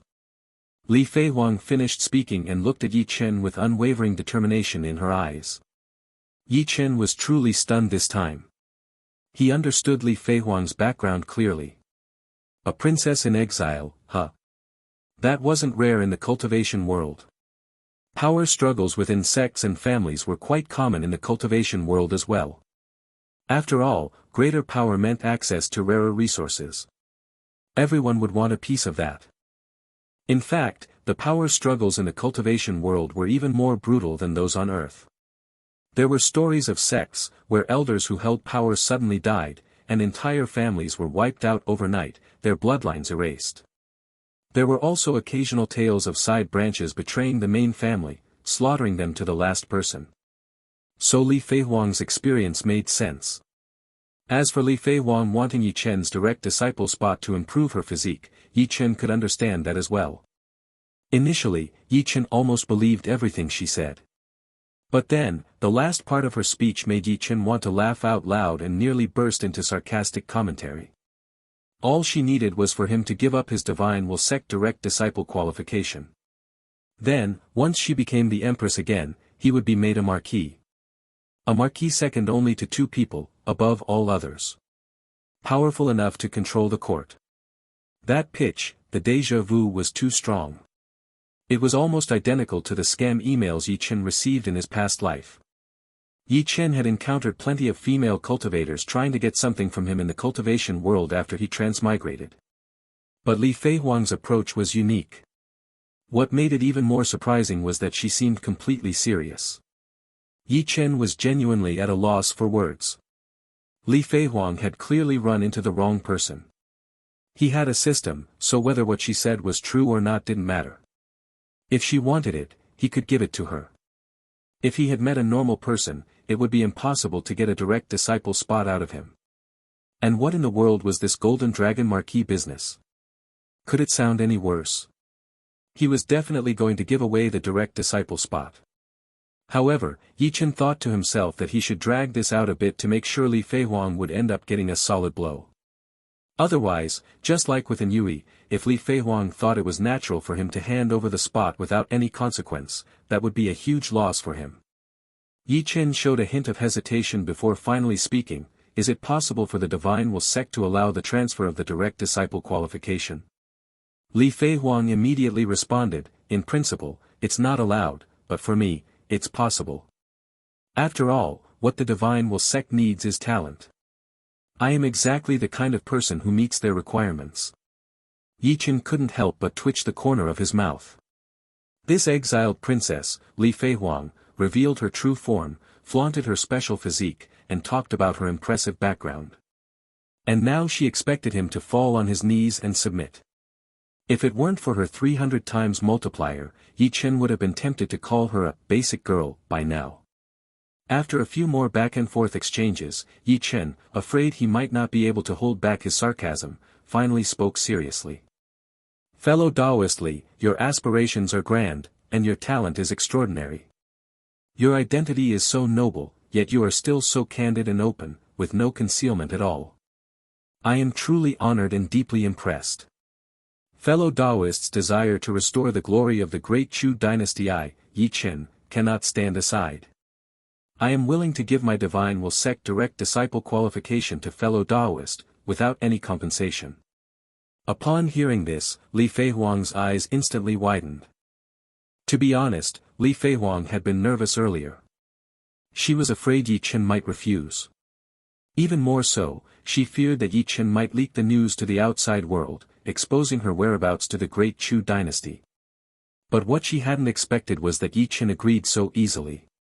Her father's teachings about the ways of an emperor had been correct. Her honesty had won Ye Chen over, earning his genuine support. She truly had the bearing of an emperor. She was destined to become the first female emperor of the great Chu dynasty. Being trusted like this also moved the now fallen Li Feihuang deeply, and she respectfully bowed to Ye Chen. Thank you, fellow Taoist Yi, for your help today. I was a bit petty earlier. When I become empress, I will certainly grant fellow Taoist Yi the title of the first foreign king of the great Chu. Ye Chen couldn't help but twitch the corner of his mouth. A golden dragon marquis turning into a golden dragon king? No way. He immediately shook his head. Fellow Taoist, your ambitions are lofty, and your vision is broad. As for me, Ye Chen, I am not one to care for such petty rewards, nor am I someone who seeks small benefits. Please, don't bring up titles again. If you bring it up once more, it would be as if you are looking down on me, Ye Chen. If that happens, I will have to withdraw the direct disciple qualification. Ye Chen spoke with a firm expression. Rejecting even the title of foreign king, his selfless support for her had already made Li Feihuang's heart swell with emotion. This was the true loyalty of a subject. She would surely reward him greatly in the future. Li Feihuang nodded seriously. In that case, I will not mention it again. Fellow Taoist Ye's support, I, Li Feihuang, will never forget. Ye Chen smiled, satisfied with the outcome. Li Feihuang, having received Ye Chen's promise, finally relaxed. She didn't want to appear too eager, afraid that Ye Chen might look down on her, so she suggested they handle the transfer of the qualification the next day. However, what she didn't expect was Ye Chen's response. He seemed even more eager than she was, insisting that they deal with it right away. This only made Li Feihuang feel more impressed with Ye Chen. When Elder Zhang arrived and used his water mirror technique to confirm with Ye Chen multiple times, ensuring that he truly agreed willingly, he was genuinely surprised. He hadn't expected Li Feihuang to convince Ye Chen so easily. What had Li Feihuang promised Ye Chen, exactly? But Elder Zhang didn't pry further. He simply took Li Feihuang to the divine will sect to handle the transfer, not wanting any delays. After they left, Ye Chen's system prompt finally sounded in his mind. Gift successfully given. The gift is the divine will sect's direct disciple qualification. Processing feedback. 300 times feedback in progress. Detected that this gift is extremely important to the matched recipient, far exceeding their expectations, causing a massive shift in their mentality. Critical hit reward triggered. Reward, Heavenly Evolution Holy Land Holy Sun Token. Holding this token will allow the bearer to become one of the holy sons of the Heavenly Evolution Holy Land. Wait. It's not the divine will sex qualification but a position as a holy son in the heavenly evolution holy land. Ye Chen couldn't help but widen his eyes as he looked at the token in the storage ring. The token was engraved with countless divine patterns and made from top-tier cloud gold. Even though Ye Chen had expected the 300 times feedback with a critical hit, the quality of the reward far exceeded his expectations. This content has been unlawfully taken from Novel Bin. Report any instances of this story if found elsewhere. The last time Ye Chen came to Divine Will City, he had already gained a preliminary understanding of the terrifying power of the Holy Lands. The so-called Holy Lands were forces that had produced immortals. They possessed immortal scriptures, ancestors who had reached the unity stage, and were held in a position of extraordinary reverence in the cultivation world. Sects like the Divine Will sect and the Great Chu dynasty were nothing more than slightly larger ants in front of the Holy Lands. Within the Holy Land, there were 4 levels: outer disciples, inner disciples, direct disciples, and the Holy Sons and Holy Maidens. The Holy Sons and Holy Maidens were top-tier prodigies who stood out among countless talents. They were candidates for the position of the Holy Master and held authority even higher than elders. Ye Chen's Divine Will sect direct disciple qualification had turned into a Holy Son position in the Heavenly Evolution Holy Land. Just how many times had this multiplied? It was almost unimaginable. And within the Holy Land, how many geniuses would there be? What would the multiplier be for the female disciples and elders within the Holy Land? Just thinking about it made Ye Chen feel a surge of excitement. The decision he had made to return to his master was beginning to waver. In his hesitation, Ye Chen decided to first go to the Heavenly Evolution Pavilion in Divine Will City to inquire and clarify the situation before making any further decisions. Ye Chen was quite a regular at the Heavenly Evolution Pavilion, and he was familiar with the attendants there. Asking a few questions would be no trouble. When he met with the attendant at the Heavenly Evolution Pavilion, Ye Chen, of course, didn't reveal that he possessed the Holy Sun token. Instead, he chatted casually with the attendant, expressing curiosity and admiration. The questions Ye Chen asked weren't particularly sensitive, and the attendant, eager to make a good impression on the first-place winner of the Divine Will Assembly, was happy to share information. The two of them chatted for an entire afternoon. Only then did Ye Chen take his leave.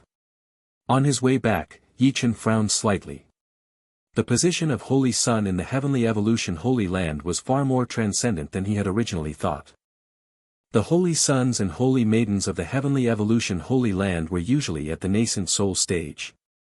Moreover, the current Heavenly Evolution Holy Master had reached the late stage of deity transformation and was about to retire and enter closed-door cultivation as an ancestor, which was a tradition in the Heavenly Evolution Holy Land. When their cultivation reached a certain level, they would close themselves off and become an ancestor. So, the competition for the position of Holy Son and Holy Maiden was incredibly fierce. A group of nascent soul-level Holy Sons and Virgins were fiercely fighting for the position of Holy Master, almost driving themselves mad in the process. Now, here he was, a Foundation Establishment Holy Son, suddenly popping up. Being ridiculed didn't bother him, but Ye Chen was worried that if any of the other Holy Sons had a random thought, he might suddenly be gone without a trace. So, for now, the Heavenly Evolution Holy Son position was something he couldn't accept. He would have to wait for the right time. Even so, Ye Chen wasn't disappointed. Because from the attendant, he learned that one of the Holy Maidens of the Heavenly Evolution Holy Land had a Heavenly Spirit root and the most top-tier physique. The Heavenly Spirit root alone was impressive, but add to that a top-tier physique. The multiplier was unimaginable.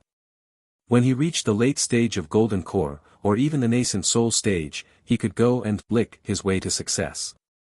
Just thinking about such an amazing female cultivator waiting for him in the Heavenly Evolution Holy Land made Ye Chen's heart race. He couldn't wait to improve his cultivation faster. Ye Chen also began to place more value on Li Feihuang. She had given him such a great reward on their first meeting. She was definitely a good woman. Ye Chen promised himself that if Li Feihuang needed anything in her struggle for the throne in the future, he would definitely help her. When it came to a good woman, Ye Chen would never be stingy and would be willing to give everything he had. When Ye Chen returned to the courtyard and saw two familiar figures standing at the entrance, he couldn't help but raise an eyebrow. And Miao Li still appeared as she always did, dressed in flowing white, looking as ethereal and graceful as a celestial being. Even though this was their second meeting, Ye Chen couldn't help but be impressed by Miaoli's flawless, perfect beauty.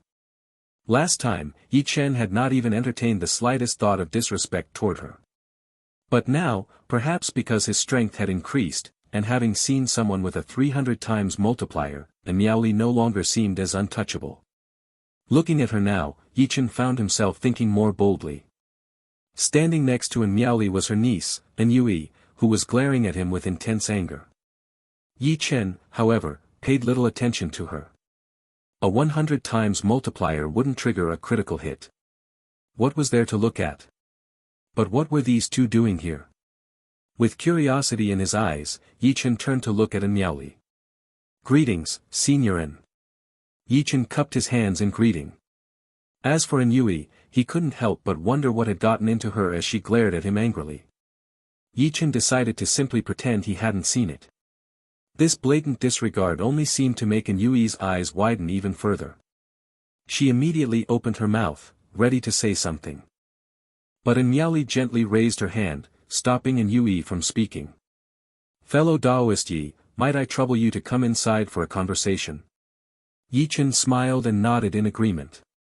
Once they entered the courtyard, Yue, who had been holding back, immediately launched her attack. "Ye Chen, there was something in the lotus pond, wasn't there?" she demanded. "You took my blood sea lotus seed, didn't you?" "That wasn't just any blood sea lotus seed, it was a blood sea golden lotus seed. I risked my life to save you in the bewildering forest, and you took advantage of my unconscious state to steal my blood sea golden lotus seed. I trusted you so much, and this is how you repay me. Are you even human?" Yue was absolutely furious. She was so worked up that her words were almost spitting in Ye Chen's face.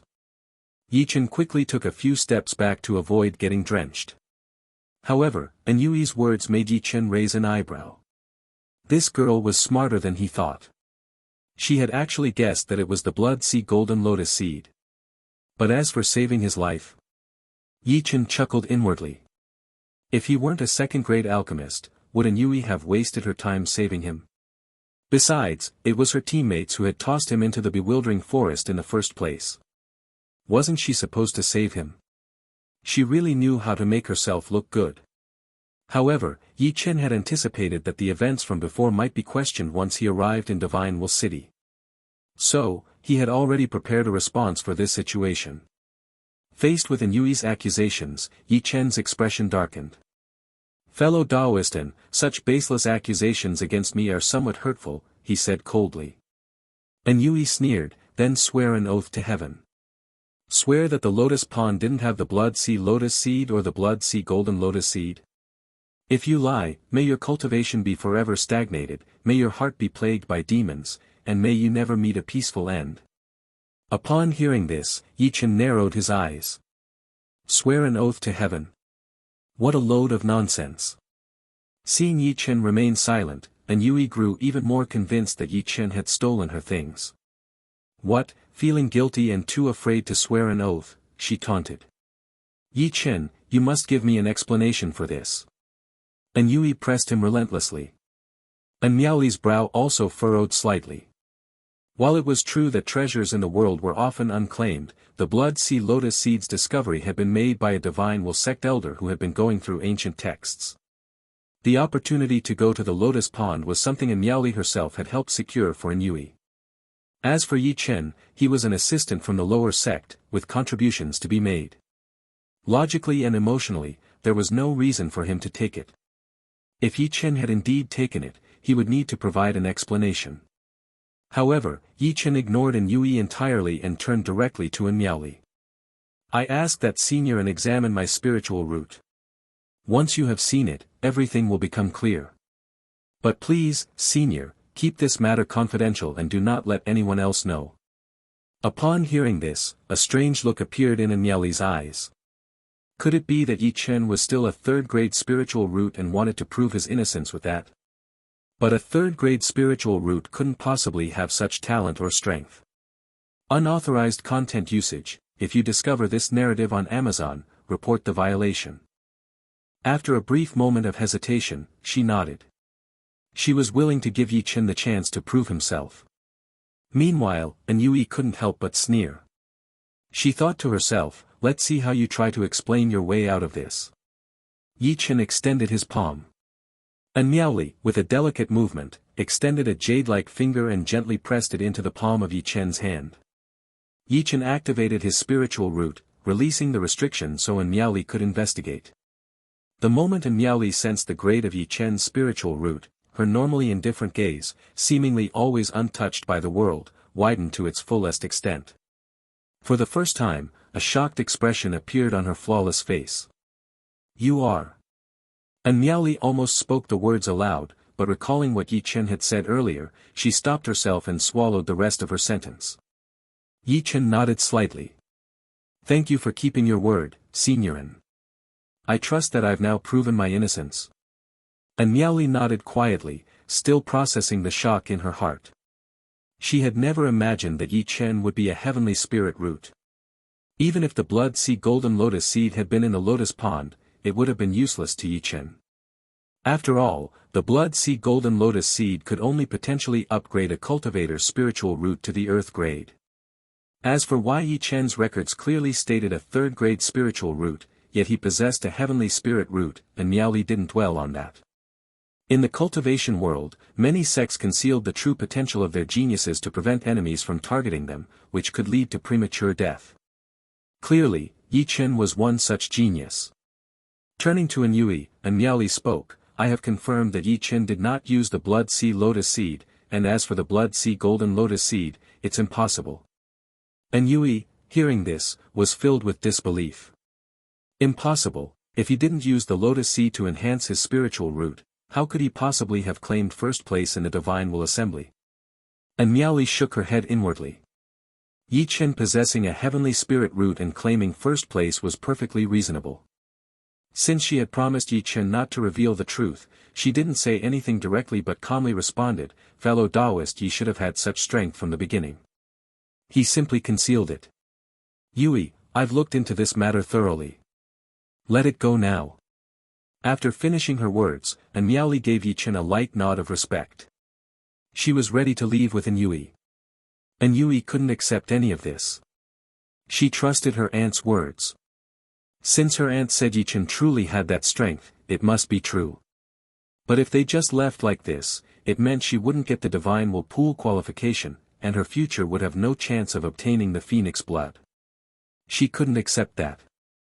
So, gritting her teeth, Yue spoke up, if he already had this strength, then it means something was wrong with the matter in the ruins. Fang Shi and Pei Ling had been targeting Ye Chen on the way. If Ye Chen had been hiding his strength, he would naturally have had thoughts of revenge. And after I fell unconscious, the two of them died, and the Earthheart Python also left, leaving only Ye Chen. It's highly suspicious. I now suspect that their deaths are related to him. Hearing this, Miaoli's face darkened with displeasure. She had already guessed what her niece was trying to do. But she didn't like her niece acting this way. Before she could speak up to stop her, Yue fixed her eyes on Ye Chen and coldly said, Ye Chen, killing Divine Will Sect's direct disciples is a serious crime. As long as you transfer the Divine Will Pool qualification to me, I can guarantee I won't report this to the sect. Otherwise, the consequences are something you won't be able to handle. At that moment, Ye Chen's expression completely turned cold. Using the Divine Will Sect direct disciple qualification to threaten him. Ye Chen had known from the beginning that once he showed his strength, there would inevitably be some holes in the previous situation with the Divine Will Sect's direct disciples. People would start to suspect and there would be complications. But since he had dared to come to Divine Will City, he had long been prepared. Not to mention anything else, his heavenly spirit root alone was enough. If Ye Chen chose to join the Divine Will Sect, the deaths of those two direct disciples would never be pursued. After all, a genius with a heavenly spirit root was far more valuable than two direct disciples. And after revealing the Holy Sun's position in the Heavenly Evolution Holy Land through Li Feihuang, the matter became even simpler.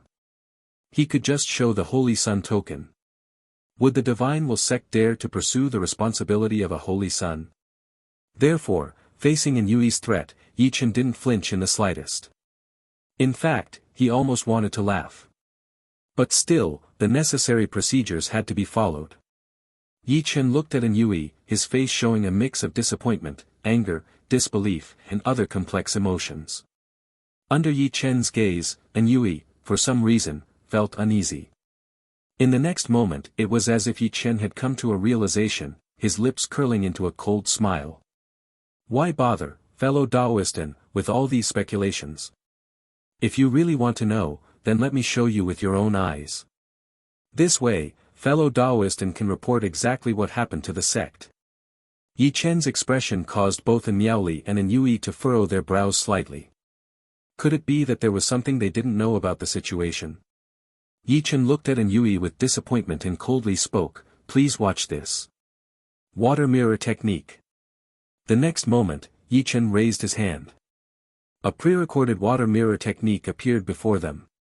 The scene began with Fang Shi and Pei Ling desperately fleeing in panic. Upon seeing this, Yui's eyes immediately turned angry. This was the moment when Fang Shi and Pei Ling had abandoned her. Behind them, the terrifying Earthheart Python was charging directly toward Ye Chen. Clearly, they were trying to lead the disaster away from themselves. The water mirror technique didn't capture Ye Chen's actions, but in the next moment, the two of them were struck down by a purple golden hand. Clearly, Ye Chen had made his move. Immediately after, a hand reached out and tossed both of them one by one into the Earthheart Python's massive mouth. Watching this scene, Miaoli's eyes flashed with a strange expression. Seeing outsiders kill divine will sect's direct disciples, as the great elder, she should have done something. But these two had abandoned their fellow disciples, trying to lead disaster to Ye Chen. Their deaths could only be considered well-deserved. Thus, Miaoli remained silent. Yui, watching the two being swallowed alive by the Earthheart Python, couldn't help but feel a sense of satisfaction. However, what shook Yui the most was a sentence from the water mirror technique, "Yui is so beautiful, and you couldn't even bear to die for her. Are you even a man?" Had she really become so perfect in Ye Chen's eyes? If Ye Chen had said this to her face, Yui might have dismissed it. After all, many people had complimented her beauty before. But this was something Ye Chen had said behind her back. If it weren't for the water mirror technique, she might have never known. Clearly, this was Ye Chen's most sincere thought. Yui lowered her head slightly, feeling a little embarrassed. Soon thereafter, an even more astonishing scene unfolded. The Earthheart Python, after devouring two individuals, looked ahead with evident greed. It was not yet sated. It was about to strike at Ye Chen. But off-screen, Ye Chen, for reasons unknown, began to negotiate with the Earthheart Python. Most crucially, the Earthheart Python seemed to consider his words, hesitating. And indeed, it decided against further attacks. This scene elicited a look of admiration from Miaoli. Clearly, Ye Chen possessed an item that could threaten the Earthheart Python. However, had he threatened the Earthheart Python from the start, the creature, starved from millennia of slumber, would not have had the patience to listen.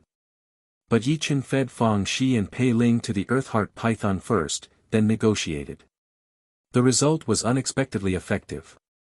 Yui also felt a pang of emotion. It turned out that the Earthheart Python had not left on its own accord, it had been driven away by Ye Chen. Had it not been for Ye Chen's intervention, the consequences would have been unimaginable. Now, Yui regretted threatening Ye Chen earlier for the sake of a slot in the Divine Will pool. This novel's true home is a different platform. Support the author by finding it there. The image projected by the water mirror technique continued. The next scene made Yui and Miaoli's eyes widen. After abandoning its attack on Ye Chen, the Earthheart Python did not simply descend the mountain. Instead, it turned back towards the Lotus Garden.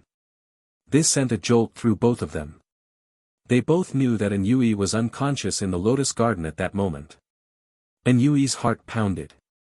The Earthheart Python had returned to the Lotus Garden. How had she survived then? With a mix of surprise and uncertainty, they watched on. As the Earthheart Python turned around, the scene in the water mirror technique shifted rapidly, and suddenly, Ye Chen appeared in front of the beast. He blocked its path back to the Lotus Garden. Watching the furious and agitated Earthheart Python in the water mirror technique, Yui was deeply shaken. So, her survival was not due to good luck or the Earthheart python simply leaving. It was Ye Chen who had saved her. Though Ye Chen's figure was not visible in the projection, and Yui could still imagine him standing resolutely in front of the Earthheart python, not stepping back an inch. Why did Ye Chen stand in front of the Earthheart python? Was it not for her? Recalling the words Ye Chen had spoken just before Fang Shi's death, and Yui felt her heart undergo an unprecedented shock. Ultimately, the Earthheart python retreated. It thundered down the mountain. And Ye Chen immediately entered the lotus garden, rushing to the side of her unconscious form. The image ended there. As the water mirror technique faded, a gentle look appeared in Miaoli's beautiful eyes as she sincerely addressed Ye Chen. It turns out that fellow Taoist Yi saved Yui. Such a debt of gratitude is truly immeasurable. Meanwhile, Yui, her face devoid of its earlier aggressive demeanor, bowed her head, feeling her face burn with heat. Ye Chen had stood firmly in front of the Earthheart python for her. After the python left, he was the first to rush to her side.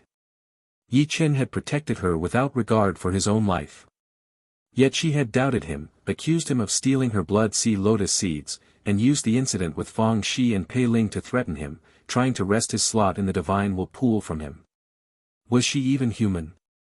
And Yui's guilt reached its peak at that moment. She hung her head, her voice barely a whisper. Ye Chen.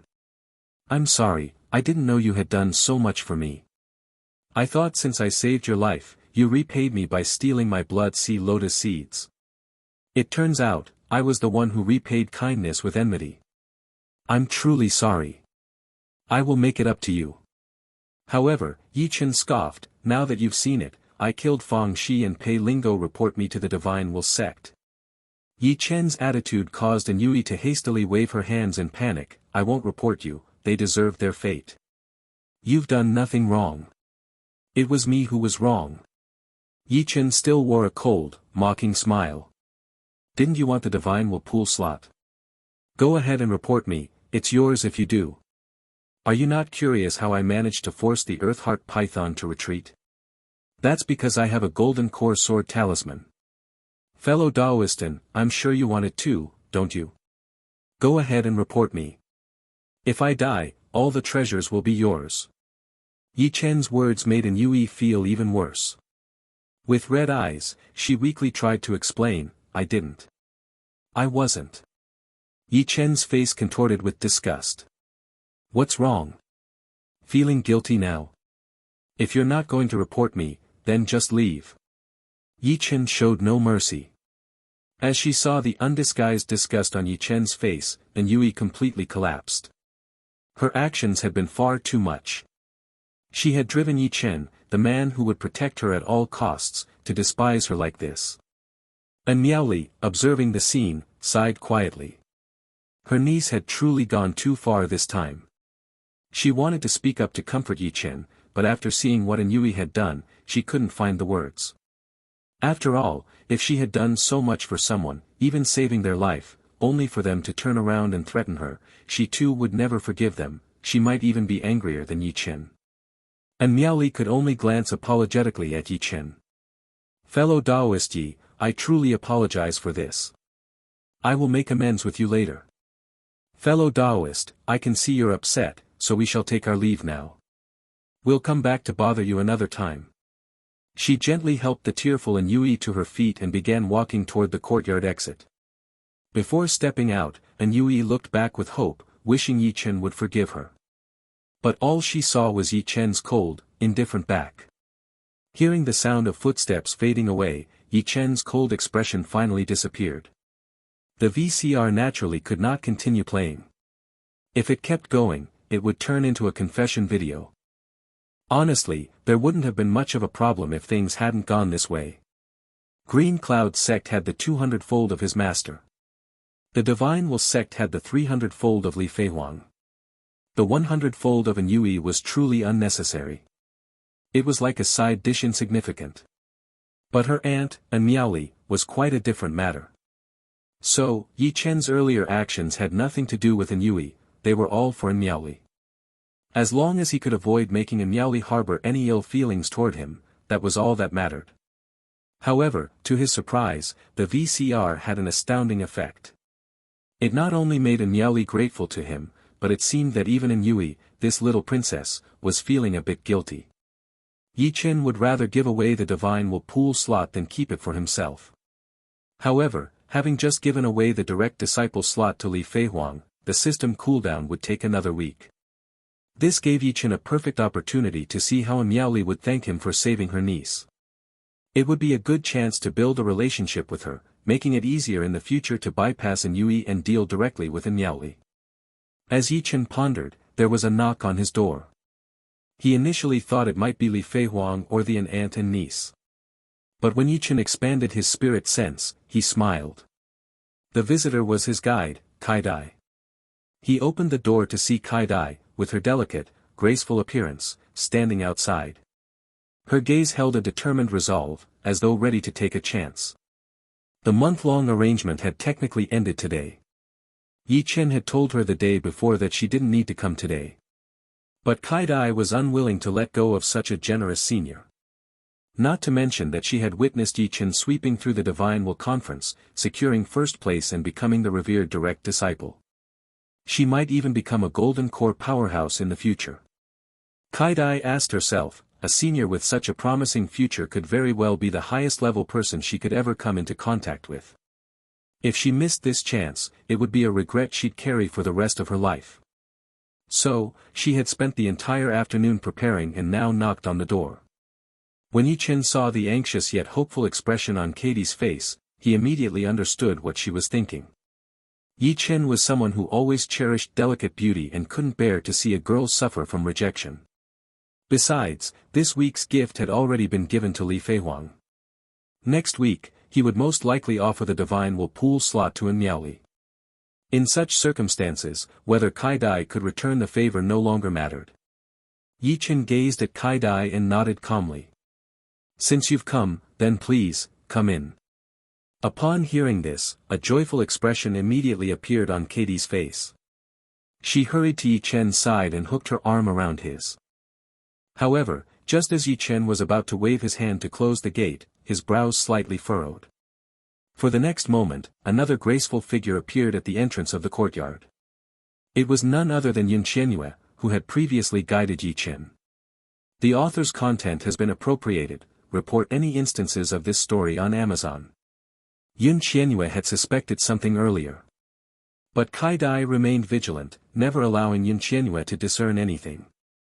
Yet today, upon hearing the name of the top performer at the Divine Will Assembly, Yun Qianyue realized that Ye Chen had arrived. And with a moment's thought, it became clear to her that Katie's employer was Ye Chen. Thus, Yun Qianyue quietly followed Kai Dai to this place. At this moment, Yun Qianyue's heart was filled with unease. She feared that Ye Chen didn't wish to see her at all. Perhaps he might even ignore her completely. Right now, Yun Qianyue looked at Ye Chen, who had his arm around Katie's, and the hope in her eyes instantly dimmed. Ye Chen. Sorry, I might have come at the wrong time. Ye Chen heard her words and immediately smiled. No. You came at just the right time. With that, he extended his hand toward Yun Qianyue. Yun Qianyue's face brightened with joy, and without a second thought, she ran over and grabbed Ye Chen's other arm, not caring that Kai Dai was already beside him. Ye Chen's thoughts stirred. The gate closed on its own. The two women didn't return to the sect for the next few days. Instead, they stayed at Ye Chen's side, serving him. The feeling of both joy and cultivation improvement was simply too delightful. Not to mention that Ye Chen was truly generous with his gifts. He casually gave out pills and magic tools, all of the highest quality. This directly led to the two women, though disciples of the Divine Will sect, willingly staying by Ye Chen's side, acting as his maidservants. On the third day, Ye Chen gently sipped his spiritual tea. Yun Qianyue massaged his legs. Kai Dai propped up his head with a pillow. Life was certainly very comfortable. However, on this day, a visitor arrived at the small courtyard. Yun Qianyue immediately stood up to open the door.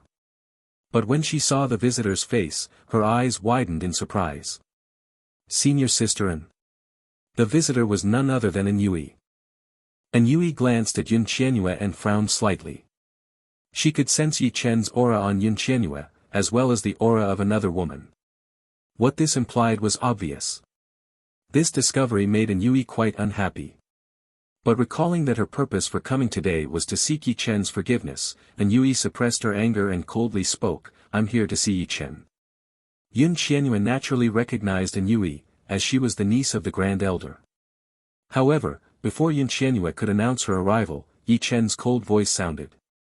"I don't want to see her." Yun Qianyue was immediately shocked upon hearing this. After all, Yui was the Grand Elder's niece with a powerful background. Ye Chen had such an attitude. What shocked Yun Qianyue even more was that, despite being so rudely turned away, Yui didn't show any signs of anger. Instead, she lowered her stance and spoke softly. "Ye Chen, I truly know I was wrong. The things that happened before were indeed my fault. But when I thought about it, I realize it can't all be blamed on me, you were wrong as well. If you had saved me, then why hide it? Why not just tell me directly? But you chose to keep it hidden, making me overthink everything. If not for that, how could I have treated you like that? We both have faults in this matter. How about we just let it go?" Yun Qianyue's mouth hung open in shock. Senior sister Yui was actually admitting her mistake to Ye Chen. This was truly astonishing. Ye Chen, who was inside the courtyard, couldn't help but laugh upon hearing this. Yui was being a bit outrageous. "I admit I'm wrong, but don't you have even the slightest bit of fault?" The more Ye Chen thought about it, the less he cared to entertain Yui. He simply waved his hand. The courtyard gate slammed shut. Yui was left standing outside, not even seeing Ye Chen's face. She pouted in frustration. But she still shouted loudly, "Ye Chen, I know you're still angry with me. It's fine, I can wait. But you don't have to do things like that, just to spite me, by randomly picking a few female cultivators for such things. Promise me, don't do it again, okay?" Ye Chen couldn't help but twitch the corner of his mouth as he heard her. This Yui, her logic was already absurd, but was her self-perception really this good? "Please, just leave. Let your aunt come instead." Yui saw that Ye Chen was ignoring her. She could only leave in frustration. In the following days, Yui came to find Ye Chen every day. However, Ye Chen didn't even bother to open the door. This made Yui more and more dissatisfied. Even if Ye Chen was angry, she thought, "I've lowered myself so much to apologize, and yet you still won't forgive me? This is too much." Yui angrily returned to the sect. At this moment, her aunt, Miaoli, was sitting cross-legged on the mountaintop, surrounded by mist, as if in a dream. When her aunt finished her cultivation, Yui quickly ran over and vented about what had happened to her. Hearing this, Miaoli calmly spoke, "It's normal for Ye Chen to be angry. After all, he's done so much for you, only to be threatened by you. Any cultivator would be furious in his place." But Yui frowned and spoke, "Aunt, I admit that I was wrong. But doesn't Ye Chen have any fault in this? If he had just been honest from the start, how would there have been so many misunderstandings? And I've already gone to apologize several times, but he won't even see me. Isn't that a bit too much?" Even Miaoli's pupils couldn't help but shrink at her words. She couldn't help but feel that she had truly spoiled her niece. And Miaoli fell silent. She began to think about how to temper her niece's character. Seeing that her aunt wasn't speaking, Yui immediately leaned closer. "Aunt, please help me. I've thought it over carefully, and Ye Chen actually seems like a very good fit to be my Dao partner. If Ye Chen only had strength, but couldn't protect me without regret or support me, that wouldn't work. And if Ye Chen only loved me but didn't have any power, that wouldn't work either. But now, Ye Chen's strength is extraordinary. Even if I selected from among the direct disciples of my divine will sect, there would be no one who could match him. His appearance and temperament are also quite good. If I marry Ye Chen as my Dao partner, then when we go to the secret realm 5 years from now to compete for the Phoenix blood, with Ye Chen by my side, who would dare to compete with me?" Yui, thinking about marrying Ye Chen as her Dao partner, couldn't help but smile joyfully. Miaoli, upon hearing this, was thoroughly stunned. how do you know that Ye Chen would be willing to marry you as his Dao partner? And Miaoli felt that, even if Ye Chen didn't hate her niece, they would definitely be strangers in the future. And Yui immediately smiled. Aunt, you only understand cultivation, not love and affection. Ye Chen has already sacrificed so much for me, which shows that he loves me. And now, seeing how angry he is, even seeking other female cultivators to provoke me, only proves that he still loves me. After all, if he really didn't care, he would just ignore me. But Ye Chen clearly cares too much, which is why he's trying everything to anger me. And Miaoli. Her niece's reasoning seemed somewhat plausible. But for some reason, it still felt a bit off. Still, and Miaoli couldn't help but ask, why are you asking me to help you with something like this? What can I do to help you? The story has been illicitly taken, should you find it on Amazon, report the infringement. And Yui immediately responded, as if it were a matter of course. Every time Ye Chen saw you, he was always very respectful toward you. I go, and Ye Chen won't see me. But when you go, Ye Chen will definitely meet with you. All you have to do is persuade Ye Chen, tell him that I've already acknowledged my mistake, and give him a way out. He'll definitely stop being angry. And Miaoli's brows furrowed deeply. She had always disliked being involved in mundane affairs. Despite being the Grand Elder, she had delegated much of her authority to the other elders. And now, her niece, and Yui, was asking her to act as a mediator. And Miaoli was genuinely displeased. And Yui noticed this and quickly threw her arms around Miaoli's shoulders. Aunt, please, I beg you. You've been saying for a while now that my temperament isn't stable enough and needs to be refined, right? If I marry Ye Chen as my Dao partner, with both of us complementing each other, won't my temperament become more stable? By then, you'll be able to rest easy about me. And Miaoli sighed upon hearing this. The anger she had been feeling dissipated. Indeed, if her niece could marry Ye Chen, it would be a good thing. In the cultivation world, there was no pressure to marry. Most cultivators didn't seek a Dao partner during their cultivating phase. Unless they reached their limits, with no hope for further advancement, then they would consider matters like passing on their legacy. Although her niece was still in her cultivating phase, Ye Chen was a heavenly spirit root. He even had the potential to reach the deity transformation realm in the future. If her niece could marry someone like Ye Chen, that would be a good thing.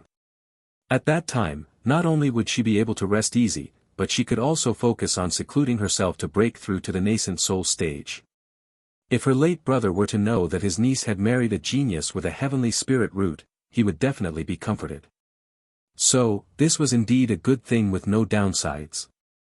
Furthermore, as an Yui's elder, she truly needed to express her gratitude to Ye Chen for his earlier saving grace. It would be a perfect time to persuade Ye Chen. With this in mind, and Miaoli nodded, agreeing to help. In the courtyard, Ye Chen sent Yun Qianyue and Kai Dai back to the sect. He sat alone, propping his chin and deep in thought. It had been a week since he had last given the Divine Will sect's direct disciple spot to Li Feihuang. The system's cooldown was over. He could prepare to send another gift. Unfortunately, Li Feihuang had already reached the peak of foundation establishment and no longer needed the Divine Will pool spot. Otherwise, giving it to her, with the 300x boost, would have been perfect. Now that Li Feihuang was unavailable, the next choice was naturally Miaoli. Although Miaoli wasn't the direct beneficiary of the Divine Will pool, Ye Chen had noticed during the auction that she truly cared deeply for her niece. She was extremely attentive to Yui's matters. If Ye Chen gave Miaoli the Divine Will pool spot, there was a great chance of a critical hit. A 200x boost, plus the critical hit. The rewards would be quite substantial. But did he have to go to the Divine Will sect to find Miaoli? While he was pondering this, the door of the courtyard was knocked, and a voice called out, "Fellow Taoist Yi, I apologize for the intrusion." Ye Chen's eyes immediately lit up upon hearing the voice. It was as if the person had appeared exactly when needed. The cooldown had just passed, and now Miaoli was here. This alone was enough to prove that Miaoli was truly a good woman. Ye Chen hurried to the door and opened it himself. "Signorin, you're too kind. Please, come in." Seeing how Ye Chen treated her with such respect and warmth, just as Yui had said, and Miaoli couldn't help but smile slightly. Fellow Taoist Yi, there's no need to stand on ceremony. Fellow Taoist Yi saved my niece by using a sword talisman to force the Earthheart Python to leave. That was truly a life-saving favor. As her elder, it's only natural for me to come here to express my gratitude. This is a gift I've prepared for you, fellow Taoist Yi. As she spoke, Miaoli handed over a valuable gift. Ye Chen didn't decline and accepted it directly. The two then sat down to drink tea and chat. Ye Chen wasn't in a rush to give a gift in return. He was happy to chat more with Miaoli and build some rapport. That way, one day, he could cut out Yui as the middleman. However, as they chatted, Ye Chen's brow furrowed. The conversation seemed a bit off. Fellow Taoist Yi, do you have a Tao partner? In response to Signorin, I do not have one for now. You're still young, so there's no rush to find a Tao partner. However, if you come across someone suitable, there's no harm in marrying them. Yui is a bit spoiled by me, but her heart is not bad. She's just too anxious. If she misses out on the divine will pool, she'll also miss out on the phoenix blood spiritual herb in 5 years. That's why she acted in such a way. I know you're upset, and honestly, anyone in your place would feel the same. But since you saved Yui, it shows that you have feelings for her. She realizes her mistake now and is deeply remorseful. You two are stuck in this deadlock, and it's not healthy. It's better to find an opportunity to talk it out and move forward. And Miaoli spoke, trying to persuade him. Ye Chen raised an eyebrow upon hearing this. So, Miaoli had come here as a mediator. But why did it feel off? It almost seemed like she was trying to match him up with Yui. She even mentioned the matter of Tao partners. This couldn't be right. I'm not interested in Yui at all. Without hesitation, Ye Chen replied, Signorin, you misunderstand. I have no other feelings toward Yui. My heart already belongs to someone else. But since you've brought it up, I won't dwell on the past. Let the past be the past. And Miaoli, upon hearing this, was momentarily stunned. Ye Chen had no feelings for her niece. How could that be?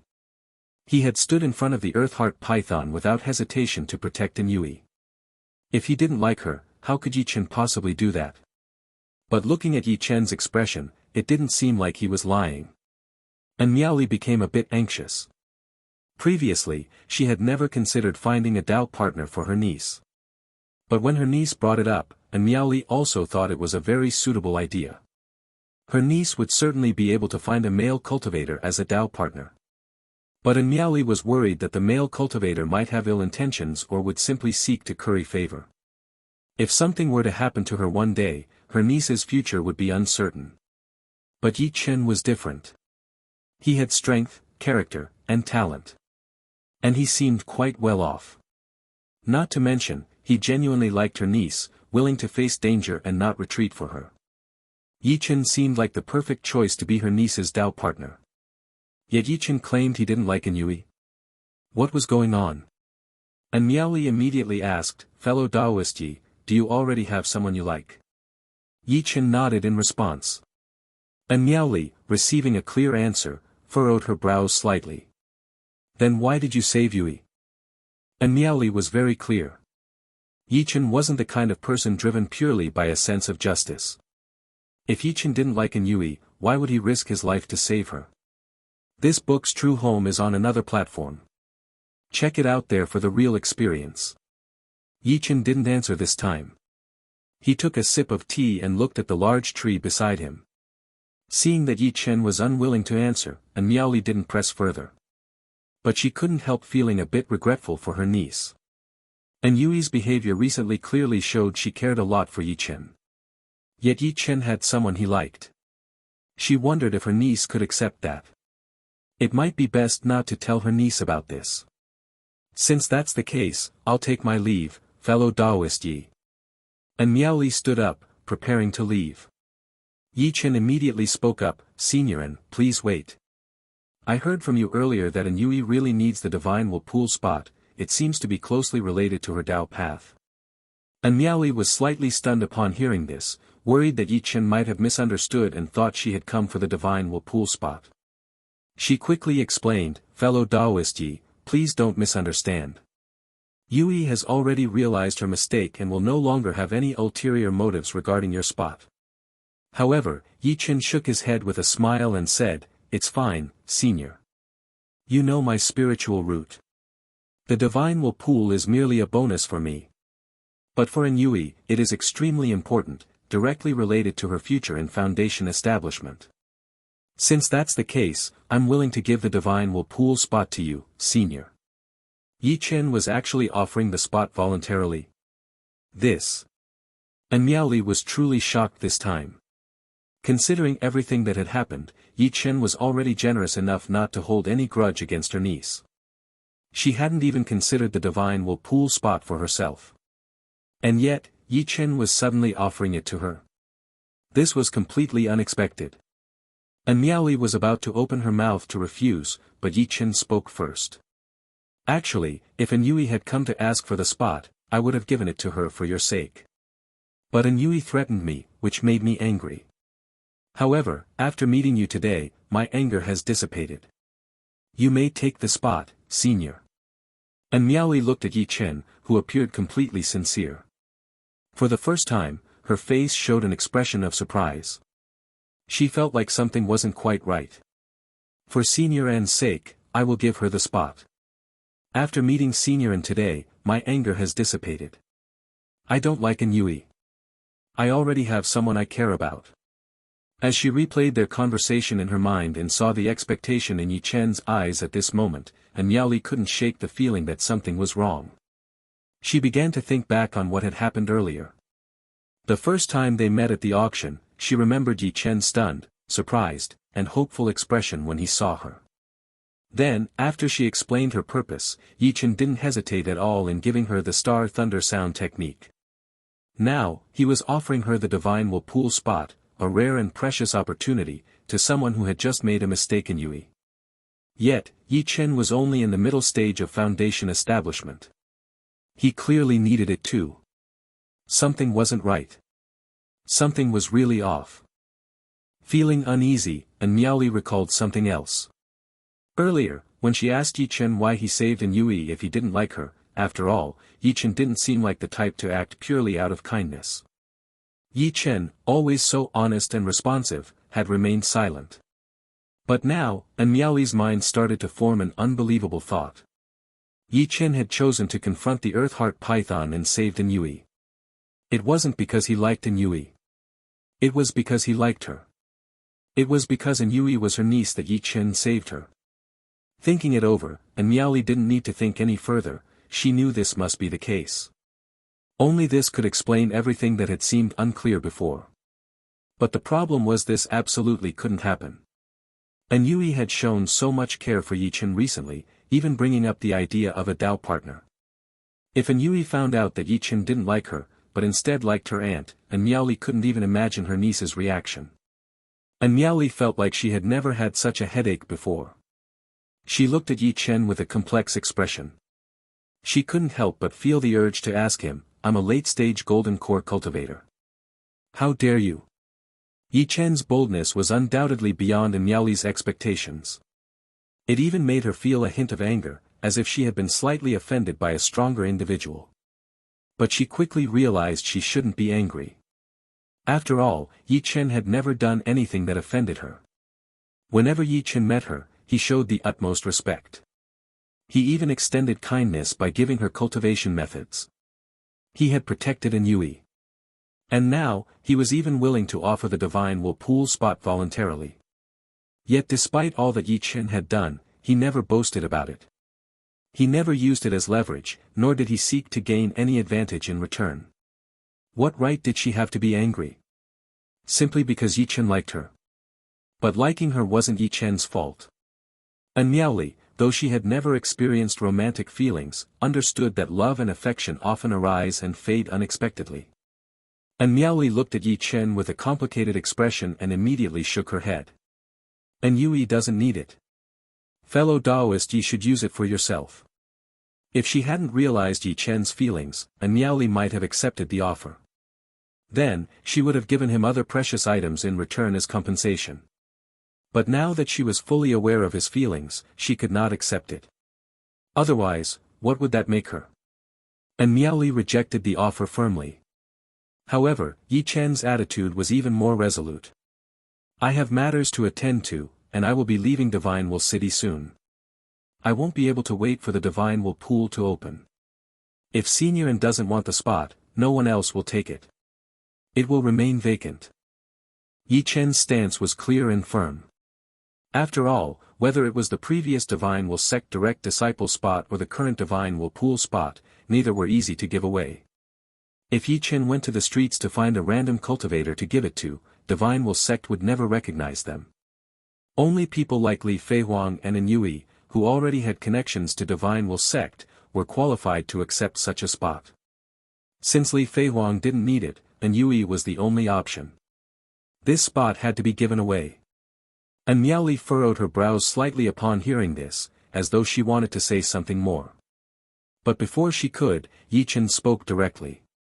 Seniorin, you also want Yui's cultivation to improve and for her to achieve a top-tier golden core, right? You wouldn't want Yui to miss the Divine Will Pool and fall behind, would you? Now, I am willing to give her the spot. Why refuse it, Senior? Ye Chen's words left Miaoli silent. Though she often said that one must accept defeat gracefully and allow her niece to face reality, if her niece could obtain the opportunity to enter the Divine Will Pool and compete for the Phoenix blood in the future, it would undoubtedly be the best option. After all, her niece was the only bloodline left of her late brother. The only family she had in this world. As her aunt, Miaoli naturally hoped for An Yui to grow stronger.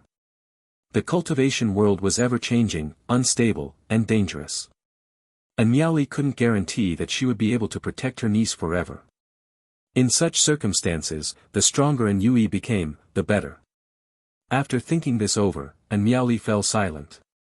Seeing her silence, Ye Chen immediately seized the opportunity to speak up. Seniorin, don't overthink this. My offering of the spot is not part of any scheme or ulterior motive. There's nothing I want from you in return. I don't need you to help me or betray Divine Will Sect. I am offering this spot purely out of goodwill, and you need not worry about any consequences. Unlawfully taken from Novel Bin, this story should be reported if seen on Amazon. Upon hearing this, Miaoli sighed inwardly. She knew full well that Ye Chen wasn't giving her the spot out of opportunism or seeking to gain favor. Ye Chen was indeed offering it willingly. But at this moment, Miaoli would have preferred if Ye Chen had been the kind of person who sought to gain from her. At least that would make things easier to deal with. Miaoli honestly felt she wanted to clarify things with Ye Chen. She wanted to make him stop entertaining any improper thoughts. There was simply too great a gap between her and Ye Chen in every way.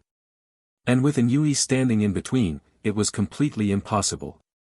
But, despite her usual free-spirited nature, Miaoli hesitated several times and still couldn't bring herself to speak. After all, if she made things clear, she didn't know how Ye Chen would react. But if one day her niece went to find Ye Chen and he ignored her, that would be one thing. What if her niece became persistent and, in frustration, Ye Chen told her the truth? That would be a huge problem. What if An Yui found out that Ye Chen never liked her, but instead liked her aunt? With her niece's personality, Miaoli couldn't even imagine what would happen. So, after remaining silent for a long while, Miaoli finally agreed to accept the spot. The Divine Will Pool spot is precious. As a senior, I cannot accept it without a return gift. I will prepare a proper gift for you in return. She emphasized the word senior with more weight. Seeing that Miaoli was willing to accept, Ye Chen nodded without hesitation. The return gift wouldn't affect the feedback. After all, Seniorin had always been a person of integrity. Upon sensing Ye Chen's feelings, Miaoli no longer wished to stay and talk with him. She feared that anything she might say could cause Ye Chen to misunderstand or become even more resolute in his feelings.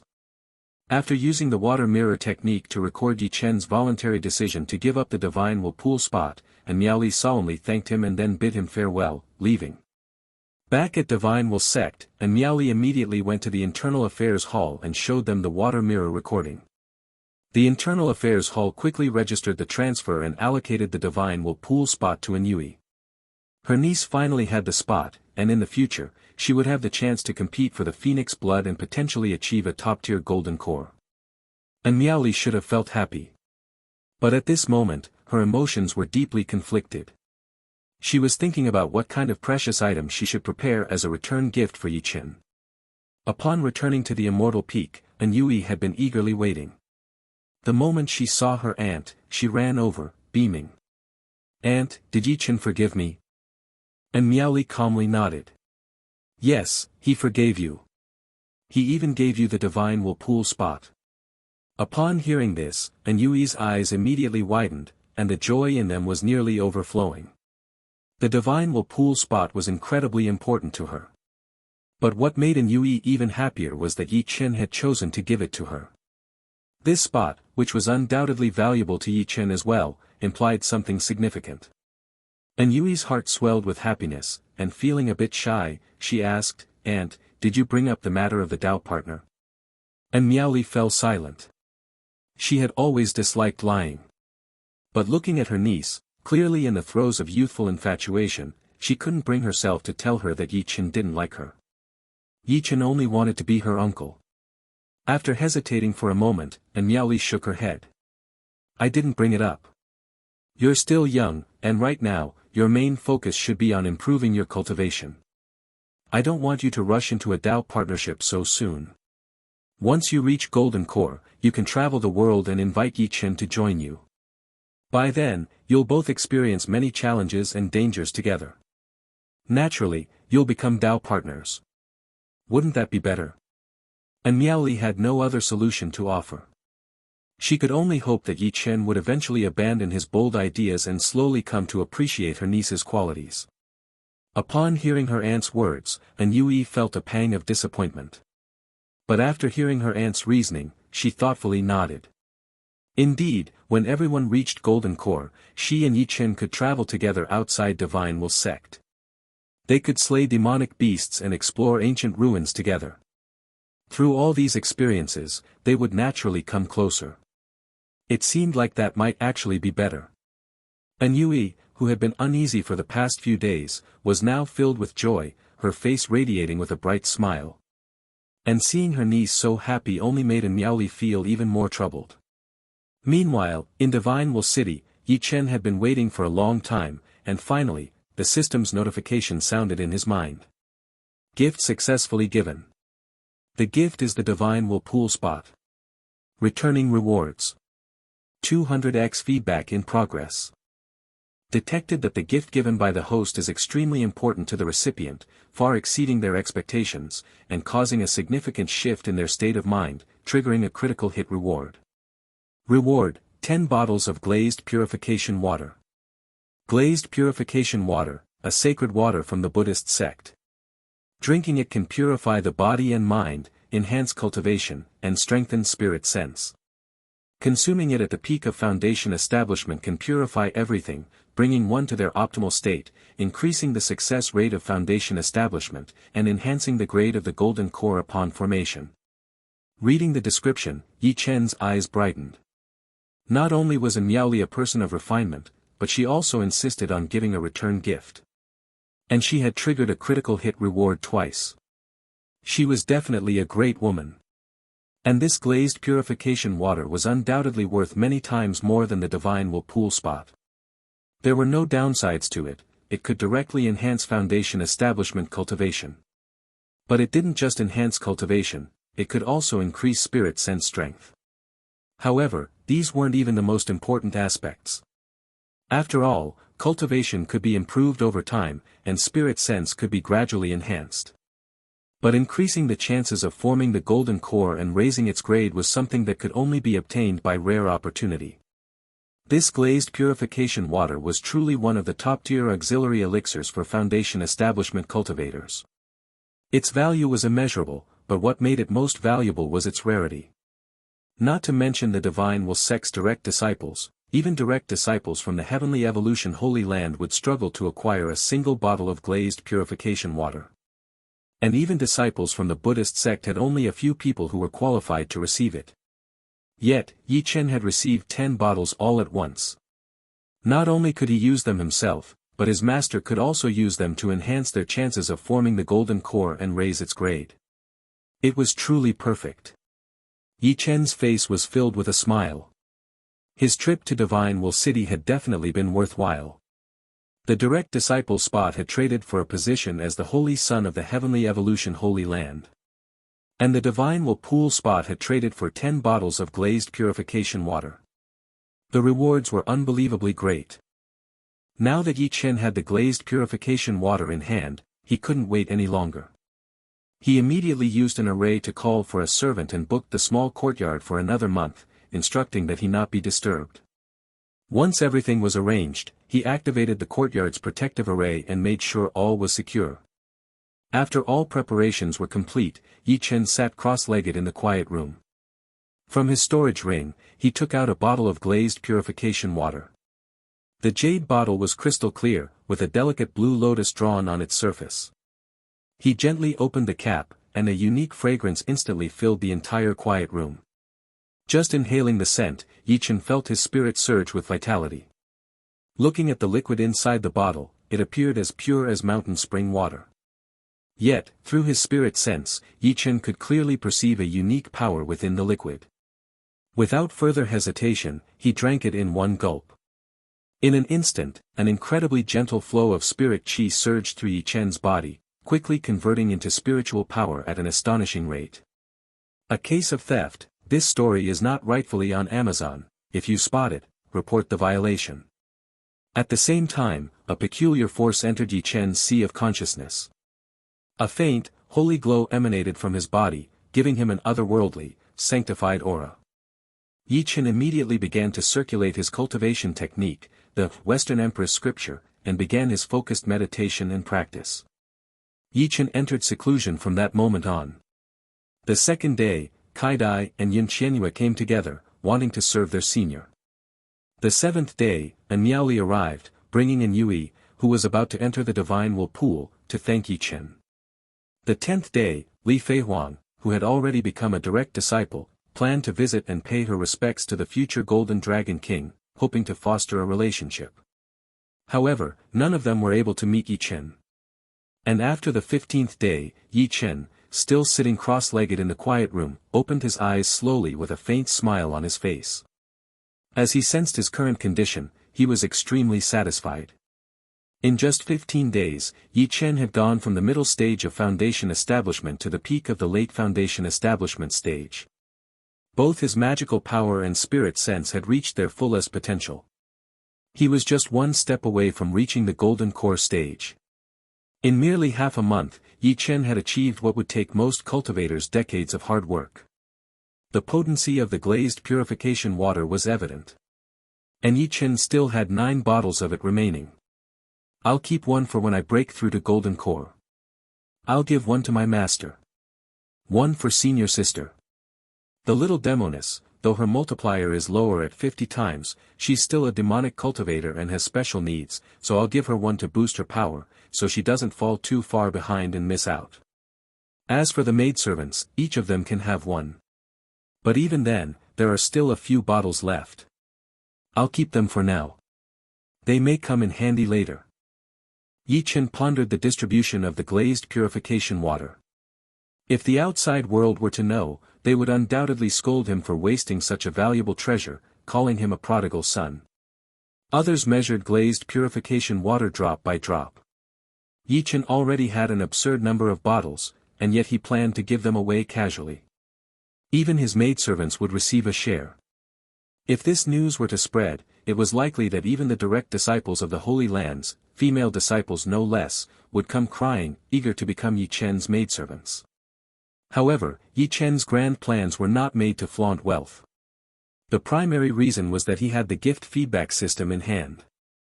No matter how rare or even extinct the treasures of heaven and earth were, they might just trigger a critical strike.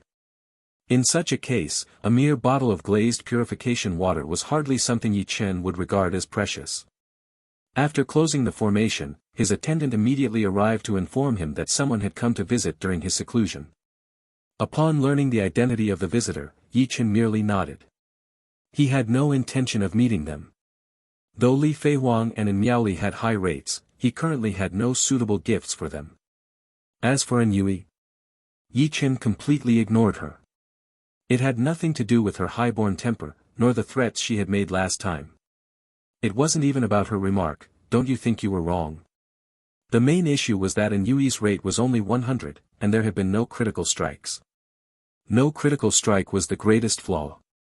Now that he had reached the peak of Foundation establishment, Ye Chen planned to visit the Heavenly Evolution Pavilion to see if there were any spiritual objects that could aid cultivators in breaking through to the core formation stage, or perhaps top-tier techniques for core formation cultivators. It was all part of his preparations. However, when Ye Chen arrived at the Heavenly Evolution Pavilion and inquired, his face fell with disappointment. Spiritual objects were exceedingly rare. Very few were available for sale. It was all a matter of luck. And high-tier core formation techniques were similarly precious and scarce. At least for this period, Heavenly Evolution Pavilion's auction did not have any related items. This undoubtedly left Ye Chen feeling disappointed. Oh well, he thought, I'll just head back to the Green Cloud sect. I don't want Master to truly think that I've decided not to return. Before leaving, Ye Chen asked the attendant if there was an elder with the surname Shangguan in Heavenly Evolution Holy Land. The main reason was that the Holy Sun token he had received from Heavenly Evolution Holy Land bore the two words, Shangguan. Upon hearing this, the attendant appeared thoughtful. I'm not sure about an elder named Shangguan, but our Heavenly Evolution Holy Land does have a supreme elder with the surname Shangguan. However, I've heard that they haven't appeared for nearly 1,000 years. Ye Chen nodded, beginning to piece together where the token he had received as a system reward might have come from. After bidding farewell to the attendant, Ye Chen left without a trace of hesitation and flew away from Divine Will City. Please pass on the message to fellow Daoist Yi. Tell him that An Yui and her aunt have come to visit. A few days later, An Yui arrived at the inn.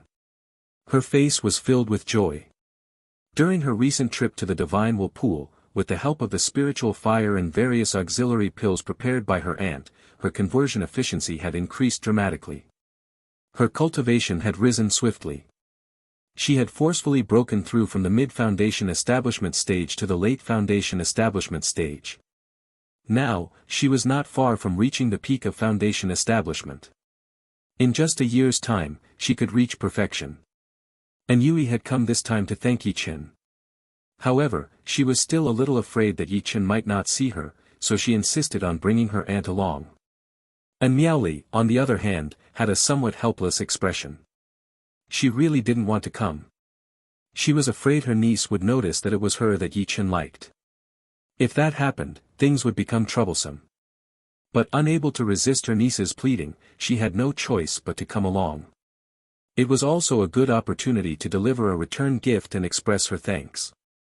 However, upon hearing the inn attendant's response that Ye Chen had already checked out, An Yui immediately furrowed her brows. Why didn't he say anything before leaving? I wanted to thank him in person. And I also wanted to ask him why he gave the direct disciple spot to that Li Feihuang. Li Feihuang is obviously after the phoenix blood, and she will be my future rival. Isn't Ye Chen's action just helping the enemy? An Yui couldn't make sense of it.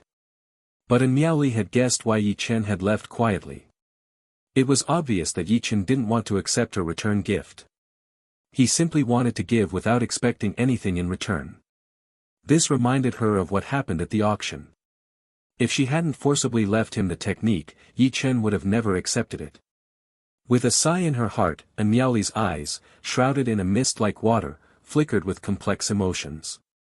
It was clear to her that between herself and Ye Chen, there was no possibility. Cultivation was one factor, but not the main one. After all, Ye Chen was a heavenly spirit root. Perhaps one day, he would catch up to her. As for age, it wasn't that important for cultivators. But the problem was that his niece, An Yui, liked Ye Chen. That was the biggest issue. After all, An Yui was the only family An Miaoli had left. So, An Miaoli was more inclined to offer a return gift, seeking peace of mind. But Ye Chen had chosen to leave quietly, refusing to give her the chance to return the gift. This made Miaoli particularly troubled. Repaying a debt of gratitude was the hardest thing to do. Let alone the fact that her niece was involved. What would happen in the future if this continued? Miaoli felt the pressure mounting. The source of Miaoli's headaches, Ye Chen, had now returned to Green Cloud sect. As soon as he entered the mountain gate, the guarding elder immediately widened his eyes and respectfully greeted him, "Fellow Taoist Yi, you've returned?" Ye Chen smiled.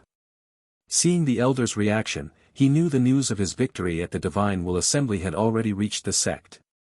Sure enough, just a few hundred breaths after Ye Chen entered the sect, before even reaching the Sword Peak, streaks of light began to shoot out from the various peaks. They greeted Ye Chen warmly. The last time Ye Chen had seen so many elders was when he broke through the Foundation establishment. But back then, these elders had carried themselves with the dignity of their seniority. If you stumble upon this tale on Amazon, it's taken without the author's consent. Report it. Now, however, these elders treated him with great respect. After all, the honor of being first in the Divine Will Assembly carried immense weight. In the entire history of Green Cloud sect, only 2 people had ever won first place in the Divine Will Assembly. This showed how difficult it was. And it also highlighted Ye Chen's immense strength. Everyone couldn't help but feel moved. After all, they had heard of Ye Chen during his chi refining period. He was once seen as the most useless direct disciple. The one who was considered a simp, with nothing to his name. Who could have imagined that, in just 6 or 7 years, Ye Chen would rise to become the champion of the Divine Will Assembly? Thanks to the Divine Will Pool, his cultivation had now reached the late Foundation establishment stage, surpassing most of the elders. He was now also a direct disciple of Divine Will sect. His future was limitless.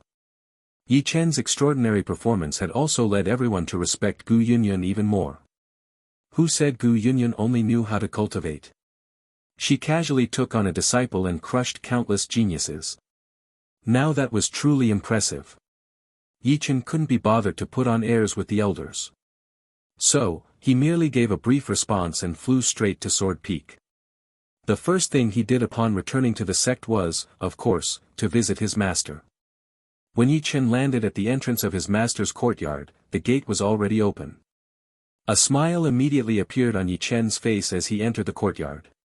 He saw his master standing there in a red dress, and when she saw Ye Chen, her face showed a look of approval.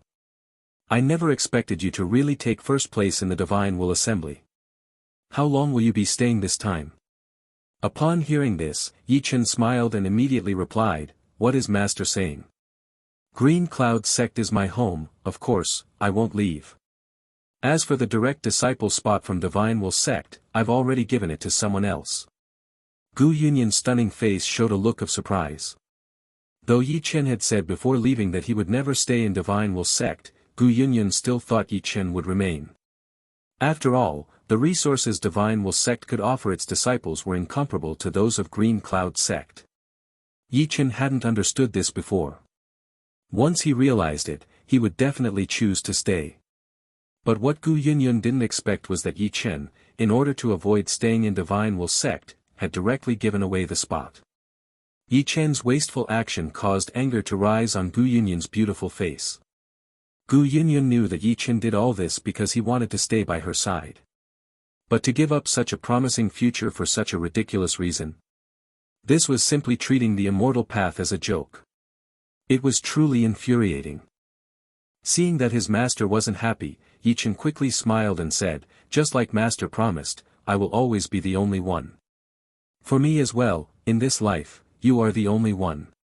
And to become a direct disciple of Divine Will sect, one must choose an elder as a teacher. Naturally, I wouldn't want that. However, I've heard that becoming the Holy Son of Heavenly Evolution Holy Land doesn't require taking a master. I plan to go to Heavenly Evolution Holy Land in a few years. It's a much more promising path than staying in Divine Will sect." Upon hearing this, Gu Yunyun showed a helpless expression. Although she had indeed promised that Ye Chen would be her only disciple, hearing it from Ye Chen's own lips somehow made it feel so strange. As for Ye Chen's remark about going to Heavenly Evolution Holy Land to become the Holy Son, Gu Yunyun merely thought Ye Chen was joking. Of course, Heavenly Evolution Holy Land had a promising future. After all, Heavenly Evolution Holy Land recruited disciples starting from the attribute spirit roots, and even those with attribute spirit roots might not be selected. Earth spirit roots were numerous within Heavenly Evolution Holy Land. Even those with heavenly spirit roots might not stand out there. One had to have a combination of various physiques and bloodlines to have a chance of rising to the top, becoming the Holy Son or Holy Maiden. Gu Yunyun didn't want to say any more. Ye Chen's decision to stay had brought her too much pressure. On one hand, Gu Yunyun believed Ye Chen stayed for her. As his master, she had to provide Ye Chen with top-tier cultivation resources, especially the resources for breaking through to the core formation stage. Otherwise, she would be the one to blame for holding him back. On the other hand, Gu Yunyun clearly understood. Ye Chen was already at the peak of foundation establishment. He had reached the same level of cultivation as herself. If Ye Chen had stayed in Divine Will sect, it would have been fine. They wouldn't meet often, so there wouldn't be much pressure. But the issue was that Ye Chen had chosen to stay in Green Cloud sect. Now that both master and disciple were at the same cultivation level, this wasn't rare in the cultivation world and wasn't impossible to accept. But the problem was, Ye Chen's filial piety wasn't pure. Being at the same cultivation level as Ye Chen made Gu Yunyun feel somewhat insecure. Only by maintaining a lead in cultivation could she suppress this disobedient disciple of hers. Therefore, Gu Yunyun had made up her mind today. Tomorrow, she would officially enter seclusion and prepare to break through to the core formation stage. When seeing his master, it was natural to bring a gift. Ye Chen presented to his master a bell that he had specially purchased from Heavenly Evolution Pavilion. It wasn't the kind worn around the neck, but rather a wind chime hung in the courtyard. It was a top-tier magic treasure. The wind chime could gather spirit chi, and the sound it emitted could help cultivators calm their minds. It could also detect strong spirit senses. Once the wind chime detected external spirit senses, it would immediately issue a warning. It was quite a valuable item. The most important thing was that it was beautiful. Looking at the delicate little wind chime, Gu Yunyun couldn't help but smile inwardly. This wind chime was indeed exquisite, and just from this, one could tell that Ye Chen always kept her in his thoughts. A sigh escaped Gu Yunyun's heart. She raised her hand, signaling for Ye Chen to leave. Ye Chen, however, left with a smiling face. His master was indeed cold on the outside but warm on the inside. When she received the gift, her face showed no reaction. But the critical strikes she gave him were certainly not lacking. Choosing to return had indeed been the right decision. After all, where else could he find a female cultivator who would give him critical strikes every day if he stayed in Divine Will sect? So even though Miaoli had a 200 times multiplier and Li Feihuang had reached 300 times, when it came to ease of receiving praise, his master was the best. Ye Chen had not yet taken out the glazed purification water.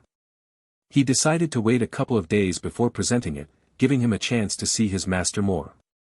With a respectful bow, Ye Chen left and made his way to his own courtyard. After Ye Chen left, Gu Yunyun carefully raised her hand and hung the wind chime beneath the peach tree next to the pond. The gentle breeze blew, and the pleasant chime echoed, almost massaging her ears, creating an exceptionally comforting feeling. A smile appeared on Gu Yunyun's face. Although Ye Chen had not stayed in Divine Will sect, and his self-destructive decision angered her, the fact that he had returned without hesitation also brought a hint of joy to her heart. She gently removed her red dress and lay sideways in the pond. Looking up at the purple wind chime, Gu Yunyun's emotions were incredibly complicated. As the sky gradually darkened, Gu Yunyun naturally released her spirit sense to probe toward Ye Chen's courtyard. But halfway through, she hesitated. Now that Ye Chen had reached the late foundation establishment stage, would he detect it? However, soon enough, Gu Yunyun confidently shook her head. It's impossible. Her cultivation method, a special flying sword technique, had greatly sharpened her spirit sense, giving her abilities far beyond what would be expected of someone at the foundation establishment stage. Her spirit sense had even reached the level of the early core formation stage. Though her disciple was extraordinary in combat, his spirit sense was certainly not as strong as hers. So, there was no need to worry. With that, Gu Yunyan boldly directed her spirit sense into Ye Chen's courtyard. Before long, Gu Yunyan's face turned bright red. Upon returning to his courtyard, Ye Chen was warmly received by his maidservants. Their young master had become the leader of the Divine Will Assembly. This was undoubtedly the happiest news for them. As the sky was just beginning to darken, the eager maidservants pulled Ye Chen into a study session, hoping to learn more. However, as they were switching to the second person in the study session, Ye Chen suddenly sensed a spirit sense enter his room. This caused Ye Chen to immediately pause the study session. It prompted Lu Jing to let out a soft, dissatisfied hum, and she began studying on her own. In an instant, Ye Chen had already detected the owner of this spirit sense. It was his master. What was going on with his master? Was she so blatantly concerned about her disciple? Ye Chen was momentarily surprised. But soon, he realized what was happening. It was the effect of the glazed purification water. Not only did the glazed purification water enhance cultivation, but it also greatly increased the strength of the spirit sense. Unauthorized content usage. If you discover this narrative on Amazon, report the violation. Ye Chen's spirit sense was likely already at the level of the early core formation stage. It was probable that his master had occasionally cared for him before. He had just not noticed it due to his weaker spirit sense at the time. Now that his spirit sense had grown stronger, he could finally detect it. Thinking that his master was listening at this very moment, Ye Chen didn't feel awkward in the slightest. On the contrary, there was a special excitement he couldn't quite describe. Thus, he threw himself into his studies with even more focus. Ye Chen's victory as the leader of the Divine Will Assembly, but his decision to forego the direct disciple spot, quickly spread throughout Green Cloud sect over the next week. The elders were even more shocked when they heard the news. That was a direct disciple spot from Divine Will sect. You're not going to take it. They were all stunned by Ye Chen's wastefulness, wishing they could take it instead. Ye Chen was undoubtedly the first cultivator in Divine Will sect's long history to ever forfeit the direct disciple spot. But this act undoubtedly moved the old sect master deeply. He never expected that Green Cloud sect would have such loyal disciples. Not to mention that Ye Chen was also the first place winner of the Divine Will Assembly. In terms of pure performance, Ye Chen was even more impressive than Gu Yunyan. With one Gu Yunyan, the sect already had a successor. Now, with Ye Chen, the future was looking even brighter. It was truly an exciting time for Green Cloud sect. So, the old sect master personally visited Ye Chen to offer his condolences. He also gave Ye Chen several treasures from the sect's treasury. Ye Chen accepted everything graciously. It would be useful for spirit stones later when used for feedback. A week later, Ye Chen returned. This time, he was ready to present the gifts that could be used for feedback this week. The gift Ye Chen intended to give this time was the Blue Sea Essence, also known as Blue Sea Stone. It was a rare treasure that could slightly increase the chance of forming a core. The increase in chances wasn't very high. It might not even reach 0.5%. But because it was so rare, it was worth a steep price: 1,000 high-grade spirit stones. Ye Chen had obtained it from Heavenly Evolution Pavilion. It was just the right gift for his master. The Blue Sea Essence would be used for critical strikes. After giving the Blue Sea Essence, he would also send the glazed purification water to his master. Since the glazed purification water was a system reward, it couldn't trigger a critical strike. It was purely a gesture of filial piety. Ye Chen had originally planned to give it to his master a few days ago, hoping for more chances to meet her. However, his master's spirit sense, which had been coming over every night, seemed cautious, but in reality, it was quite reckless. This had made Ye Chen a little tired, and he ended up forgetting about it. Now, it was the perfect time to give it all together. As soon as Ye Chen entered the courtyard, his master was already waiting there. Looking at Ye Chen, she spoke seriously, "I'll be entering seclusion for the next 6 months to break through to the core formation stage." Upon hearing this, Ye Chen immediately raised an eyebrow. His master, who had been snooping around every night, not focusing on her cultivation, was now planning to break through to the core formation stage. Was his master ready for this? As Ye Chen pondered, he took out the Blue Sea Essence. Since Master plans to break through, this will come in handy. This is the blue sea essence I bought from Heavenly Evolution Pavilion. It can increase the success rate of a cultivator's breakthrough to the core formation stage. Simply place it over the dantian without needing to move it during the breakthrough. Upon hearing this, Gu Yunyun gently pressed her lips together. Ye Chen had somehow guessed that she was planning to break through soon. He had even taken the time to prepare a treasure for her during his trip to Divine Will City. What was most surprising was that this blue sea essence was something Gu Yunyun had heard of. It was worth over 1,000 high-grade spirit stones. Moreover, it was only produced by Heavenly Evolution Holy Land, and its supply was incredibly limited. Most of it was reserved for internal use within the Holy Land. Only a few pieces flowed out to Heavenly Evolution Pavilion, and even then, it wasn't something one could just buy with spirit stones. It required connections. For Ye Chen to acquire this blue sea essence, he must have put in a great deal of effort. What struck Gu Yunyun the most was that these were the sorts of things a master should do for their disciple. Yet, in Ye Chen's case, he was the one preparing these things for her. At this moment, Gu Yunyun's emotions were a complex mixture. After a brief hesitation, she nodded and accepted the blue sea essence. First, she would break through to the core formation stage and significantly boost her strength. This would, in turn, allow her to provide Ye Chen with better resources for his own breakthroughs. Gu Yunyun made up her mind. She would ensure that Ye Chen used the best spiritual objects when breaking through to core formation, and he would form the finest golden core. As Ye Chen saw that his master didn't hesitate or refuse the gift, he listened to the prompt from the system in his mind, and a smile appeared at the corner of his mouth. With the ancient jade in hand, Ye Chen left without a second thought. First, he would help his master break through. As for himself, Ye Chen certainly hoped to break through to the golden core stage soon. But he wanted to make sure that every step he took was solid and perfect. Thus, for his own breakthrough, he needed to obtain a top-tier spiritual object, something like the phoenix blood. Then, he would need at least several hundred times feedback, along with a critical strike. Only then would it be truly perfect. Moreover, with Ye Chen's current strength, if he went all out, he felt that even golden core cultivators would pose no threat to him. So, with his current strength, he wasn't in a hurry. Back in his courtyard, after giving a few instructions to the maidservants, Ye Chen headed to the External Affairs Hall.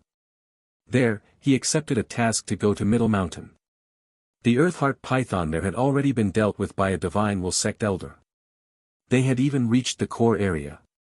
The dispute between Green Cloud Sect and Misty Sect was becoming more intense. As for the little demoness, Su Yuxuan, Ye Chen had heard about her exploits a few times. It was said that her strength had become even more terrifying. Her notorious reputation was well known. Even the Peak Master of the Magic Peak had personally intervened, yet still failed to kill Su Yuxuan. However, her notorious reputation didn't come from killing Green Cloud Sect elders or disciples. On the contrary, Su Yuxuan rarely attacked Green Cloud Sect members. Even when she did, she only wounded them. It was said that Su Yuxuan had blood sacrificed the entire family of several Misty Sect elders. And those elders had disappeared without a trace. This was how she earned her terrifying reputation. Ye Chen, however, was going after Su Yuxuan. Upon arriving at Green Cloud Sect's outpost in Middle Mountain, Ye Chen exchanged a few words with the shocked Peak Master of the Law Peak before finally meeting his long-missed senior sister, Yao Shi. To be honest, Ye Chen found it ridiculous that senior sister hadn't been called back yet. Had she offended the Peak Master of the Pill Peak? Ye Chen decided that when he returned to Green Cloud Sect, he would seek out the Pill Peak Elder and ask about it. After chatting with senior sister about the 18 uses of the full moon for the entire night, Ye Chen left a bottle of glazed purification water the next morning and ventured into the remains of the Boundless Demon Sect to find Su Yuxuan. Now, as a late Foundation establishment cultivator, Ye Chen found the journey almost entirely smooth. However, perhaps because his spiritual sense had grown stronger, Ye Chen began to sense something strange about the Boundless Demon Sect ruins. It felt as though some great plan was unfolding. Could there still be remnants of the Boundless Demon Sect alive? Ye Chen couldn't figure it out. But he decided, nonetheless, that it was better to avoid this place in the future. With his determination and the system, his path to immortality would surely be a grand one. In this case, there was no need to take risks in a place he couldn't fully understand. With a cautious mind, Ye Chen spent several days exploring the ruins. It didn't take long before he ran into a misty sect elder. What was most striking was that the elder seemed quite familiar. In an instant, Ye Chen remembered who the person was. This elder had been part of the group escorting disciples when Ye Chen had obtained the Earth Tao Foundation establishment technique. When Ye Chen saw him, the elder also recognized him immediately. His pupils contracted, and he quickly summoned the human emperor banner, his tone wary as he spoke. Ye Chen, why are you here, instead of going to Divine Will sect? The news of Green Cloud sect's leader winning first place in the Divine Will Assembly had certainly spread to Misty sect. Anyone who could win such an honor was no ordinary person.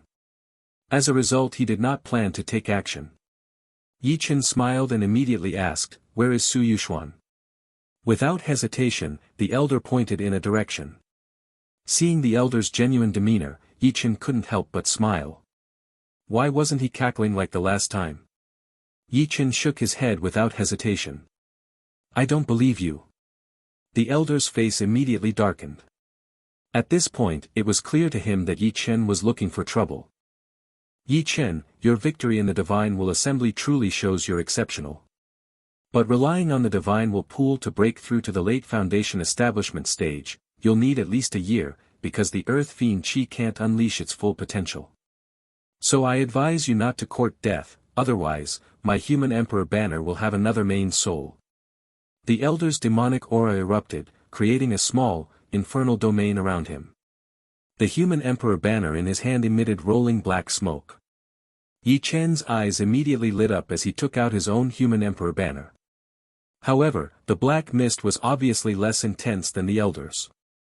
"What a coincidence, I have one too. I just wanted to ask, can human emperor banners merge? If I kill you, can I add your banner to mine?" Ye Chen asked with great interest. Ye Chen had always wanted a genuine critical strike on a real human emperor banner, the purple golden one, not just the pure black one he had been using. But clearly, Ye Chen couldn't go around killing people and refining souls every day.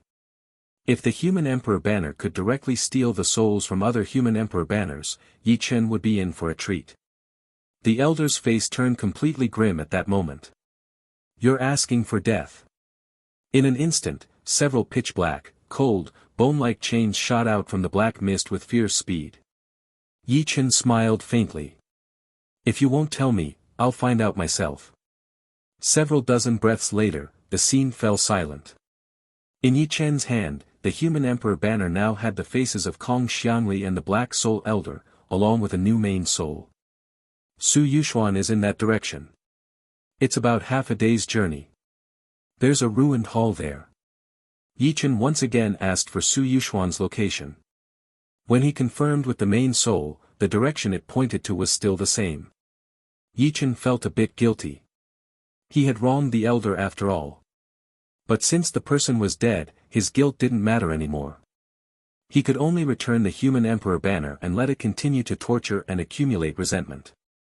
As for the elder's human emperor banner, it did have the ability to directly inherit all the souls within.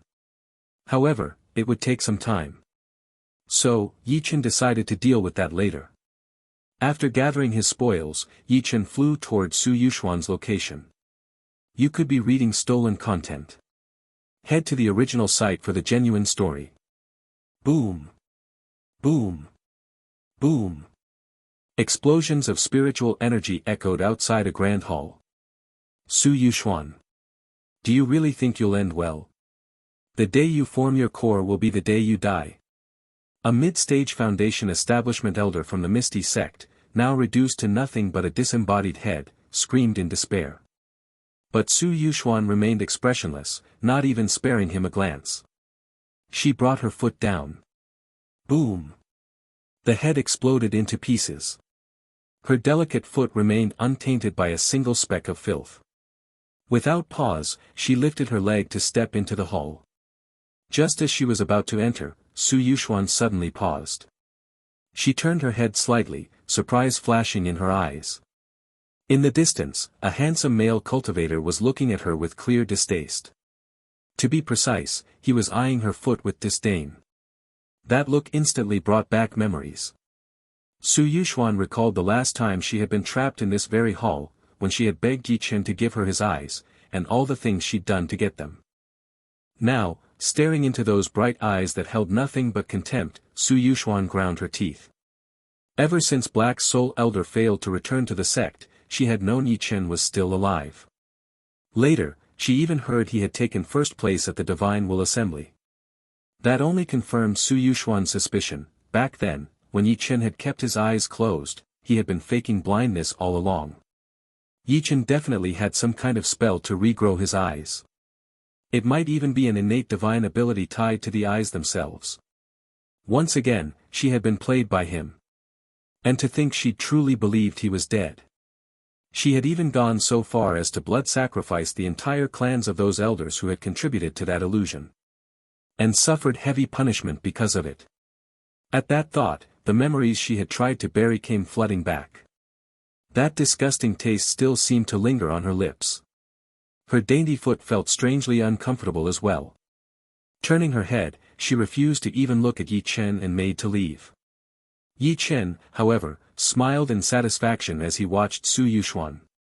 She had already reached mid-stage foundation establishment. With the help of the glazed purification water, she could break through to the late stage in one go. Then, he could pass the ancient jade to her.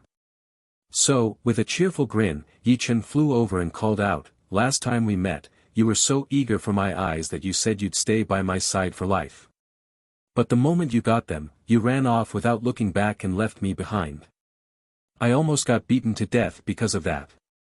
And now, not only do you not feel guilty, you pretend like you don't even recognize me. Don't you think that's a little heartless?" Su Yuxuan ground her teeth, her charming, doll-like face full of irritation. "Then why don't you tell me what's up with your eyes now?"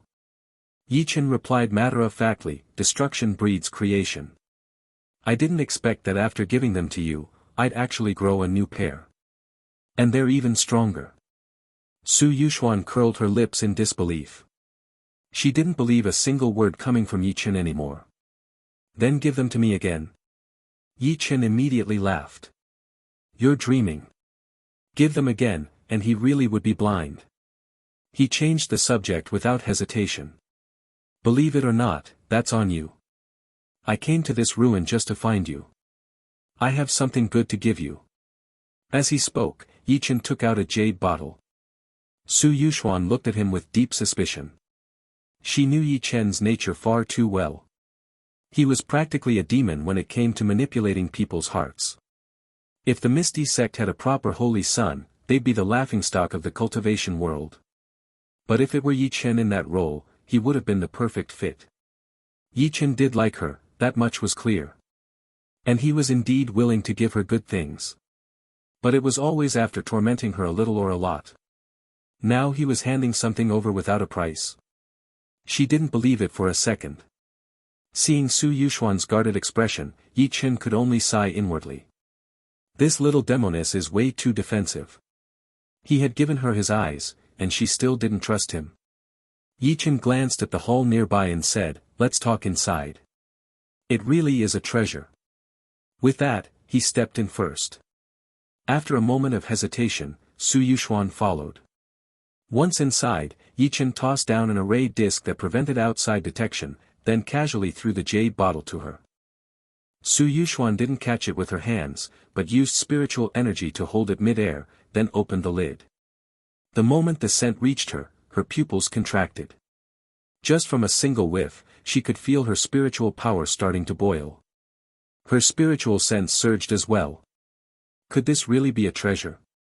Seeing the look on her face, Ye Chen calmly explained, "Glazed purification water. Ever heard of it? Sacred water of the Buddhist sections. It can raise your cultivation, strengthen your spiritual sense, improve your core formation success rate, and may even increase the quality of the resulting core. I got it by chance after breaking through to the peak foundation establishment with the help of the Divine Will Pool. I thought of your blood feud that still hasn't been settled, so I came to give this to you. Don't hesitate. Find a spot and start refining it. His words only shocked Su Yuxuan even more. Glazed purification water. Ye Chen actually managed to get his hands on something like that, and he was just giving it to her. It was almost unbelievable. And seeing her stunned little expression, Ye Chen felt a wave of regret. What a pity the system can't trigger chain rewards.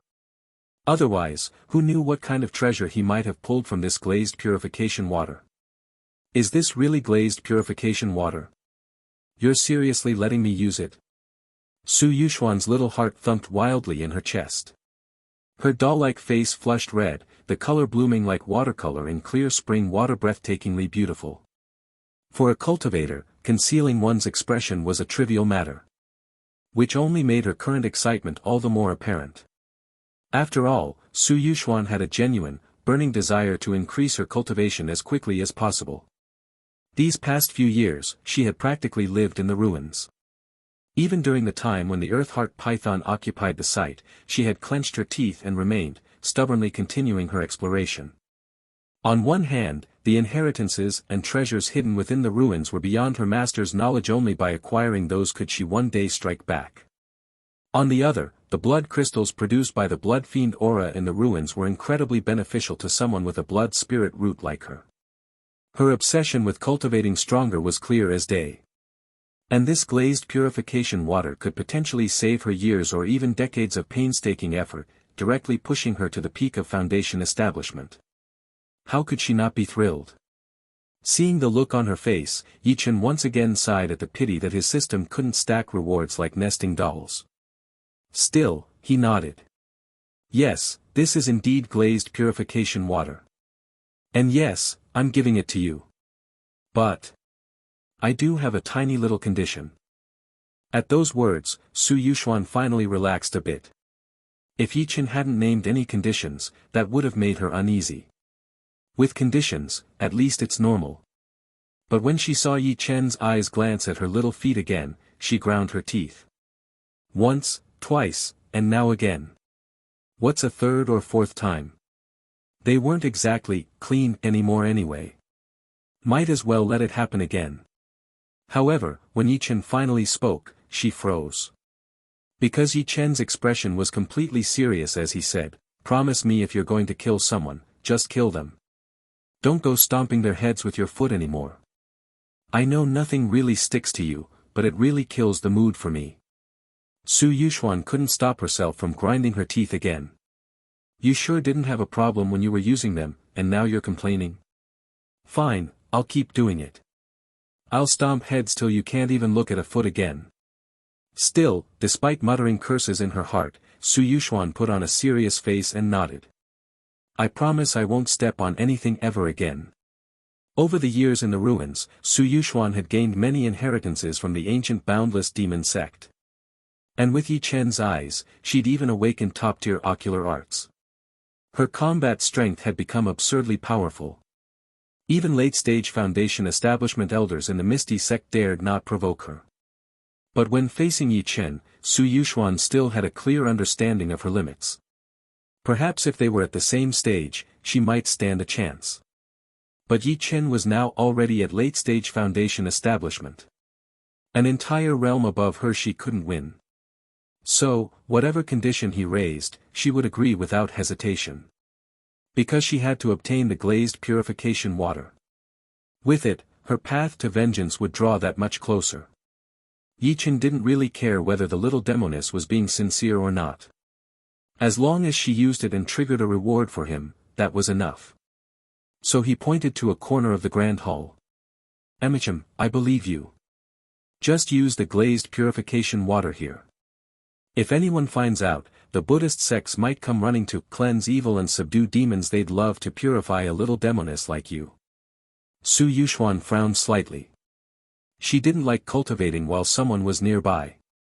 It made her feel unsafe. But with Ye Chen insisting, and considering he was the one who had given her the water in the first place, she had no room to refuse. And Ye Chen was far stronger than her now. He wouldn't need to sneak around to harm her.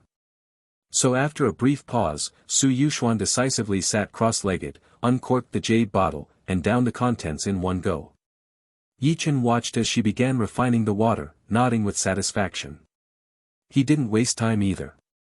Taking out 2 human emperor banners, he began the process of fusing them. Dark energy surged through the grand hall, roiling like storm clouds.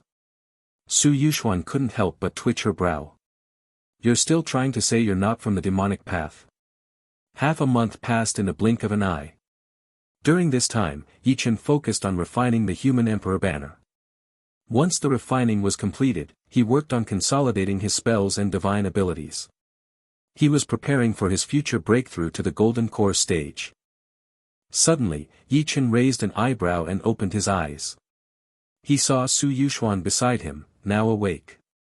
The mischievous, pure, and alluring little demoness now radiated a sense of holiness. Her skin emitted a faint glow. It was an incredibly surreal feeling. And as Ye Chen sensed Su Yuxuan's aura, he realized that she had already reached the peak of foundation establishment. Her rapidly growing power filled Su Yuxuan with immense joy.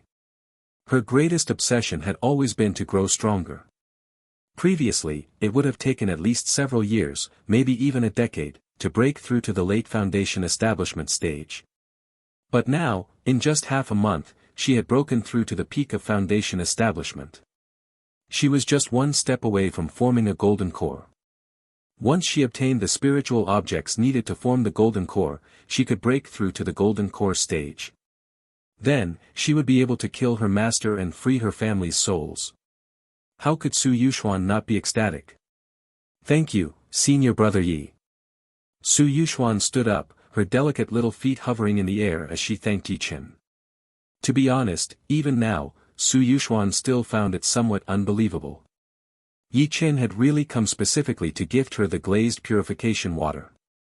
Though she had always known that Ye Chen liked her, the fact that he had given her such a precious treasure as the glazed purification water touched her deeply. Her heart swelled with quiet gratitude. Once she avenged her family and destroyed Misty Sect, being with Ye Chen didn't seem bad at all. However, the unfortunate truth was that after she avenged her family, she probably wouldn't have many years left to live. But Ye Chen cared so much for her. Even if it was just a few years of companionship, it would be enough to repay his kindness. The little demoness, Su Yuxuan, wasn't ungrateful, she simply had more pressing matters to attend to. Ye Chen had given her the foundation establishment technique, pills, her eyes, and now even traveled far to bring her the glazed purification water. She remembered all these kindnesses clearly. Words of thanks are nothing. How about something more practical? Ye Chen said with a smiling gaze. The holy aura brought on by the glazed purification water enhanced the little demoness' demeanor, giving her an entirely new level of grace. Especially her little feet, which sparkled with a faint glow. It seemed as though they were delicate and soft to the extreme. Su Yuxuan immediately pouted. If Ye Chen had made such a request before giving her the glazed purification water, she might have reluctantly agreed. But now that she had already used it, he could forget about it. She raised her leg, preparing to leave. Having broken through to the peak of foundation establishment, Su Yuxuan now had a great deal of confidence in her own strength. She believed she could now match Ye Chen in a test of strength. And even if she couldn't defeat him, escaping would still be easy. Love this story? Find the genuine version on the author's preferred platform and support their work. However, the next moment, Su Yuxuan's little foot stopped. It wasn't because Ye Chen made a move. Instead, Ye Chen took an ancient jade out of his storage ring. Feeling the thick murderous aura and sword intent contained within the jade, Su Yuxuan's foot froze in place. A golden core spiritual object. Ye Chen actually had a golden core spiritual object, and it was filled with a dense, deathly aura. It was undoubtedly a high-quality spiritual object. As for the sword intent, although it was of no use to her, it wasn't a problem. This spiritual object was simply perfect for her. With this ancient jade, could it be that Ye Chen was going to give it to her? The thought made Su Yuxuan's heart race again. Seeing the desire in Su Yuxuan's eyes, Ye Chen immediately smiled and said, "Su Yuxuan, do you want the spiritual object?" Su Yuxuan nodded enthusiastically, like a little chick pecking at grains. Ye Chen smiled, not saying anything more, but he very plainly glanced at Su Yuxuan's little feet. Everything was left unsaid. Su Yuxuan silently ground her teeth in frustration. No wonder Ye Chen had been so quick to give her the glazed purification water before. It turned out he had been waiting for her here. She really needed this golden core spiritual object. With it, she could break through to the golden core stage within a year. However, the sticky feeling that wouldn't wash away still made her a bit reluctant. She turned her big eyes and said, "I've crushed a lot of enemies' skulls underfoot before, brother, will you mind?" Upon hearing this, Ye Chen immediately remembered the scene from half a month ago.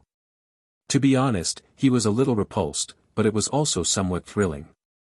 After all, Su Yuxuan's little feet were truly perfect, and their shape was beautiful to the extreme. Only those who had experienced it could understand just how perfect they were. After a brief hesitation, Ye Chen nodded, "I do mind a bit, but forget it. Let's just go somewhere else." Saying this, Ye Chen looked at Su Yuxuan's little face. When Su Yuxuan heard the first part, her lips curled into a mischievous smile. But the next moment, when she realized Ye Chen was staring at her face, her smile immediately dropped. "Oh no." Su Yuxuan quickly forced a smile and leaned closer. "Brother Yi, actually, the blood didn't even touch. I also use cleaning spells several times a day. As cultivators, we shouldn't care about such little details." Ye Chen didn't respond. Instead, he put the ancient jade away and casually reclined on the lounge chair he had taken from his storage ring, looking up at the hall above. Su Yuxuan was getting angry. "Brother Yi, now that we're both at the peak of Foundation establishment, do you really think I'm no match for you?" The next moment, terrifying blood spiritual energy erupted. The entire hall seemed to turn into a sea of blood. However, Ye Chen didn't even lift his head. A massive gold hand appeared with a resounding crash. Feeling the terrifying destructive aura within it, the sea of blood instantly vanished. Su Yuxuan's beautiful face was filled with a smile. "Brother, I was just joking." With that, she actively approached and squatted right in front of Ye Chen. After a long while, Ye Chen stood up, feeling thoroughly satisfied. Good work deserves a reward. Ye Chen took out the ancient jade and handed it to Su Yuxuan. At this moment, Su Yuxuan only felt a bit overwhelmed. She kept using cleaning spells on her little feet. In her heart, she cursed Ye Chen for being so contradictory. He said he disliked it, but in the end, he used it anyway. However, when she looked at the ancient jade that was handed to her, her eyes immediately brightened with excitement. She grasped the jade in her hands, feeling its abundant spiritual energy. Su Yuxuan felt that all her previous hardships had been worth it. With this ancient jade, she was sure to break through to the golden core stage. Such a treasure was entirely a matter of opportunity. It was priceless. To think that she had obtained it so easily. Ye Chen had indeed bullied her, but Su Yuxuan also knew that Ye Chen genuinely wanted to help her. Otherwise, based on the treasures Ye Chen had given her, what kind of female cultivator couldn't he find? He could even do much more. Even female direct disciples of the Divine Will sect would probably be moved. Yet Ye Chen had given it to her so easily. Looking at Ye Chen's face, which was full of a charming smile, Su Yuxuan's expression became complicated. There was a mix of love and hatred in her gaze. For a moment, she didn't know what to say. At the same time, the system's prompt sounded in Ye Chen's mind. Gift successfully delivered. 50 times feedback in progress. Detected that the gift given by the host is 4. Critical strike feedback triggered. Feedback, the bone of the sword peng. Sword peng, an ancient vicious beast, born with sword chi. Each feather is as valuable as a supreme treasure. The sword chi is unparalleled, and a mature sword peng can fight against divine beasts without falling behind. Sword peng's bone can be used as the core spiritual object for forming a golden core. The golden core will definitely be 9 rank, with a chance to awaken the sword Dao divine ability and possibly inherit the sword peng's core divine ability. Looking at the description, Ye Chen's eyes lit up. The bone of an ancient vicious beast. And it was from the sword peng, a beast capable of fighting divine beasts. Using this as a core would guarantee a 9-turn golden core, with a possibility of awakening the Sword Peng's core divine ability. This feedback was ridiculously powerful. It was perfect for his master. Ye Chen had to admit that his system was truly impressive. It could adjust the feedback direction according to his needs. With this, the system's usefulness would far exceed what he had originally imagined. A single piece of ancient jade had led to such a powerful spiritual object. What kind of treasures could he get if he found even more precious spiritual objects to give to female cultivators with higher feedback multipliers? Ye Chen could hardly even imagine. In any case, getting the most suitable spiritual object for his master made Ye Chen feel good. His gaze toward Su Yuxuan also held a touch of appreciation. Though this little demoness was hard to tame, no matter how much he fed her, she never seemed satisfied. And now, considering the current feedback multiplier, it seemed a bit low. But still, the little demoness could trigger critical strikes, which was far better than in Yui. Moreover, the little demoness' feet were truly exceptional. To this day, Ye Chen had yet to see any female cultivator with more beautiful feet than hers. Of course, Ye Chen wasn't fond of feet. He simply felt that the little demoness had a grateful heart and could trigger critical strikes.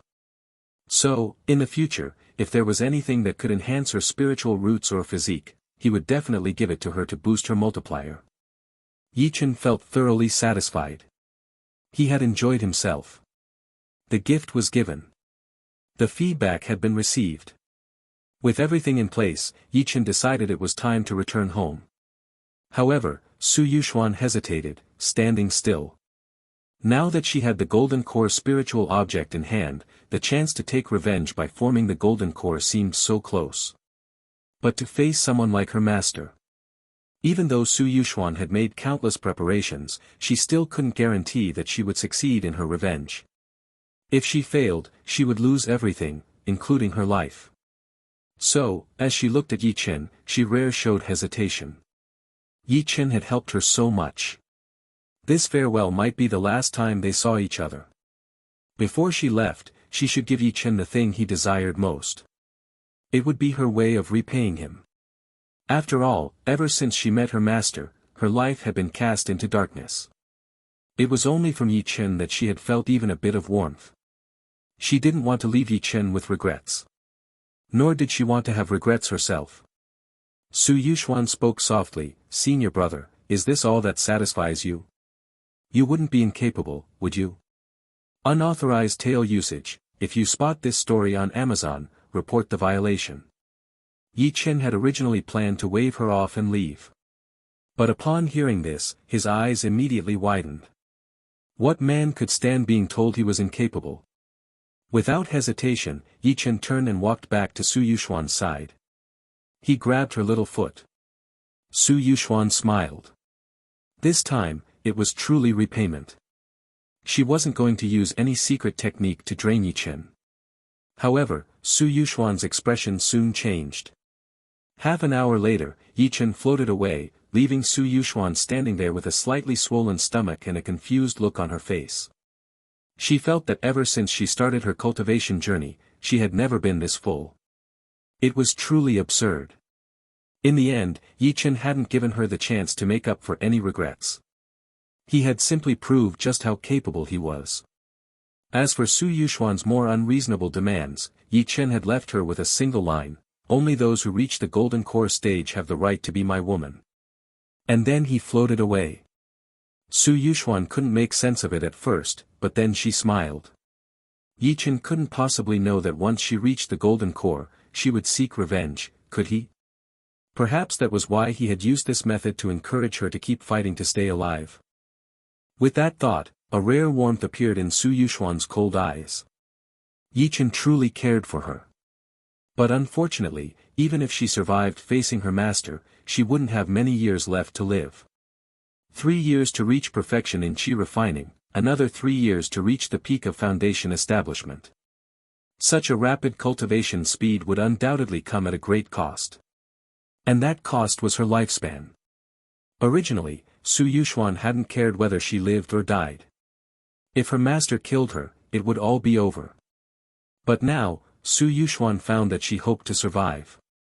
Once she avenged her family, she would repay everything to Ye Chen. And during the process, she could secretly use some secret methods to scare Ye Chen a little. She would consider it a payback for all the bullying she had endured from him these past few years. With that thought, Su Yuxuan smiled brightly. Then, with a light skip in her step, she bounced out of the hall. She wouldn't return to the sect, to avoid being discovered by her master. She would find a place to adjust her condition. Secretly break through, and when the time came, she would definitely give her master a big surprise. Just as she exited the hall, she ran into a misty sect elder. The elder was quite young, at the mid-foundation establishment stage.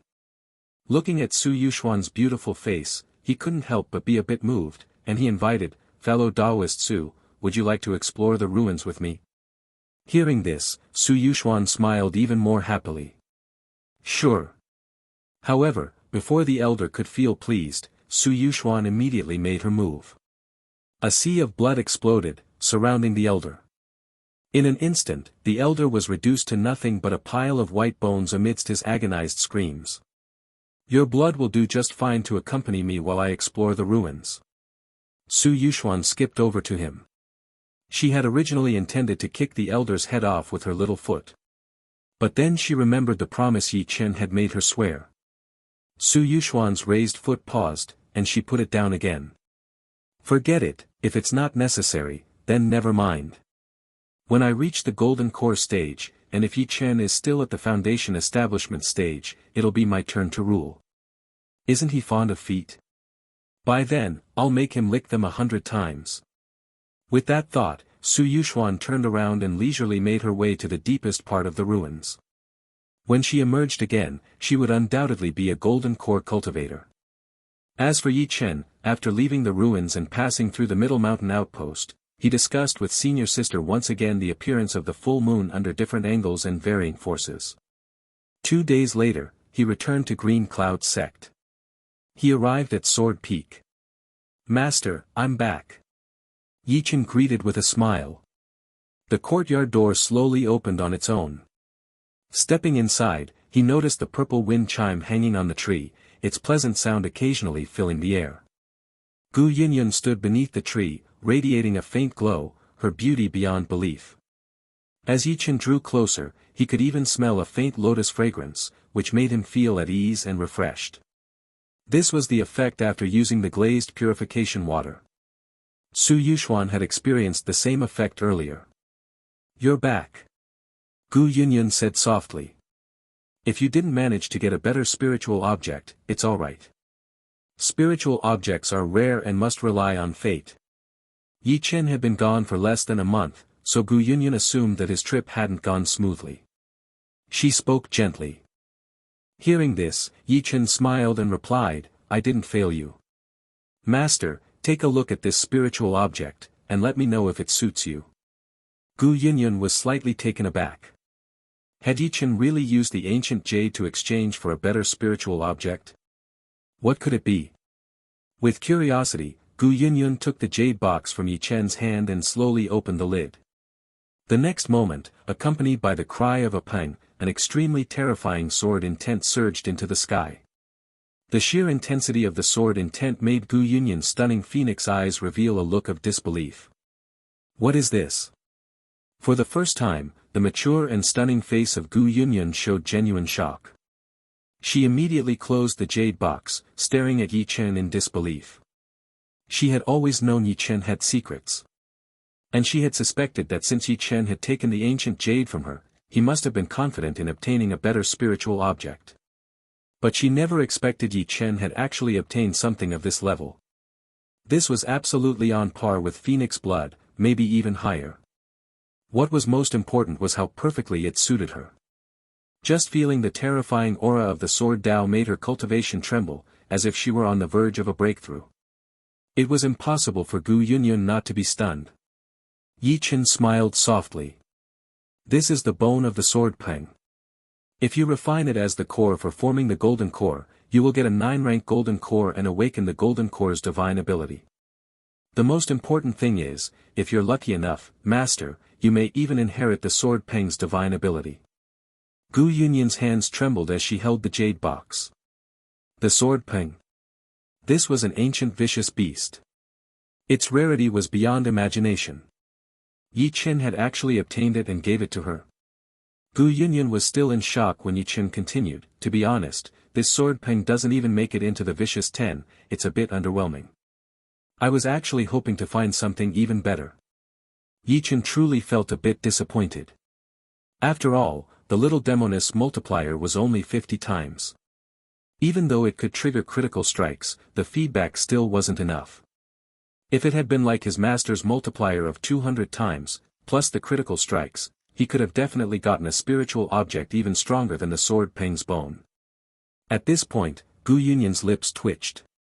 The sword peng, as an ancient vicious beast, though it didn't make the top 10 of the vicious beasts, was still incredibly powerful.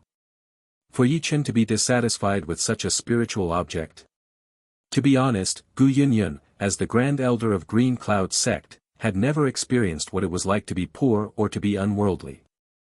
Yet, in front of Ye Chen, for the first time, Gu Yunyun felt the gap.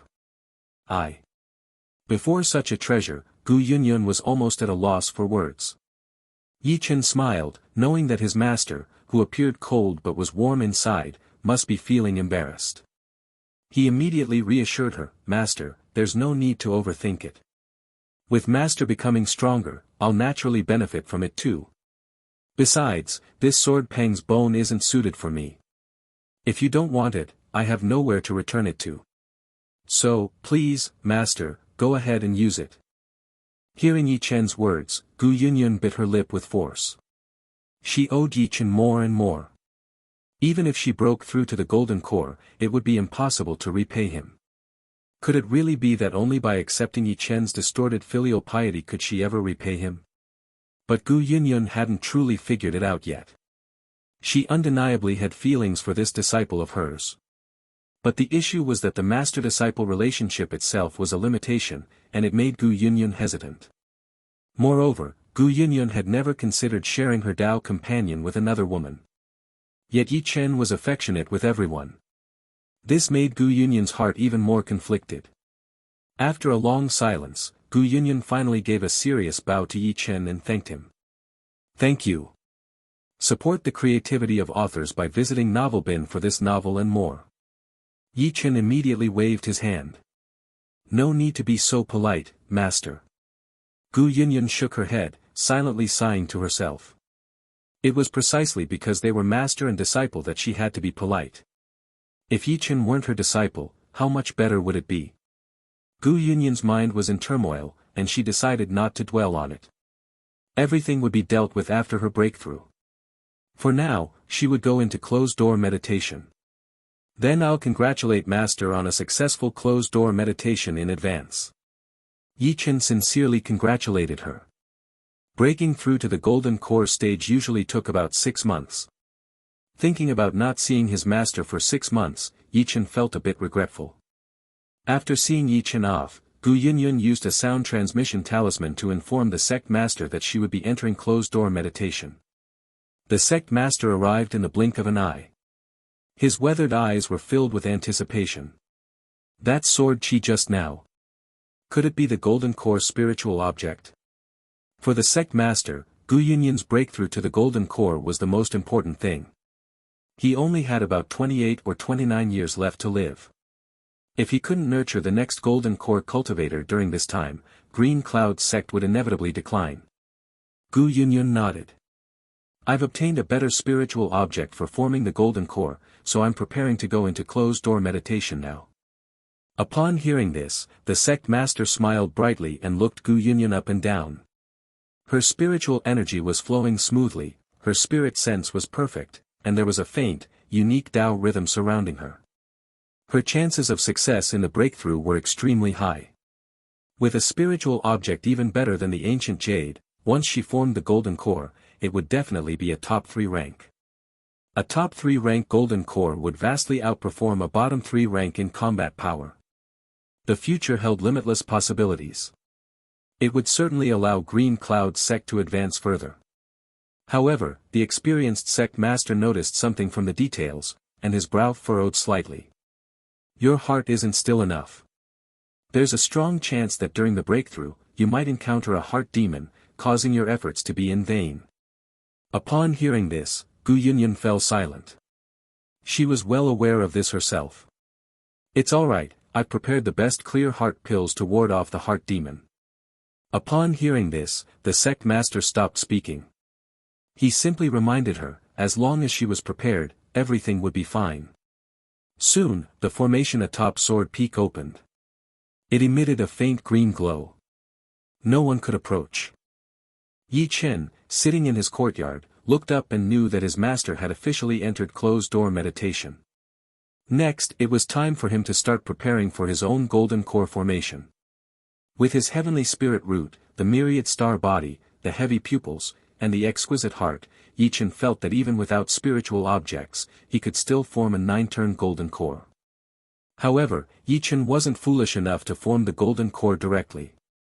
Though most of his journey had been paved by his own efforts, fraught with difficulties, he knew that the system had also played a part. The system's feedback could open up more possibilities. What he needed to do next was find a golden core spiritual object comparable to Phoenix Blood or the Sword Peng's Bone. Then, he would find a female cultivator to trigger high multiplier feedback and critical strikes. Ye Chen was curious to discover what the most top-tier golden core spiritual object in the world could be. System, let me see where your limits lie. That night, as Ye Chen was being served by the maidservants and preparing to rest, his brow furrowed slightly. With his powerful spirit sense, he detected that the formation atop the peak had been opened. His master had stepped out of the formation. What was going on? Had his master encountered a problem during the breakthrough? Curiously, Ye Chen realized that his master had flown to the outside of his courtyard but hadn't entered. She was just standing there. Had she come to find him? He waved his hand, signaling for the maidservants to go back to their rooms. Ye Chen then stepped out of the courtyard. In the night breeze, his master stood before the gate, her red dress flowing, and her black hair gently swaying. Her dreamlike, ethereal phoenix eyes quietly gazed at him. "Master, why are you out?" Ye Chen approached her and was about to speak. But before he could finish, Gu Yunyan moved closer and silenced him with a kiss. In that moment, Ye Chen felt a cool sensation on his tongue, sweet and clear, like peach blossoms with a hint of lotus fragrance. The scent that reached his nose was the same fragrance that sometimes came from the pond in his courtyard. So, had his master come to give him a little benefit before her closed-door meditation? As is well known, when a man kisses, his hands are no longer under the control of his mind. Naturally, they will want to grab onto something. Thus, even though Ye Chen had no such intention, he reached out and gently supported, giving it a light shake. He felt the weight. Originally with her eyes closed, Gu Yunyan instantly widened them in shock. Her body then retreated violently, her eyes looking at Ye Chen in disbelief. She had always known that her disciple Ye Chen was bold. But she never expected that his boldness could be this great. The fragrance that had been in Ye Chen's mouth disappeared, and he felt a sense of melancholy. He silently blamed his own hands. Why did they refuse to listen? He wasn't this kind of person. "Master, let me explain." Ye Chen hurriedly began his explanation.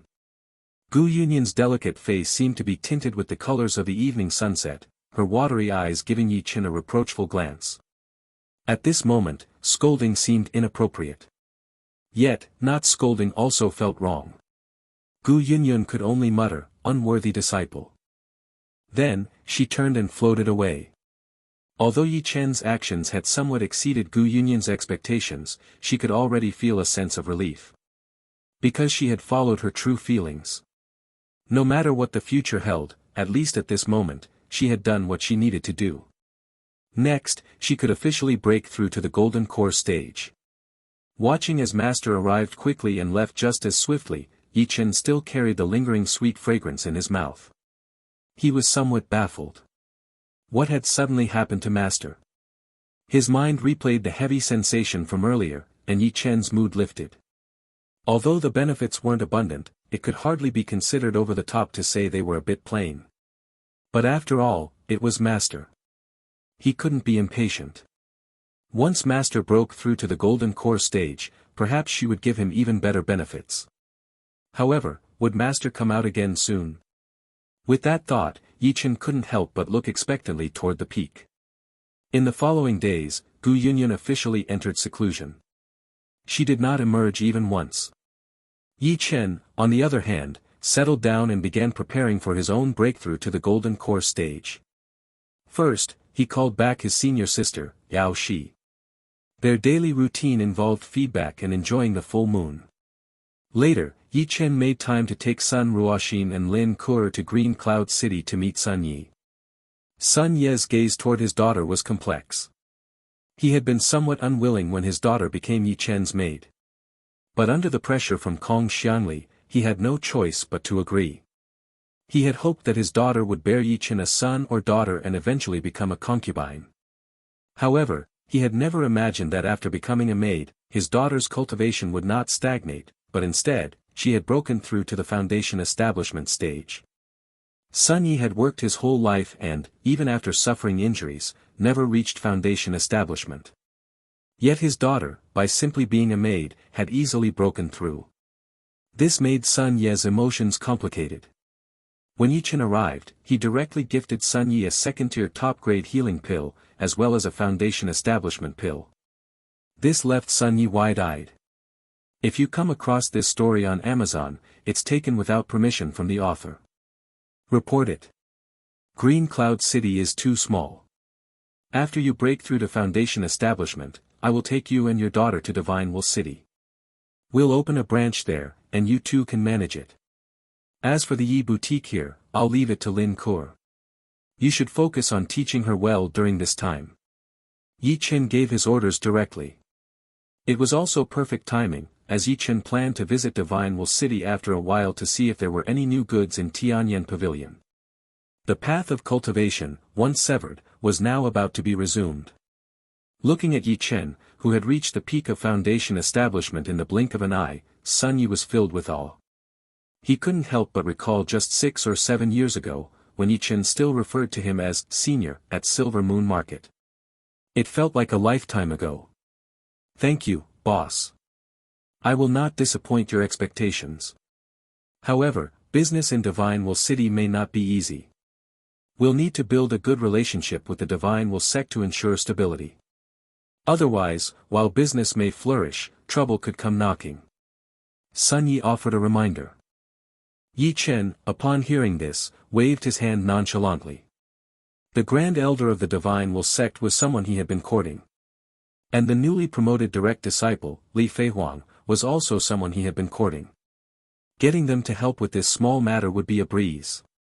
In fact, Grand Elder and Miaoli, who would be more than happy to lend a hand, practically begged for the chance to do so. So, there was no need to worry about connections.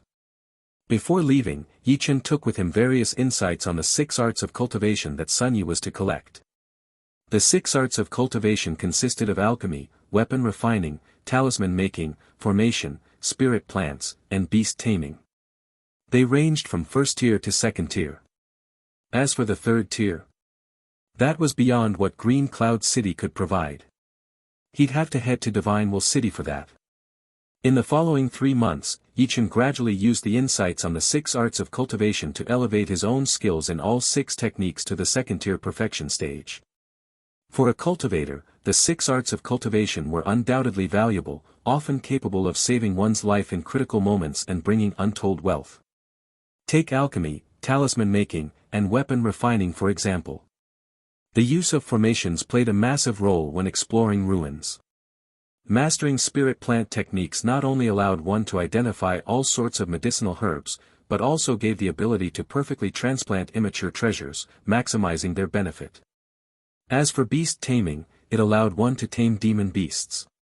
Ye Chen had always looked forward to the day when he would tame a powerful demon beast and then transfer it to someone else, hoping to see if he could unlock a divine beast. If he succeeded, wouldn't he be able to stride through this era, where immortals no longer existed, without a care? As for Sun Yi, his luck was also good. After restoring his strength, he entered seclusion to attempt a breakthrough. Though over 40, with the help of a top-grade foundation establishment pill, he succeeded in breaking through. On the day he became a foundation establishment cultivator, Sun Yi was overwhelmed with emotion, tears streaming down his face. He had once thought that foundation establishment was beyond his reach in this lifetime, yet now, he had achieved it. This made him completely and utterly devoted to Ye Chen. Ye Chen took Sun Yi and Sun Ruoxin to Divine Will City. They opened a shop. Ye Chen instructed Sun Yi not only to handle the goods but also to collect various treasures, such as the insights of third-tier alchemists or other rare items. Most importantly, Ye Chen granted Sun Yi a high markup privilege. As long as the item was rare and useful for a peak foundation establishment or golden core cultivator, even if it was slightly above market price, it could be acquired. This made Sun Yi feel somewhat conflicted. Was business really supposed to be done like this?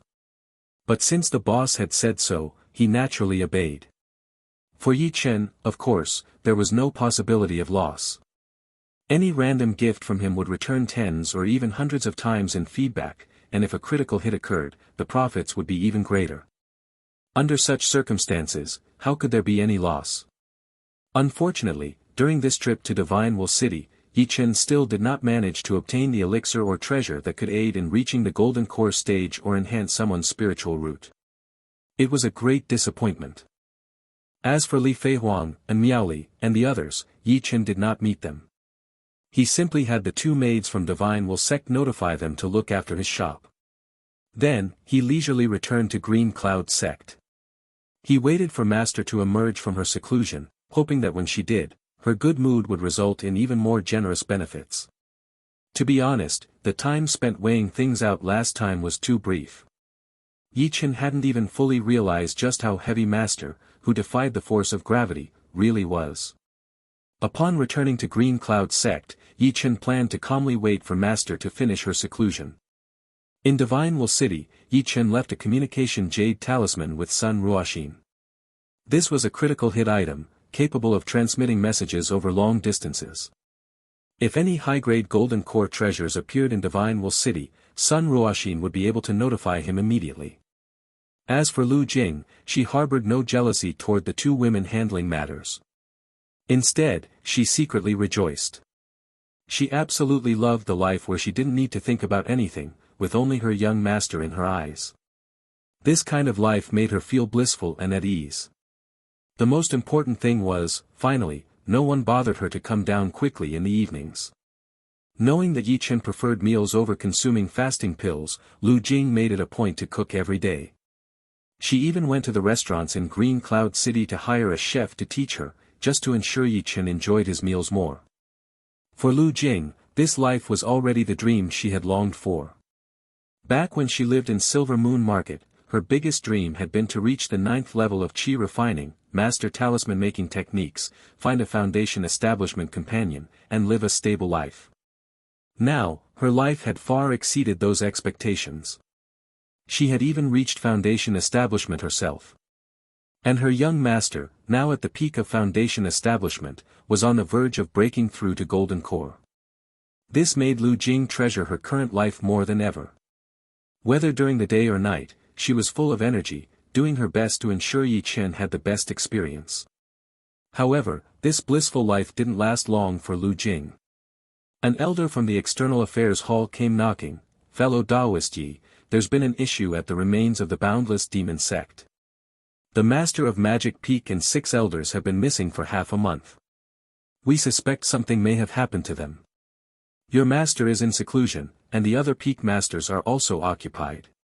Currently, the only available foundation establishment late-stage cultivator in the sect is you. I would like to ask for your help in investigating what happened and finding out the truth. Fellow Taoist Yi, you don't need to take any risks, just figure out what happened and send the message back to the sect." The elder from the External Affairs Hall was here to issue a task. However, they were unusually polite. After all, Ye Chen had taken first place in the Divine Will Assembly, and his strength was undeniably profound. Not to mention, Gu Yunyun had officially entered seclusion. With her talent and abilities, her chances of successfully breaking through during this seclusion were very high, and she was likely to form a top-tier golden core. It wouldn't be an exaggeration to say she was already the next sect leader, with her position and strength. So, regardless of her status or power, she needed to show sufficient respect to Ye Chen.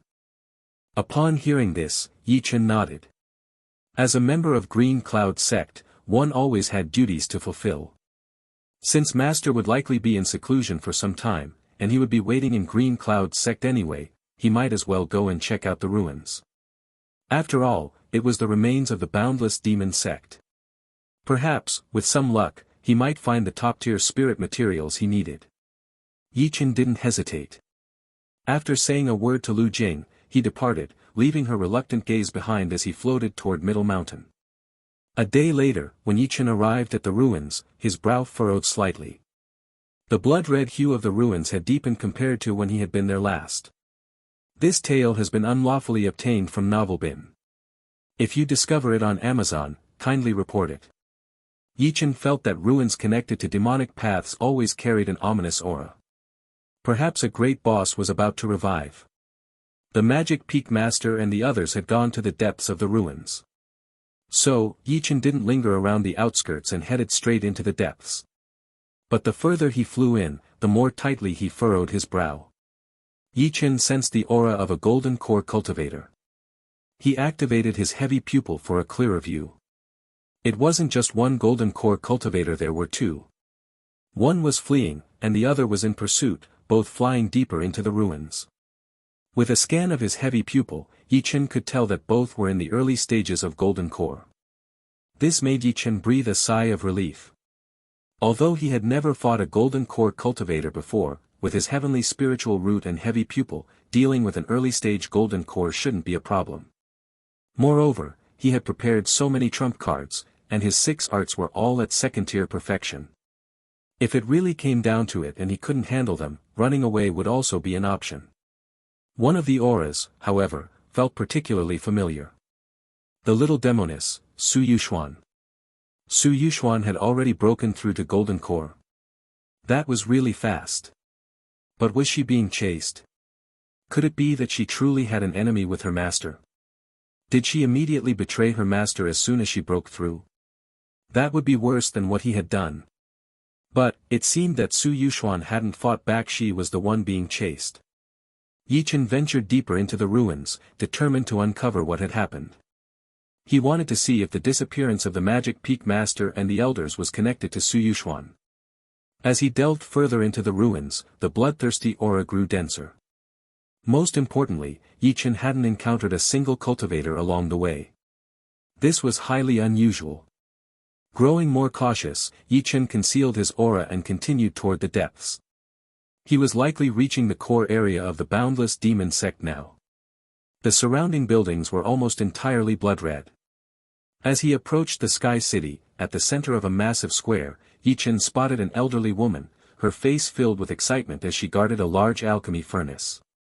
She was constantly tossing strange and unusual herbs into the furnace. With just a glance at her appearance, Ye Chen immediately recognized her identity. The sect master of the Misty Sect. Had the little demoness, Su Yuxuan, already been refined by her master? With that thought, Ye Chen furrowed his brow. Although Su Yuxuan's multiplier was already insignificant, he had worked hard for a long time to win her favor. If she had been refined like this, Ye Chen couldn't help but feel displeased. It wasn't about his pride. Besides, Su Yuxuan had immediately turned against her master once she broke through. The tragic backstory she once spoke of might very well be true. Her parents were dead, there was a younger brother at home, her soul had been refined, and her body had unknowingly entered the demonic path. She truly was a pitiful person. Ye Chen did not act rashly but surveyed his surroundings. Soon, he spotted the figures of the Magic Peak Master and the others. It wasn't just them. Ye Chen saw at least 300 to 400 cultivators. They were trapped inside a formation, their cultivation sealed, looking utterly miserable. Fear was clearly written on their faces. Among them, a middle-aged man dressed in the Misty Sect Elder's robes cried out in terror, "Sect Master, please, spare me. I've shed blood for the sect, I've dedicated my whole life to it. I beg you, Sect Master, let me go, and I'll go outside and bring back more cultivators for you." Upon hearing this, the old woman in the center of the large square, who had been focused on refining something, picked up what appeared to be an eyeball with her dry, claw-like hands and tossed it into the alchemy furnace. She then sighed and spoke, "I don't want this. I had more time to prepare before." But who would have thought, that little brat, Su Yuxuan, would have such great fortune and suddenly form her golden core. And she even has a bunch of messy tricks that injured me. If I hadn't taken precautions early, planting a heart-devouring talisman when she was still a mortal, I might not have been able to defeat this little girl. Now the heart-devouring talisman is activated, her heart's in trouble, and once I possess her body, I'll need you all to replenish my blood essence. This all happened so suddenly, I didn't have time to prepare elsewhere. Look, just for the spirit liquid needed for possession, I've had to spend over half a month refining it on the spot. So, if you want to blame someone, blame Su Yuxuan, don't blame me. But my dear disciple, you broke through so quickly, that's truly wonderful. Jie jie jie. The old woman seemed to have thought of something that pleased her. Her hoarse, dry voice, like the sound of dry wood rubbing together, echoed throughout the ruins. Hidden from sight, Ye Chen observed from a distance. When he activated his heavy pupil, everything about the old woman became clear to him. The old woman appeared to be younger than the sect master of Green Cloud sect. However, her vitality was severely depleted. She seemed like she could only live for another 10 or so years at most. This wasn't uncommon. Many demonic cultivation techniques were designed for rapid results, using venomous and ruthless methods that yielded great power. But they all came at the cost of one's lifespan. Often, cultivators had no choice but to use them in order to break through. This wasn't exclusive to the demonic path. Many lone cultivators, too, had to use techniques or spirit materials with severe side effects to break through. But this often led to many consequences. For example, their lifespans wouldn't match up to their peers, and they would enter a period of decline much earlier than normal. The old woman before him was likely one of these cases. From her words, Ye Chen roughly understood what was happening. The old woman was attempting to possess someone's body. No wonder, back in the Foundation establishment's secret realm, the disciple of the former sect leader had warned Su Yuxuan to be cautious of her master before he died. In the cultivation world, body possession was actually a very difficult feat, that's why it was so rare. There were many restrictions. For example, a person with a low spiritual root couldn't possess someone with a higher spiritual root. And if the roots were different, they had to be of the same attribute. If they didn't match, forcing the possession would result in an immediate explosion. Furthermore, depending on the type of spiritual root, different spirit liquids had to be used, making it a very tedious process. Moreover, the person being possessed couldn't be dead. If the soul struggle didn't succeed, the possessor might die instantly. Even if possession was successful, it came with severe aftereffects. It would be incredibly difficult to continue normal cultivation afterward. That's why, unless absolutely necessary, no cultivator would choose body possession. The fact that this old woman was attempting to possess someone meant that Su Yuxuan was still alive.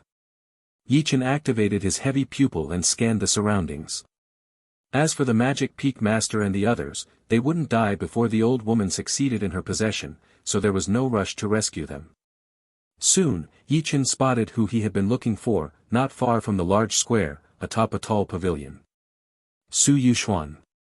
Su Yuxuan had indeed broken through to the Golden Core stage, but her aura was completely depleted. She sat on the railing of the pavilion, her little feet swinging back and forth, staring blankly into the distance, as if lost in thought. Her once plump and rosy lips now looked pale. She seemed almost pitiful, no longer carrying the mischievous, lively aura she once had. It seemed like she had been severely beaten by her master. Ye Chen floated up to the pavilion, and Su Yuxuan, who had been absent-minded, immediately noticed. When she saw Ye Chen, her eyes widened, and she looked extremely anxious. "What are you doing here? Quick, leave. Old Monster Wong has set up formations all around this area. If she finds you, you won't be able to leave."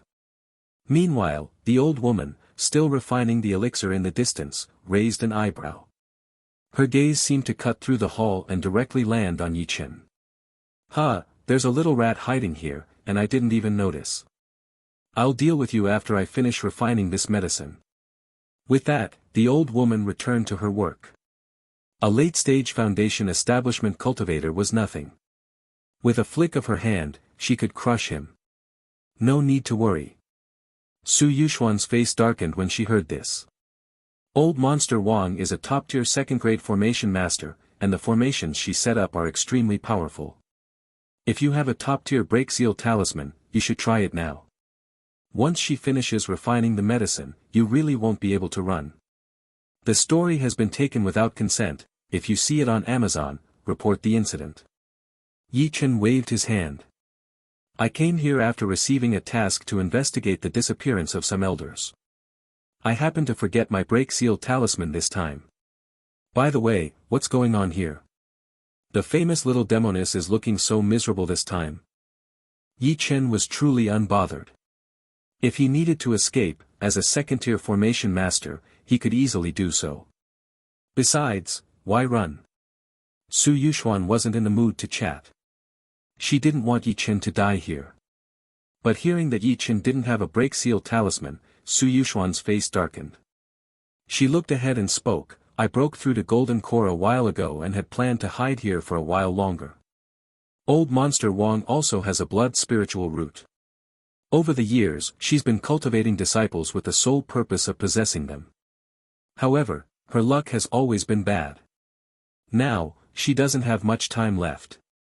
If I didn't return to the sect, she would surely come to the ruins to find me, and I could ambush her. But Old Monster Wang was prepared.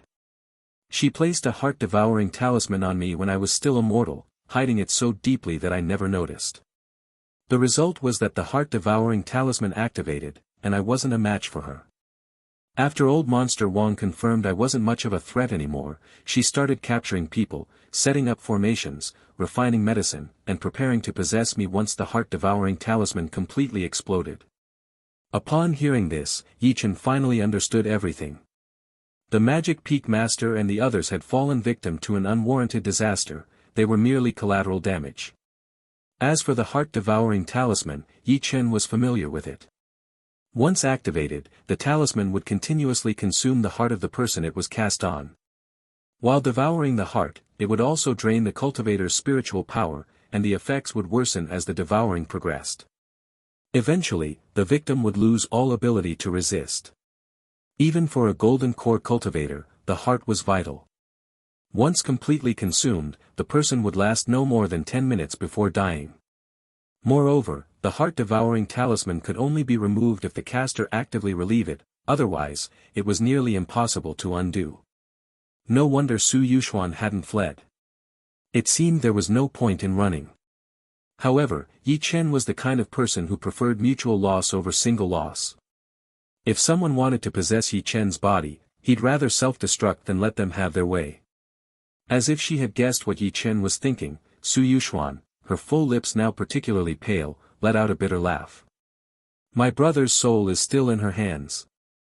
If I die first, she will undoubtedly scatter my brother's soul. Then, my brother will never have a chance to reincarnate.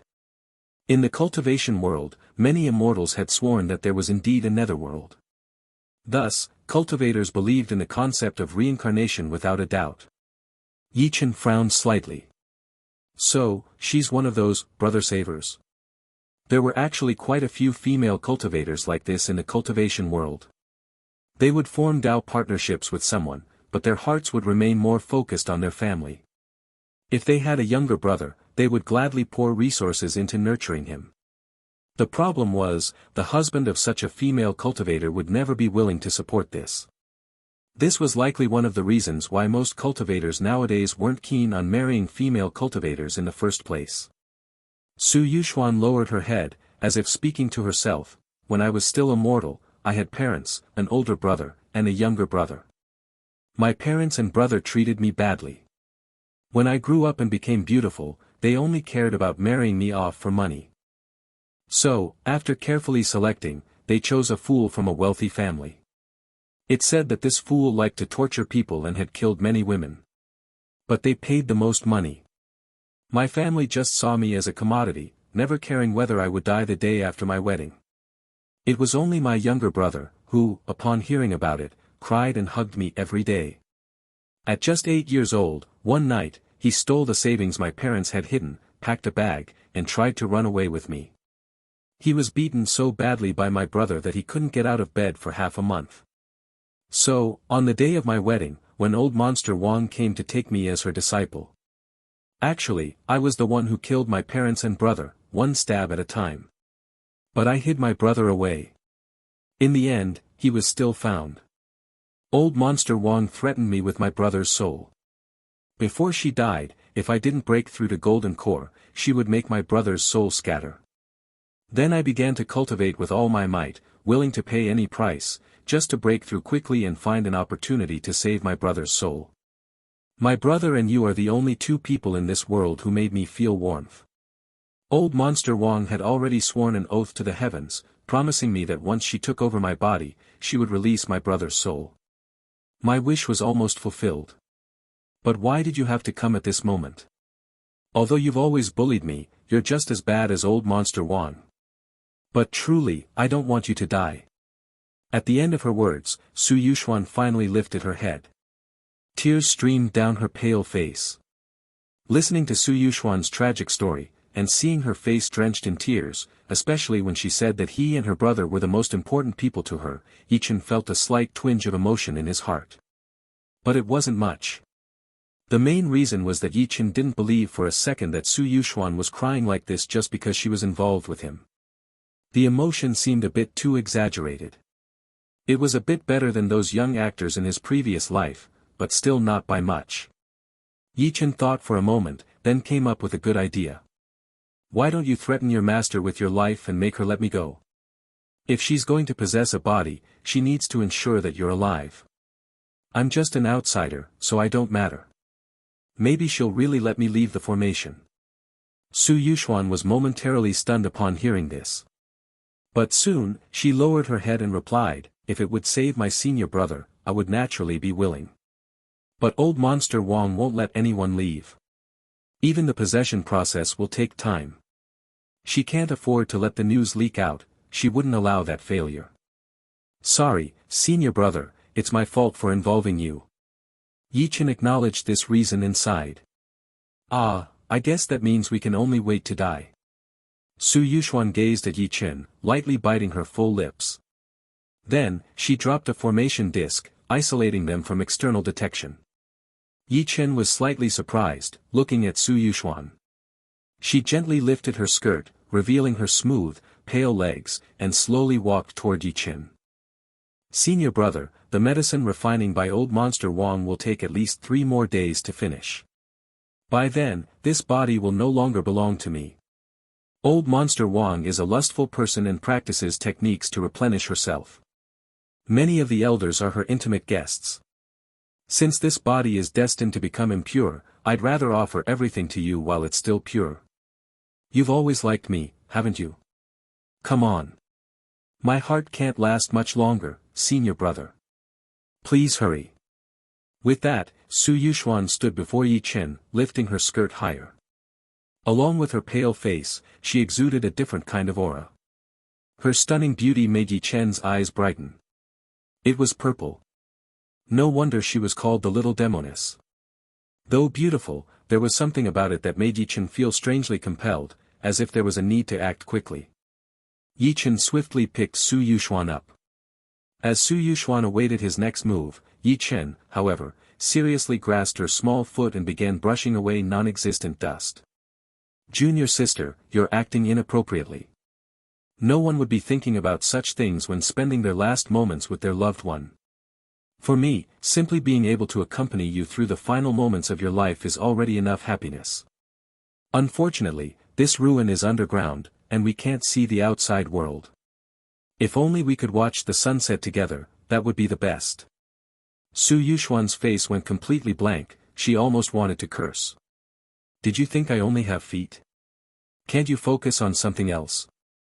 Moreover, I don't want to die, and I definitely don't want to watch the sunset before I die. This story originates from a different website. Ensure the author gets the support they deserve by reading it there.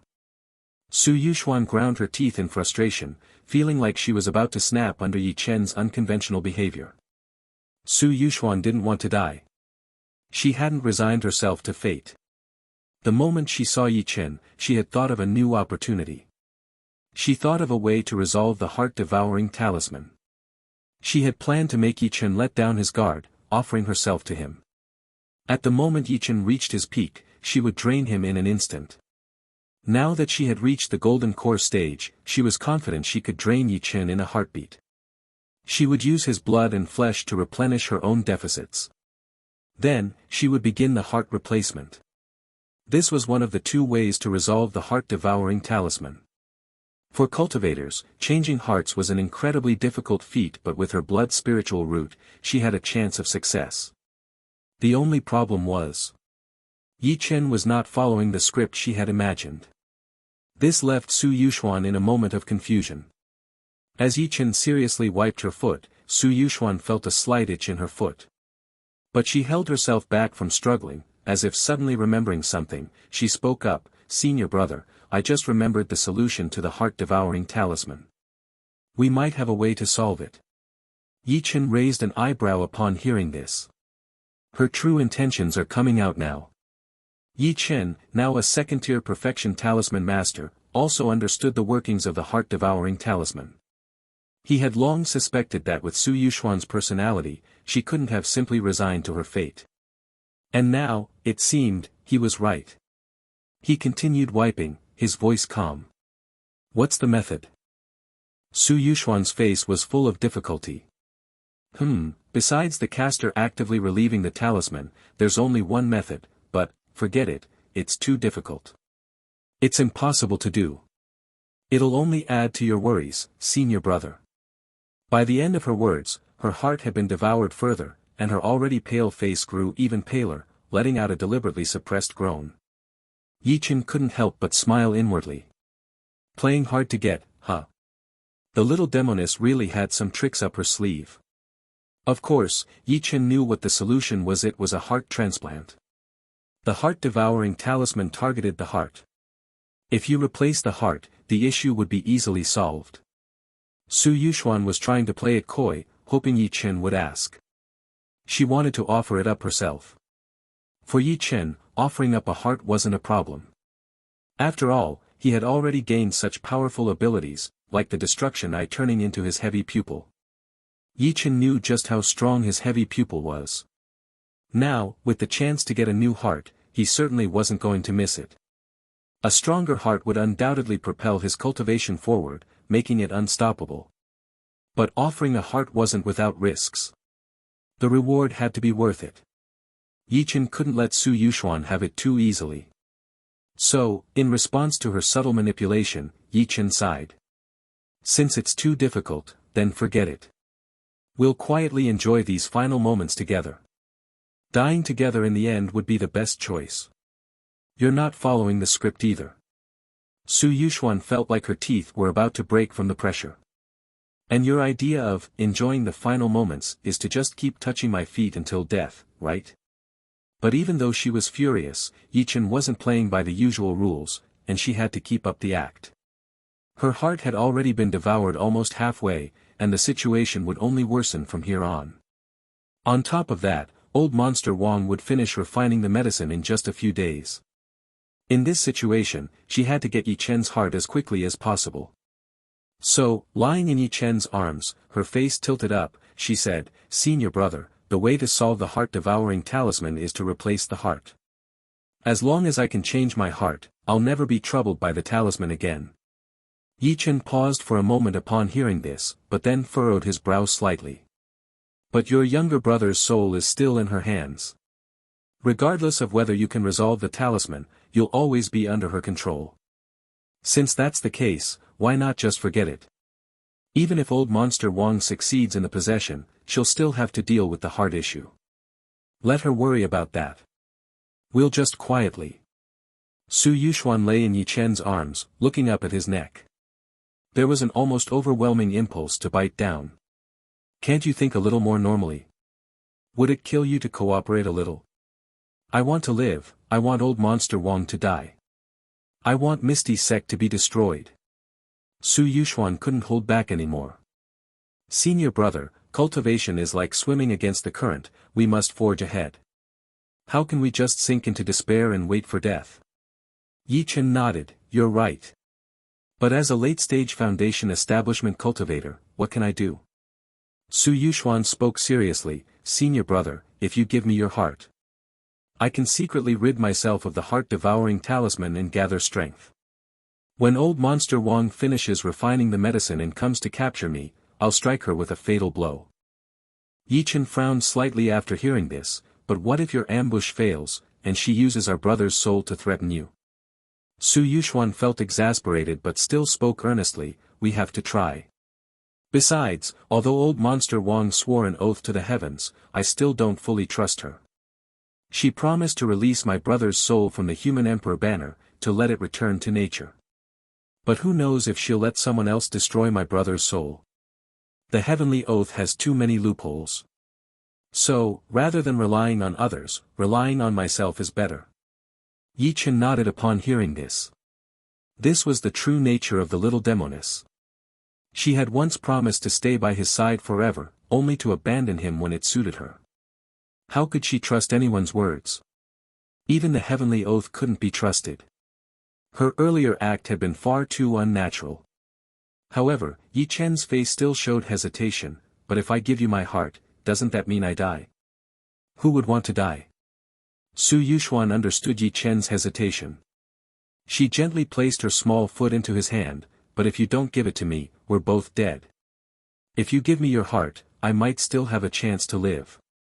You've said it yourself, making the enemy unhappy is the same as making yourself happy. Rather than letting old monster Wang easily possess me and kill you, why not let me live, and I'll kill her? This would be the best ending." Su Yuxuan decided to play her cards openly. It was clear that Ye Chen truly liked her. Since other methods weren't working, she would have to plead with him. Ye Chen had already given her his eyes before. Later, he gave her precious items like the glazed purification water and the ancient jade as soon as he got them. Now, with a choice that could save her life and bring trouble to the enemy, there was a very high chance Ye Chen would agree. But Ye Chen furrowed his brow even deeper. "But, if I die, what happens to the enemy doesn't matter to me at all." Su Yuxuan. "That's not what you said just now." Su Yuxuan held back the urge to grind her teeth. "Senior brother, isn't it good for me to live?" Ye Chen shook his head seriously. "Honestly, I'm not very happy about it. I do like you. But the premise is that I'm alive, and I have the chance to be with you. But if I die, and one day you find a partner, when I think about how your future won't have me in it, how everything that belongs to me will belong to another man, I become even more unwilling. I'm not a saint, I'm actually very selfish. So, let's die together. You could be reading stolen content. Head to the original site for the genuine story." Su Yuxuan panicked. Because Ye Chen liked her, he wanted to drag her down with him. Su Yuxuan hurriedly spoke up, "To truly love someone, it shouldn't be about possession. It's enough to see her happy. Like that saying, what was it? Ah, yes, if you are well, then it's a sunny day. And besides, I promise I will stay alone for the rest of my life. I won't ever find another man. After meeting someone like senior brother, how could I look at anyone else?" Su Yuxuan's words made Ye Chen's lips twitch. "Didn't I just say that?" But Ye Chen remained unmoved. "Really? I don't believe it. You said you'd stay with me forever, but the moment the restrictions were lifted, you ran away immediately." Su Yuxuan's pale face flushed slightly as she quickly explained, "That's not it, it's just. I had deep, unresolved grudges to avenge, that's why. At the time, I made up my mind that once I got my revenge, I'd sit by your grave for the rest of my life, to make up for deceiving and betraying you, senior brother." Ye Chen didn't continue with this topic. While gently rubbing her small foot, he looked off into the distance and spoke, "I've heard that in the final moments before death, a person will recall their entire life. I think, in the memories that belong to me, junior sister will definitely occupy the largest portion." Seeing that Ye Chen was now discussing his life flashing before his eyes, Su Yuxuan became even more anxious. "I really don't want to die. Old monster Wang's refining process was almost done. Her heart couldn't hold on much longer. Even if she got Ye Chen's heart, it would take time to refine and merge the heart with her body. She was truly running out of time. Su Yuxuan thought back to the benefits she had gained from Ye Chen before, and the price she had to pay for them. She lightly clenched her silver teeth, her body floating up and away from Ye Chen's embrace, then slowly extending her small foot. "Senior brother, what if I use my little foot?" As she said this, she smoothly prepared to take action. But Ye Chen, who had always welcomed such gestures in the past, this time immediately pulled his hand away, his face showing disinterest. "Don't do that. I said I just want to quietly spend the last moments with you." Ye Chen wasn't interested in this anymore. Was his previous rejection just a way to toy with her? Su Yuxuan was genuinely panicking now. She bit her lip lightly. "Senior brother, what if I use this place?" But Ye Chen still waved his hand dismissively. "No need. Look over there, doesn't that great hall look like the stars?" Su Yuxuan's eyes filled with despair. But she still leaned close to Ye Chen, making one last attempt. "Senior brother, I love this." Yet Ye Chen remained unmoved, showing no interest. Now, Su Yuxuan truly felt a deep sense of hopelessness. She had always thought, after Ye Chen had given her so many precious items, including his divine ability eyes, that getting Ye Chen's heart was a sure thing. But she didn't expect Ye Chen to be so determined to die with her. What should she do now? Had she really come to the end of the road? Su Yuxuan's face was filled with resentment and despair. If there were no other way, she would make sure that old monster Wang didn't have it easy. She would self-destruct in the final moment. Even if she couldn't kill old monster Wang, she knew he didn't have many years left to live. Where would he find another golden core cultivator with a blood spiritual root? Thus, old monster Wang was as good as dead. As for her brother's soul, Su Yuxuan couldn't help but smile coldly. If she didn't show how much she valued her brother, how could old monster Wang think she could be controlled? Still, Su Yuxuan wasn't ready to give up. She made one last effort. She looked at Ye Chen with a pitiful expression, hoping he would change his mind. She occasionally let out a suppressed groan as her heart continued to be devoured by the talisman. The furrowed brows on her face made her look even more pitiful. At first, Ye Chen ignored her completely. But after a long while, he finally couldn't take it anymore. He turned his head and sighed, speaking softly, "You. Do you really want my heart that badly?" Su Yuxuan's heart had already descended into despair. But, by nature, she wasn't one to give up easily, and she made one last effort. Upon hearing Ye Chen's words, her eyes widened in surprise. Had Ye Chen changed his mind? Su Yuxuan quickly nodded enthusiastically, like a chick pecking at grains of rice. "Senior brother, I really want it. I, Su Yuxuan, am willing to swear a heavenly oath. My small feet, my everything, will only belong to you, senior brother. I swear that no other man will touch me in this lifetime. And I will never develop feelings for any other man." Su Yuxuan's heavenly oath was spoken with the utmost sincerity. It wasn't about deceiving Ye Chen to get his heart. Su Yuxuan was willing to do anything to survive. But that didn't mean she couldn't distinguish right from wrong. She knew just how good Ye Chen had been to her. A man like him was truly one of a kind in the cultivation world. After experiencing a man like him, any other male cultivator she met in the future would inevitably be compared to Ye Chen. But how could anyone else compare to Ye Chen? So Su Yuxuan's words were genuine. Ye Chen, hearing this, maintained a calm expression, his face void of any emotion. Su Yuxuan realized that Ye Chen didn't believe her words anymore. She quickly tried to say something more. But Ye Chen sighed softly. "Forget it. As long as you remember that there was once a man named Ye Chen, who deeply loved you, that will be enough. If you could occasionally offer a prayer at my grave, that would be even better." Su Yuxuan was speechless after hearing this, her carefully prepared words suddenly failing her. Ye Chen clearly didn't believe her promise. But still, in this moment, he was willing to give her his heart. The weight of this feeling was too much. It stirred a complex storm of emotions in Su Yuxuan, who had once believed that after being betrayed by her family, she would never care about anyone again. Unable to find the words, she opened her full lips after a long pause and simply said, "I absolutely will."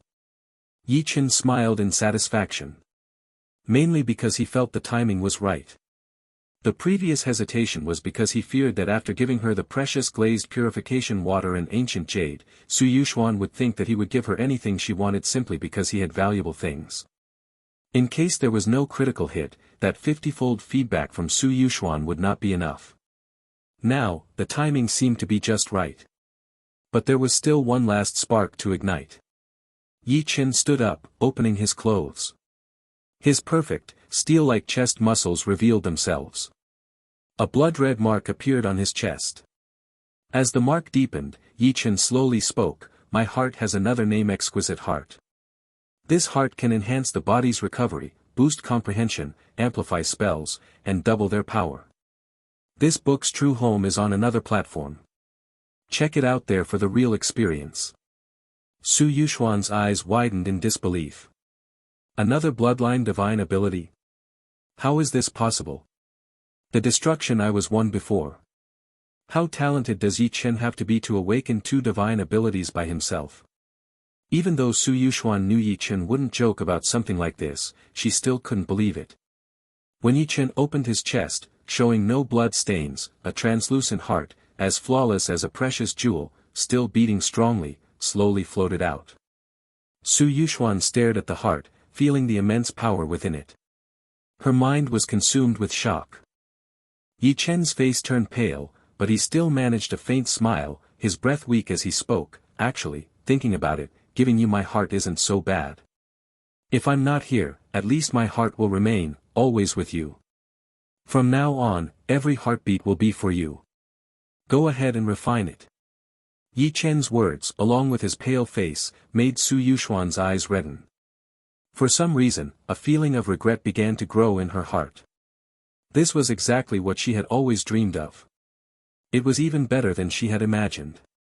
By refining it with her blood spiritual root, she could inherit the various divine abilities within it. She would have an even greater chance of killing old monster Wang. But Su Yuxuan still felt regret. She looked at Ye Chen, wanting to say many things, but Ye Chen's expression changed, and he roared at her, "Hurry up." Though Ye Chen had the support of his myriad star body, losing his heart wouldn't kill him immediately, who would want to watch their heart beating in front of them? Besides, he had already given her his heart, and she was still hesitating. Su Yuxuan froze for a moment at Ye Chen's sudden anger, but soon, her eyes grew even redder.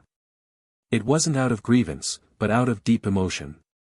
Ye Chen was afraid that if too much time passed, the heart would lose its vitality. That's why he urged her to hurry. Yes, Ye Chen had already given her his heart. How could she let his sacrifice be in vain just because of her own regret? Su Yuxuan forced back her tears, nodded, and without caring about Ye Chen's gaze, she pulled down her clothes. With a casual wave of her hand, a large wound appeared. Within the wound, the red heart was already riddled with holes, its beat growing increasingly faint. Su Yuxuan gritted her teeth, and with a snap, her own heart exploded. Her face turned even paler, like white paper, and her hands trembled. But still, she carefully drew Ye Chen's transparent heart towards her, guiding it into her chest. In an instant, Su Yuxuan felt that her empty heart seemed to warm up again. Each powerful beat made her feel filled with strength. But Su Yuxuan knew this was just the beginning. Even though her blood spiritual root had an advantage in this regard, turning another person's heart into her own would still require time to refine. At this moment, her beautiful eyes looked at Ye Chen with concern. The heart had been given to her. Ye Chen was certain to die. But when she looked at him, she froze. She saw that, despite having lost his heart, Ye Chen still had a smile on his face as he looked at her, his eyes full of encouragement. "Hurry and refine it, or it will be too late. You must live on." That was Ye Chen's final sentence. In the next moment, Ye Chen's body collapsed onto the ground. No more sound. At the final moment of life, Ye Chen had still managed to smile. His last words were to encourage her. Su Yuxuan's tears could no longer be contained, flowing down in torrents. Ye Chen was dead. She no longer needed to deceive him. But still, the tears kept flowing uncontrollably from her eyes. Lying on the ground, Ye Chen had used the top-tier fake death technique Divine Toad's withering technique that he had triggered earlier. The heart had been gone for quite a while. Su Yuxuan seemed genuinely moved. It seemed inappropriate for him to not fall down. The reason he managed to smile before falling was, of course, because of the system's feedback. It had already been credited. Gift successful. Gift, exquisite heart. 50-fold feedback in progress. Detected that the gift you gave is extremely important to the recipient, triggering top-notch critical hit. Top-notch critical hit? This was the first time Ye Chen had seen this term in the system prompt. His eyes widened. Feedback, primordial supreme heart. Primordial supreme heart, a heart that leads to the Tao. Possessing this heart allows one to directly perceive the heavens and earth, easily mastering all Tao and techniques, becoming more closely connected with the origins of Tao and law. The heart's origin is undamaged, any injuries can be healed instantly, blood essence is endless, and the strength of the body will never be exhausted. The innate divine patterns on the heart can communicate with the vast power of the heavens and earth. The dense description made Ye Chen, who was pretending to be dead on the ground, nearly lose his composure and sit up. This primordial supreme heart seems incredibly powerful. A heart that leads to the Tao, allowing one to easily grasp all Tao and laws. Just this alone is too perfect for Ye Chen. After all, Ye Chen already possesses many cultivation techniques and spells. Most of them are top-tier, incredibly profound. Practicing them requires an enormous amount of time. But now, with the primordial supreme heart, Ye Chen could easily master all Tao and laws. This would be an immense benefit to him. The heart's origin is indestructible, the body is immortal, and this is essentially a weakened version of immortality. Moreover, this heart constantly replenishes blood essence. It's practically like having unlimited stamina in a game, always keeping the body in peak condition without ever tiring. This is an incredible advantage during combat. Whether in prolonged battles or one-on-many scenarios, Ye Chen would have a huge edge. As long as his opponents can't take him down with a single blow, he could essentially fight all the way to the end. To say he has the potential of a battle god wouldn't be an exaggeration. Just these enhancements alone are already absurd. But what really surprised him was that the heart also contained divine patterns that could communicate with the vast power of the heavens, granting him the ability to master various divine abilities. Ye Chen immediately turned his focus inward. He saw that his previously empty chest cavity was now shining with golden light. A flawless, perfect heart, gleaming with golden hues, stood within him. Since Ye Chen was still in the state of Divine Toad's withering technique, the heart wasn't beating, but he could still feel the continuous flow of abundant blood essence within it. Additionally, there were strange Tao rhythms on the heart. Countless divine patterns seemed to be faintly visible on the heart, resembling the very laws of heaven and earth. Ye Chen could sense that his entire body was undergoing a slow transformation because of the primordial supreme heart. Ye Chen was naturally very satisfied with the primordial supreme heart. Compared to the previous exquisite heart, this one was 100 times more powerful. Top-tier critical hits really delivered. This made Ye Chen even more appreciative of Su Yuxuan. While her 50-fold feedback might not keep up anymore, her unique needs and stable critical hits were enough to earn her Ye Chen's admiration. Not to mention, she even triggered a top-tier critical hit this time. That was a game changer. In the future, if there were any items that could enhance his potential, Su Yuxuan would definitely get a share. Perhaps one day, he could even give away all his organs, like his kidneys and lungs.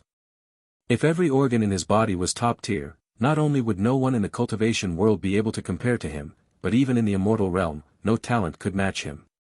This tale has been unlawfully obtained from Novelbin. If you discover it on Amazon, kindly report it. After the excitement, Ye Chen's focus was drawn to the divine patterns on the primordial supreme heart. These divine patterns were extraordinary, and once comprehended, they would possess terrifying power. The most important thing was that the divine abilities on it weren't limited to just one. If Ye Chen could master them all, his strength would soar once again.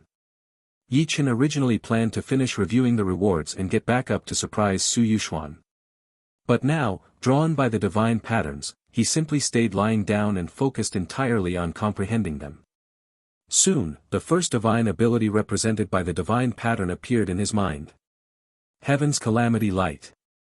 Meanwhile, Su Yuxuan, while refining Ye Chen's heart and unable to hold back her tears, occasionally looked up at Ye Chen.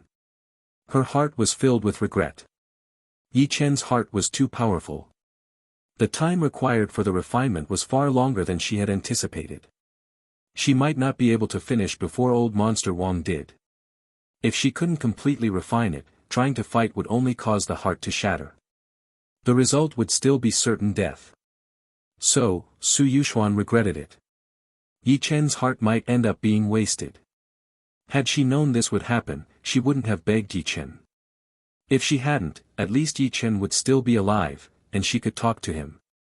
She could enjoy lying in his arms, watching him seriously rubbing her small foot. Unfortunately, even for cultivators, there was no such thing as a regret medicine. Su Yuxuan fought back the urge to cry, slowly drifting toward Ye Chen's body. After staring deeply at his face for a while, she gritted her teeth, closed her eyes, and hurriedly increased the speed of her refinement. It wasn't just about surviving. She also hoped that Ye Chen's heart could continue beating within her body. Time passed in the blink of an eye. 5 days flew by. On the large square, a burst of maniacal laughter suddenly echoed. The sect master of the Misty sect had deep-set eyes, and in front of the alchemy furnace, she was dancing in a frenzy, as though she had lost her mind. To collect the materials, she had spent over 20 years. She had also spent 50 years collecting 7 blood spiritual roots, taking them as disciples. Now, it was finally time for the harvest. She lifted the furnace lid. Inside the large furnace, there was a thick greenish liquid, occasionally bubbling with an unsettling smell. The soul possession elixir is finally complete. As long as I immerse Su Yuxuan in it, her body's independent consciousness will be suppressed to the lowest level, and even her soul will weaken. With this, my chances of success in possession will be at least 70%.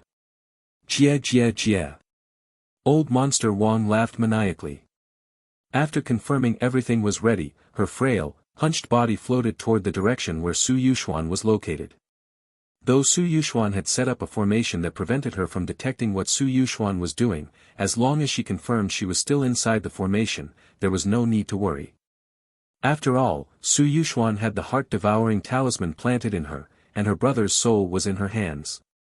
There was no way she could escape. Before arriving at the pavilion, old monster Wang opened her mouth, and a black, cat-like vengeful spirit shot out. The formation that blocked vision and spiritual senses was easily shattered by the vengeful spirit. When old monster Wang saw the situation in the pavilion, her expression immediately changed to one of confusion. The late-stage Foundation establishment cultivator lay lifeless on the ground. Su Yuxuan, however, was sitting cross-legged next to the dead cultivator, eyes closed, meditating. Old monster Wang, being cautious by nature, frowned and scanned Su Yuxuan with her spiritual sense. The next moment, her eyes narrowed. Earlier, she couldn't detect the heart-devouring talisman's aura, and she assumed it was blocked by the formation. But now she realized, the heart-devouring talisman inside Su Yuxuan had completely disappeared. Upon further probing, she could sense the vibrant blood essence in Su Yuxuan's body. Since Su Yuxuan hadn't fully refined the heart yet, the aura of the exquisite heart could not be hidden and was easily detected by old monster Wang. In an instant, the experienced old monster Wang understood what had happened. Her aged eyes gleamed with greed. I didn't expect that at this point, you still haven't given up. This determination is really just like mine from back then. But you really are my good disciple. Before you die, you still managed to bring me such a big surprise.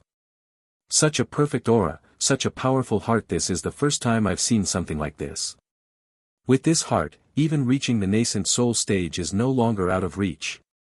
Hello everyone! As we wrap up this video, I want to share a quick note. I have a Patreon account. If you'd like to support me and enjoy on-demand audiobooks, you can become a Patreon member.